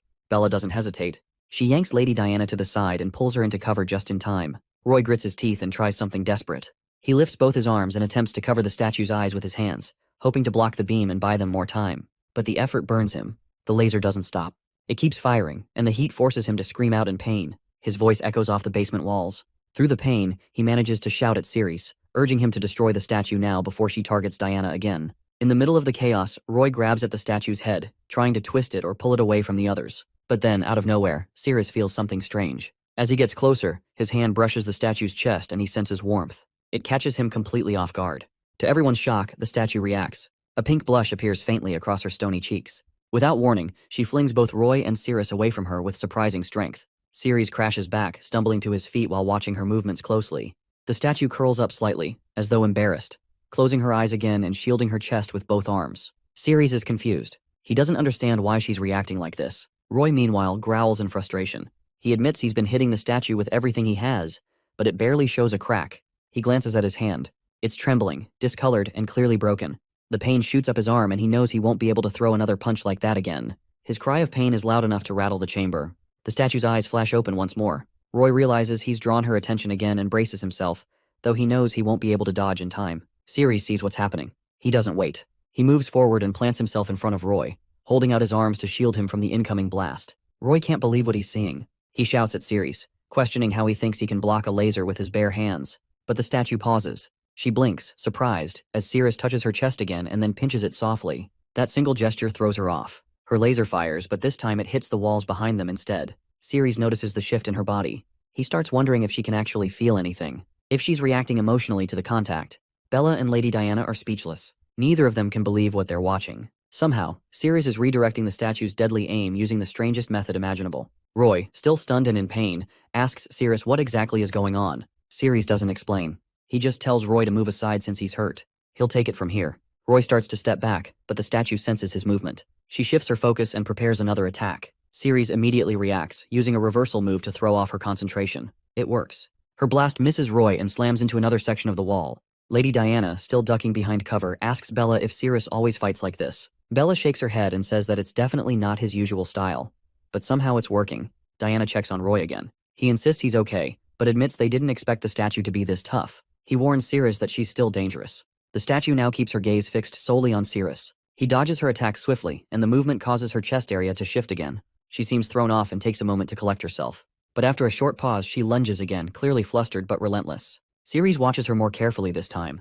Her strikes are becoming less focused. He starts to think that her combat pattern is breaking down. She's losing precision, Roy comments from the side, noting how chaotic her attacks have become. Then, unexpectedly, Sirius slaps the statue lightly on the backside and shouts for her to focus if she's going to fight seriously. The statue falters mid-attack. Roy watches it all, wide-eyed. Despite the absurdity of the approach, he has to admit Sirius is handling the situation in his own strange but effective way. Roy's on the ground, clutching his chest and clearly in pain. Lady Diana checks in, asking if he's okay. He tells her he has chest pain and thinks his ribs might be cracked from all the hits he took from the statue. Bella jumps in, warning that a chest fracture could be serious, as it could mess with his heart and lungs every time he breathes. She offers to help him out and asks him to show his chest but warns that it'll only give him some temporary relief. As Roy lifts his shirt, Bella's caught off guard for a second, but she quickly snaps back to reality and starts checking him out. When Roy asks if she sees anything wrong, she assures him it's his injuries. Then, she pivots the convo to the fight, asking if any player who digs Ceres could take down the statue. Bella insists Roy really needs treatment right now. He thinks about the battle, realizing that even his strongest moves barely scratch the statue. Meanwhile, Ceres seems to have slowed down the statue's attacks and looks like she can control it.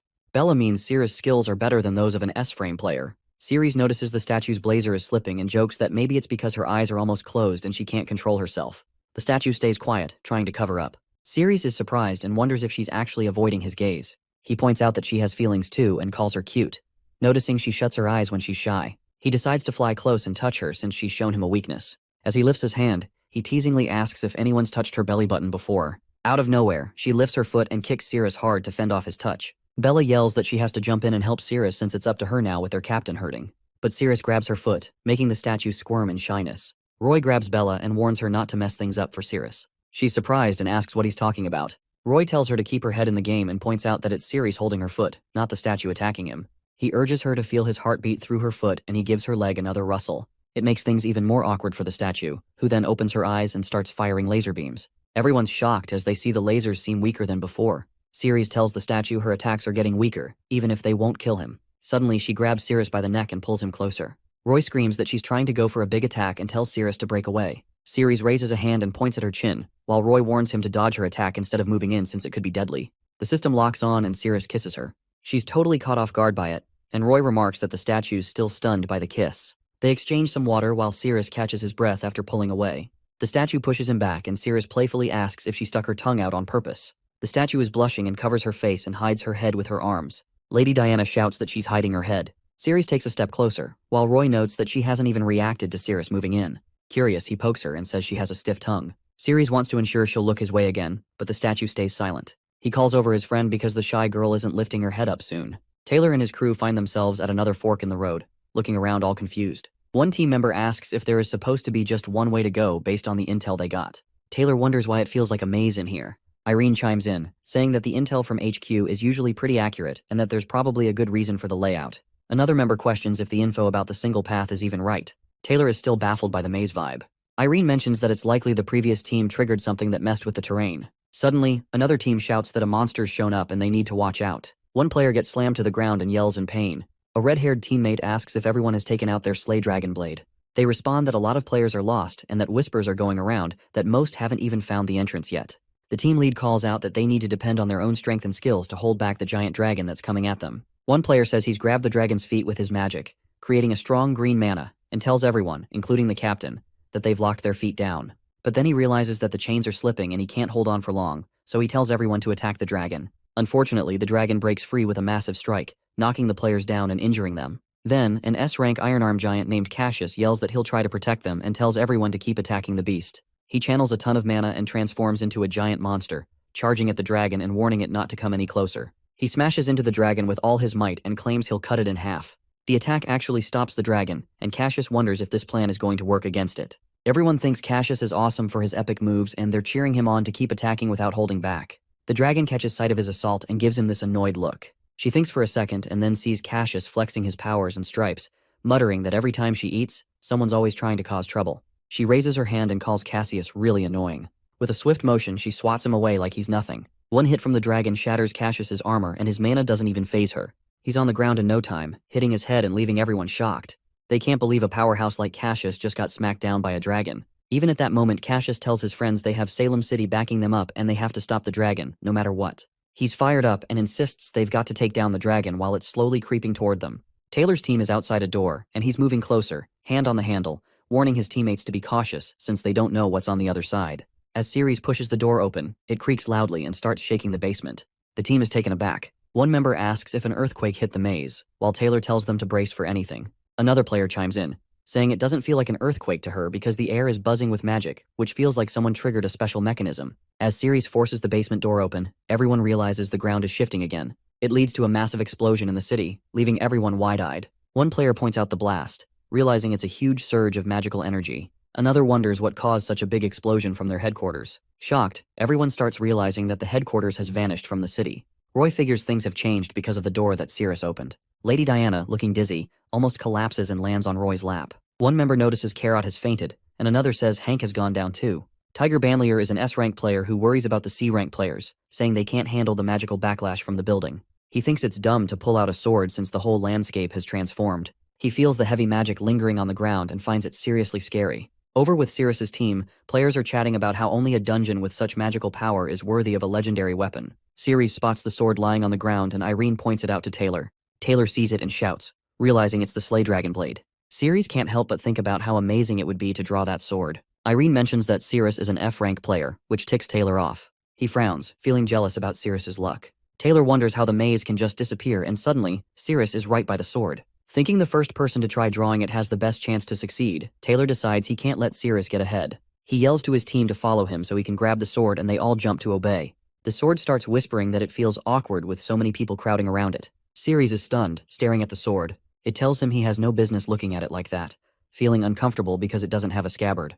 The sword asks Ceres to stop staring, threatening to unleash some pressure on him if he doesn't close his eyes since it doesn't like being watched. Ceres feels that pressure and wonders how a sword can even talk, surprised that it has a personality. A massive wave of pressure blasts out from the sword, causing even the toughest armor to crack and players to drop like flies. Taylor's teammate gives him the lowdown on what's happening, and everyone can't believe the sheer power of the mana. The air around Taylor feels like hot lead, making it hard to breathe. He looks around and realizes it's awful for everyone involved. Even Ceres is feeling the effects of the mana pressure. The spirit of the sword notes how tough Ceres is for holding his ground against it. Banlier whispers that anyone who can handle the pressure and still move has a shot at drawing the sword. His teammate asks if he can get close to the Slay Dragon blade and wonders what the risks are. Banlier reassures him and says the sword has been dormant, so there shouldn't be any danger. But the sword itself chimes in, warning that anyone who gets too close is in the danger zone. Ceres is taken aback by the sword's words and turns to Bella, asking if she's picking up on anything. Bella suggests that maybe Ceres is just hearing things because of the intense mana around.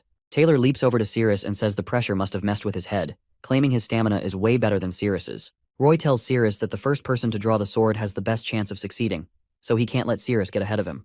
Taylor laughs at Ceres, saying an F-rank player like him has no business trying to wield the Slay Dragon blade. Bella runs towards Taylor, yelling that he's jumping the gun, but Ceres stops her and tells her to steer clear of him. As soon as Taylor steps over the line and gets close to the sword, it senses him and shouts for him to back off. But Taylor ignores the warning and thinks that by grabbing the sword in front of Bella and Ceres, he'll look like a hero while putting Ceres in his place. The sword's spirit rolls her eyes at Taylor annoyingly and warns him not to touch her hilt. Just as Taylor reaches out, looking down on Ceres, the sword shouts that he's giving off some pretty creepy vibes. She raises her leg to kick him away, not wanting anyone to get close. Taylor gets slammed back and sent flying, screaming in pain from the sword's powerful mana. His teammates are in shock, and one of them calls out to Taylor, their captain. He jokes that it's unbelievable their captain got hit by the sword. Ceres checks out the sword while the sword's spirit rolls its eyes at humans, saying they don't need to treat her so roughly. She adds that humans are all the same even after all these years, and admits she really can't stand their existence. Taylor notices his broken armor, pointing out that it's made from deep-sea materials but got torn pretty easily. Ceres realizes that his A-rank scale armor underneath has been saving him the whole time. Without it, things could have turned out really bad. The other players are buzzing with surprise about the sword. One of them asks how they even found out about safely drawing it, while others think it's a failure for Taylor since the Slay Dragon blade rejected him. They're also chatting about how the blade has come to life. Taylor's teammates are saying they just don't have tough enough armor to handle the Slay Dragon blade's attack, and are wondering who's going to step up to try and pull the sword. Out of nowhere, Taylor starts laughing, and his teammates wonder that what's up with him. Taylor just chuckles and says he's not a failure. He explains that legendary weapons are only meant for those who can pass the trial of the Slay Dragon blade. He takes a stance in front of the sword, saying as an A-rank warrior, he's made it through the trial. He yells that the Slay Dragon blade should be excited, but the sword spirit isn't having any of it. She shouts back at Taylor, saying it's not the same deal because she can't stand rude guys like him. She even hints that taking Taylor down herself would feel pretty good, clearly thinking he's not worthy of wielding the sword. Taylor suddenly turns to Ceres and yells that he's jealous of him because the Slay Dragon blade seems to have picked him out. Ceres quietly suggests that maybe the blade just wants to take him out personally. The sword spirit glances at Ceres and agrees with a whisper that he's totally right. Out of nowhere, Taylor lunges to grab the sword real quick. The The sword spirit notices that Taylor has snuck up on her because she wasn't really paying attention. Taylor grabs the sword, but the spirit quickly points out that he's actually got her neck. A wave of strong mana pressure bursts from the sword, making Taylor's armor start to break apart. Everyone's stunned that Taylor can even hold the hilt and might just win over the Slay Dragon blade. While grabbing the sword, Taylor yells that the pressure and power are so intense it feels like they're attacking his whole body. He wonders if this is the final test from the Slay Dragon blade. The sword spirit screams that Taylor is hurting her and wants to break free. Taylor grips the sword tightly with both hands, determined to take control. The players are yelling that Taylor is going to be the first to pull the sword and become the hero who saves their city. The sword spirit totally loses it, getting mad and shouting that everyone is gross because of how they've treated her. In an instant, Taylor notices that the vibe in the air feels different. The other players are buzzing about it, claiming the sword has stopped attacking, which gives them hope they can win without putting themselves at risk to pull it out. They're urging Captain Taylor to grab the Slay Dragon blade. Banlier is pretty bummed and starts to wonder if Taylor has really made it. He whispers that there's no reason for someone like him, an S-rank player, to jump in. Meanwhile, Taylor's getting pumped and is gripping his sword tight while thinking about Bella. He knows he's the one who's been recognized by the Slay Dragon blade, not Cirrus. Everyone's cheering for him and calling him a hero. Bella is frowning, really annoyed because Cirrus was supposed to be the first one to draw the sword, but Taylor got to it first. The spirit of the sword is now awake and is confused about why everyone is cheering for Taylor. She says she'll tear them all to shreds. Cirrus sees what's happening and quickly pulls his teammates back. Bella asks if something's up and Cirrus warns them that the Slay Dragon blade is really angry. They all notice it too, and then the Slay Dragon blade goes on the attack, unleashing crazy destruction with its intense mana pressure. The sword spirit is going after Taylor and he's feeling some serious pain from the crown. Everyone nearby can sense the crazy pressure coming off the sword. Taylor screams in agony and Iron while noticing his condition is left in shock. The sword spirit, who's used to dealing with humans and seems shy, that delivers a brutal kick. Iron catches the strong mana and pressure from the sword and yells that it's heading Taylor's way. With a terrified voice, he ducks behind Taylor and begs for help. Then Banlier jumps in to shield them and uses his skills to control the attack with just one hand. He goes all out while Irene stands there, completely shocked since Taylor is still cold. He manages to dodge the attack, making the earth shake. The sword keeps cranking up the pressure with its magic, hitting everyone around. The sword spirit notices Banlier and thinks he's got an impressively tough body. She sees that his armor has healed, acting like a shield for humans and showing off his strength as an A-rank warrior. The players all notice how tough Banlier is, with his armor untouched. One of them points out that he's an A-rank warrior, which is pretty impressive. He tells everyone to take the injured players to the underground sanctuary, putting the lower-ranking members in charge while the higher-ups stick with him. Everyone jumps right into action. Taylor's team picks him up, insisting they leave because it's getting too dangerous to stick around. Banlier taps into his powers and transforms, claiming he's humanity's strongest guardian. He strides toward the sword, which he believes is the strongest in the world. Just then, the sword spirit lifts her leg and is ready to strike Banlier. He braces himself for the hit, shouting they're a perfect match. Banlier charges toward the sword, determined to grab it while dodging its magical attacks. The sword spirit sees how fast he is moving. Meanwhile, the members of the guild from Salem City are cheering him on, shouting that he's their last hope, and he needs to prove to the Slay Dragon blade that humans are stronger. The sword spirit raises both legs, building up pressure with her magic, but Banlier skillfully dodges all her attacks while closing in on the sword. All her powers end up useless against Banlier. He grabs the sword and insists that he deserves to be the one who wields it. The sword spirit doesn't want to be owned by him, so she goes for another attack that hits Banlier right on, smashing his armor to bits. The attack hits Banlier hard, leaving a mark on his face and making him bleed. Everyone's taken aback. Banlier thinks he's hurt, even though the sword spirit hasn't touched him. He pins himself down while his teammates shout his name, worried about him. Banlier tells them to back off and pushes them away. Banlier tells them they must defeat the sword, but the players are surprised since S-rank armor can't withstand its magical power. One says the Slay Dragon blade has fully awakened, leaving no chance for them to win. Banlier insists they must defeat it, as it's their only chance to become powerful and bring honor to the Slay Dragon blade. The members whisper that they'll have to fight until their last breath. Banlier tells them they're warriors and must face challenges for Salem City's sake. He questions why they're hesitant. He becomes aggressive, stating that any player who refuses to fight will be considered a deserter and immediately killed. Banlier yells at the players for their pointless chatter. The sword spirit catches wind of this and whispers that the humans are aware of her powers and are scared. She picks out a blonde guy, pointing at him and saying she'll start with him if nobody moves, shoving him into the danger zone. The blonde dude is freaking out. Suddenly, he spots someone already on the battlefield and shouts at Banlier to look. Ceres stares at the sword, remembering what the Slay Dragon spirit said when Taylor tried to grab it. He realizes the sword can sense and communicate like a person. Since the sword has a life force, he wonders if he can connect with or bind the sword spirit using his system. Ceres tells his system to lock onto the target and it responds. The sword spirit wraps around the sword, confused about why Ceres looks at her intently. The players start gossiping about him and questions how the captain of Squad 14, who is a total F rank, is planning to draw the sword. They shout that Ceres must be nuts. With his low skills and powers, the sword will slice him up. Ceres declares passionately that he's a warrior and must protect Salem City from threats. He's determined to draw the Slay Dragon Blade, even if it costs him his life, and he's not backing down. Banlier says that even the weakest players show more guts than A rank and B rank ones. He says Ceres has a noble soul. The Slay Dragon Blade's spirit feels something different about him, whispering that he makes her feel an odd itch. Noticing Ceres staring, she comments that he's different from other humans. She can't help herself anymore and feels an unusual connection. As Ceres moves closer, she tries to cover herself, deciding to use a slash attack to keep him at bay. The sword spirit is trying to figure out why she feels so weak, especially in her legs, which she can barely lift. This weird tingling and numbness is going on. Meanwhile, the players are blown away that Ceres seems totally fine despite the sword's magical vibe. They're curious why the sword isn't reacting to him like it normally would. It's wild how close Ceres is to the sword, and they're all stunned. They remember that the sword usually slices anything living that gets too close, so that's why no one can pull it out. But with Ceres, it's like the sword is just chilling. They're starting to think it must be dormant. The sword spirit feels a strange sensation in her head, realizing she's losing her power and urge to attack. When she looks at Ceres, she can sense something about him is causing her these weird feelings. As he steps closer, she notices their connection even more. The players can't believe the sword spirit isn't attacking. They keep saying it's impossible and debate whether the Sword of Judgment has gone dormant. One player remarks that if it is, Ceres must have incredible luck. The sword spirit feels her hand getting heavy, struggling to keep her emotions in check but not succeeding. Ceres is looking right at her, even with blood dripping from his nose. One player spots the blood and comments that it's not from the sword's attack. Banlier points out that Ceres is just an F-rank hero, so it's crazy that he isn't overwhelmed by the sword's pressure.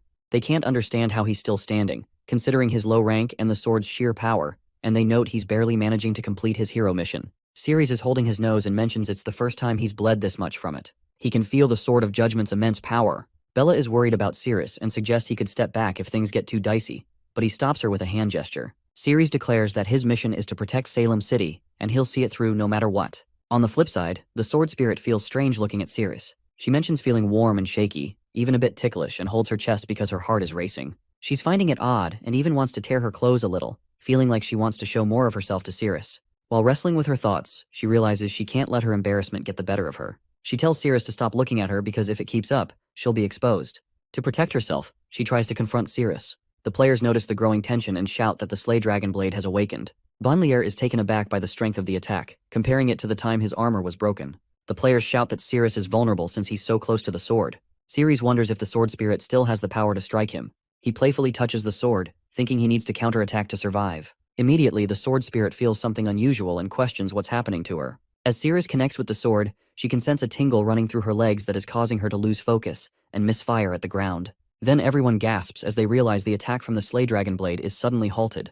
Banlier is shocked and wonders how Ceres, who is an F-rank player, can withstand the sword's attack without damaging his armor. He's amazed by Ceres' strength and durability. Meanwhile, the sword spirit lifts herself amid the battle and reflects on all the sensations she's experienced, from being cut through armor to burning flames. But this sensation is unlike anything she has felt before. She feels a new electric charge surging through her but can't shake off the light tickling feeling taking over her body. Overwhelmed, she kneels and admits that she can't attack him anymore due to this sensation. Understanding the moment, Ceres declares it's the perfect time for him to become the sword's owner. The sword spirit acknowledges his touch makes her feel ticklish and flushes even more. Ceres focuses intently on pulling out the sword, and he channels all his energy into it. The sword spirit can't hold back anymore and loses her strength. In a surprising turn, Ceres pulls out the sword, leaving everyone amazed. The players erupt with disbelief, questioning how a weak player can draw the Slay Dragon sword and claim it as his own. The sword spirit comments that at this rate, Ceres really could become her master. He is determined to draw the sword to protect his Salem City, but soon notices another hand reaching for the sword. Other sword spirits appear before him, kneeling and stating that this cannot happen. One of them approaches Ceres, explaining that drawing the Slay Dragon sword isn't easy. A player mentions that the Sword of Judgment has gotten its power back. It seems like being strong isn't enough to pull the sword out. The sword spirit struggles to keep it together, feeling all sorts of emotions swirling in her head. She realizes that any attempt to attack her would be useless. She's pretty annoyed about the whole situation after waiting so long to be held by a true master. It's embarrassing to be affected by someone like Ceres. They both end up holding the sword simultaneously, and the sword spirit is not thrilled about it. She grumbles that this whole situation is a total disgrace for her. But even while saying that, she's against the pull of the sword out on purpose. She yells that if she were unleashing her full power on him, he'd be bleeding way more like from both his nose and mouth. In her mind, the sheer pressure of her spirit should be enough to make it hard for him even to breathe. Still, she insists she's a pure, flawless weapon and won't let her emotions cloud her judgment. Even though everything's chaotic, she tries to protect the sword while Ceres gives it everything he's got and tries to pull it free. The sword spirit points out that she's just a spirit while Ceres is a real person, and if he keeps pushing, it could lead to his downfall. She tells him to give it a rest, but Sirius is stubborn, fueled by his courage and desire to protect his city. He's not backing down. One player comments that Sirius isn't planning to throw in the towel. The crowd cheers him on, saying that he's fighting hard to save the city. They think that Sirius is such a brave guy as he's bound to become a great warrior eventually. Everyone's rooting for him. Meanwhile, the sword spirit is baffled and wonders how a guy can be so committed even in a tough spot. She finally realizes that he has justice in his heart. Then she asks for a moment to collect herself, and when he rubs the sword, she loses her grip. She complains that he's tickling her armpits and finds him super annoying. Even though she's uncomfortable, she's determined not to let him win, and decides to tough it out to keep him from gaining the advantage. The sword spirit feels something off and digs up memories of all the times she's been burned, beaten, polished, and even broken. But this time, it's different as she can barely handle it. Ceres messes with the sword more, making the spirit feel a strange tickle. She thinks that it's her butts and he is going so deep.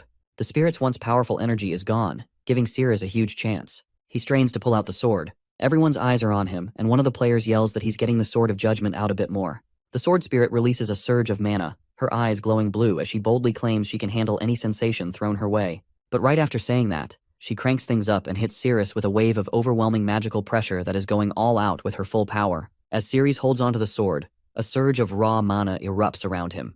The ground cracks. Rocks break apart and pieces start floating in the air. Even with all that chaos, Ceres keeps trying to pull the sword while dodging the spirit's attacks. He's struggling to hold on, feeling the crushing force of her power. He grits his teeth and says he can barely take it since it feels like his bones might snap under the pressure. Ceres starts to wonder if the sword spirit is trying to crush him just to stop him from drawing the sword. More rocks rise and Bella panics when she sees what's happening to him. She rushes in, swinging her sword to block the magical blast aimed at Ceres. But the moment her blade makes contact, it shatters into pieces. The other players notice and start shouting that something just got vaporized. They warn everyone to stay back because the gravity magic is maxed out and it's so intense you can see it in the air. The players murmur that Ceres can't handle this kind of pressure since he must have already been crushed. They're convinced no one can pull the sword out now. Meanwhile, the system notifies Ceres that his body is starting to break down from all the strain. The sword spirit taunts him, questioning his strength. She reminds him that his body is on the verge of collapsing and insists the gap between their powers is huge. She says his body and hand will never be able to lift the sword, not even by an inch. She warns him to give up, or she'll crush him into nothing since he clearly can't draw the sword. But Ceres doesn't back down. He tells her he's underestimated his willpower. With a grin, he keeps lightly brushing his fingers against the sword that is making the sword spirit lose control and scream in frustration. Ceres is determined, thinking that he still has a shot at winning as long as he hasn't given up. He runs his finger over the sword, challenging the sword spirit to hold on. The sword spirit tightens her fist, feeling this wild sensation coursing through her, and then she digs her nails into the ground. Ceres is watching her every move. This time, the sword spirit feels the sensations completely differently, and her focus starts to fade. She's determined to stop Ceres. The intense power of the sword comes back and the players suggest keeping their distance and backing off. Bella can't handle the pressure and collapses. Ceres notices his fingers are hurting but keeps gently stroking the sword. The sword spirit is puzzled by how Ceres can withstand the crushing force and is risking getting squashed, yet still has the energy to tickle her. She wonders if Ceres has justice and responsibility in his heart and yells at him to stop, as she's starting to lose it. Ceres gives her another tickle and asks if she can feel it now. The spirit experiences those sensations again and suddenly realizes the sword is changing. The players notice something weird happening around the sword and one of them shouts, asking what's coming up from the ground. The sword rises and everyone sees it's the slave dragon sword. Ceres grabs the sword and sets it on the ground, shocking the players. They realize that an F-rank player like Ceres has pulled the slave dragon sword. The sword's spirit feels embarrassed since she tried to stop him from drawing it. Unfortunately, that's where the story ends for now. If you liked this video, feel free to support me on Patreon, link in the description.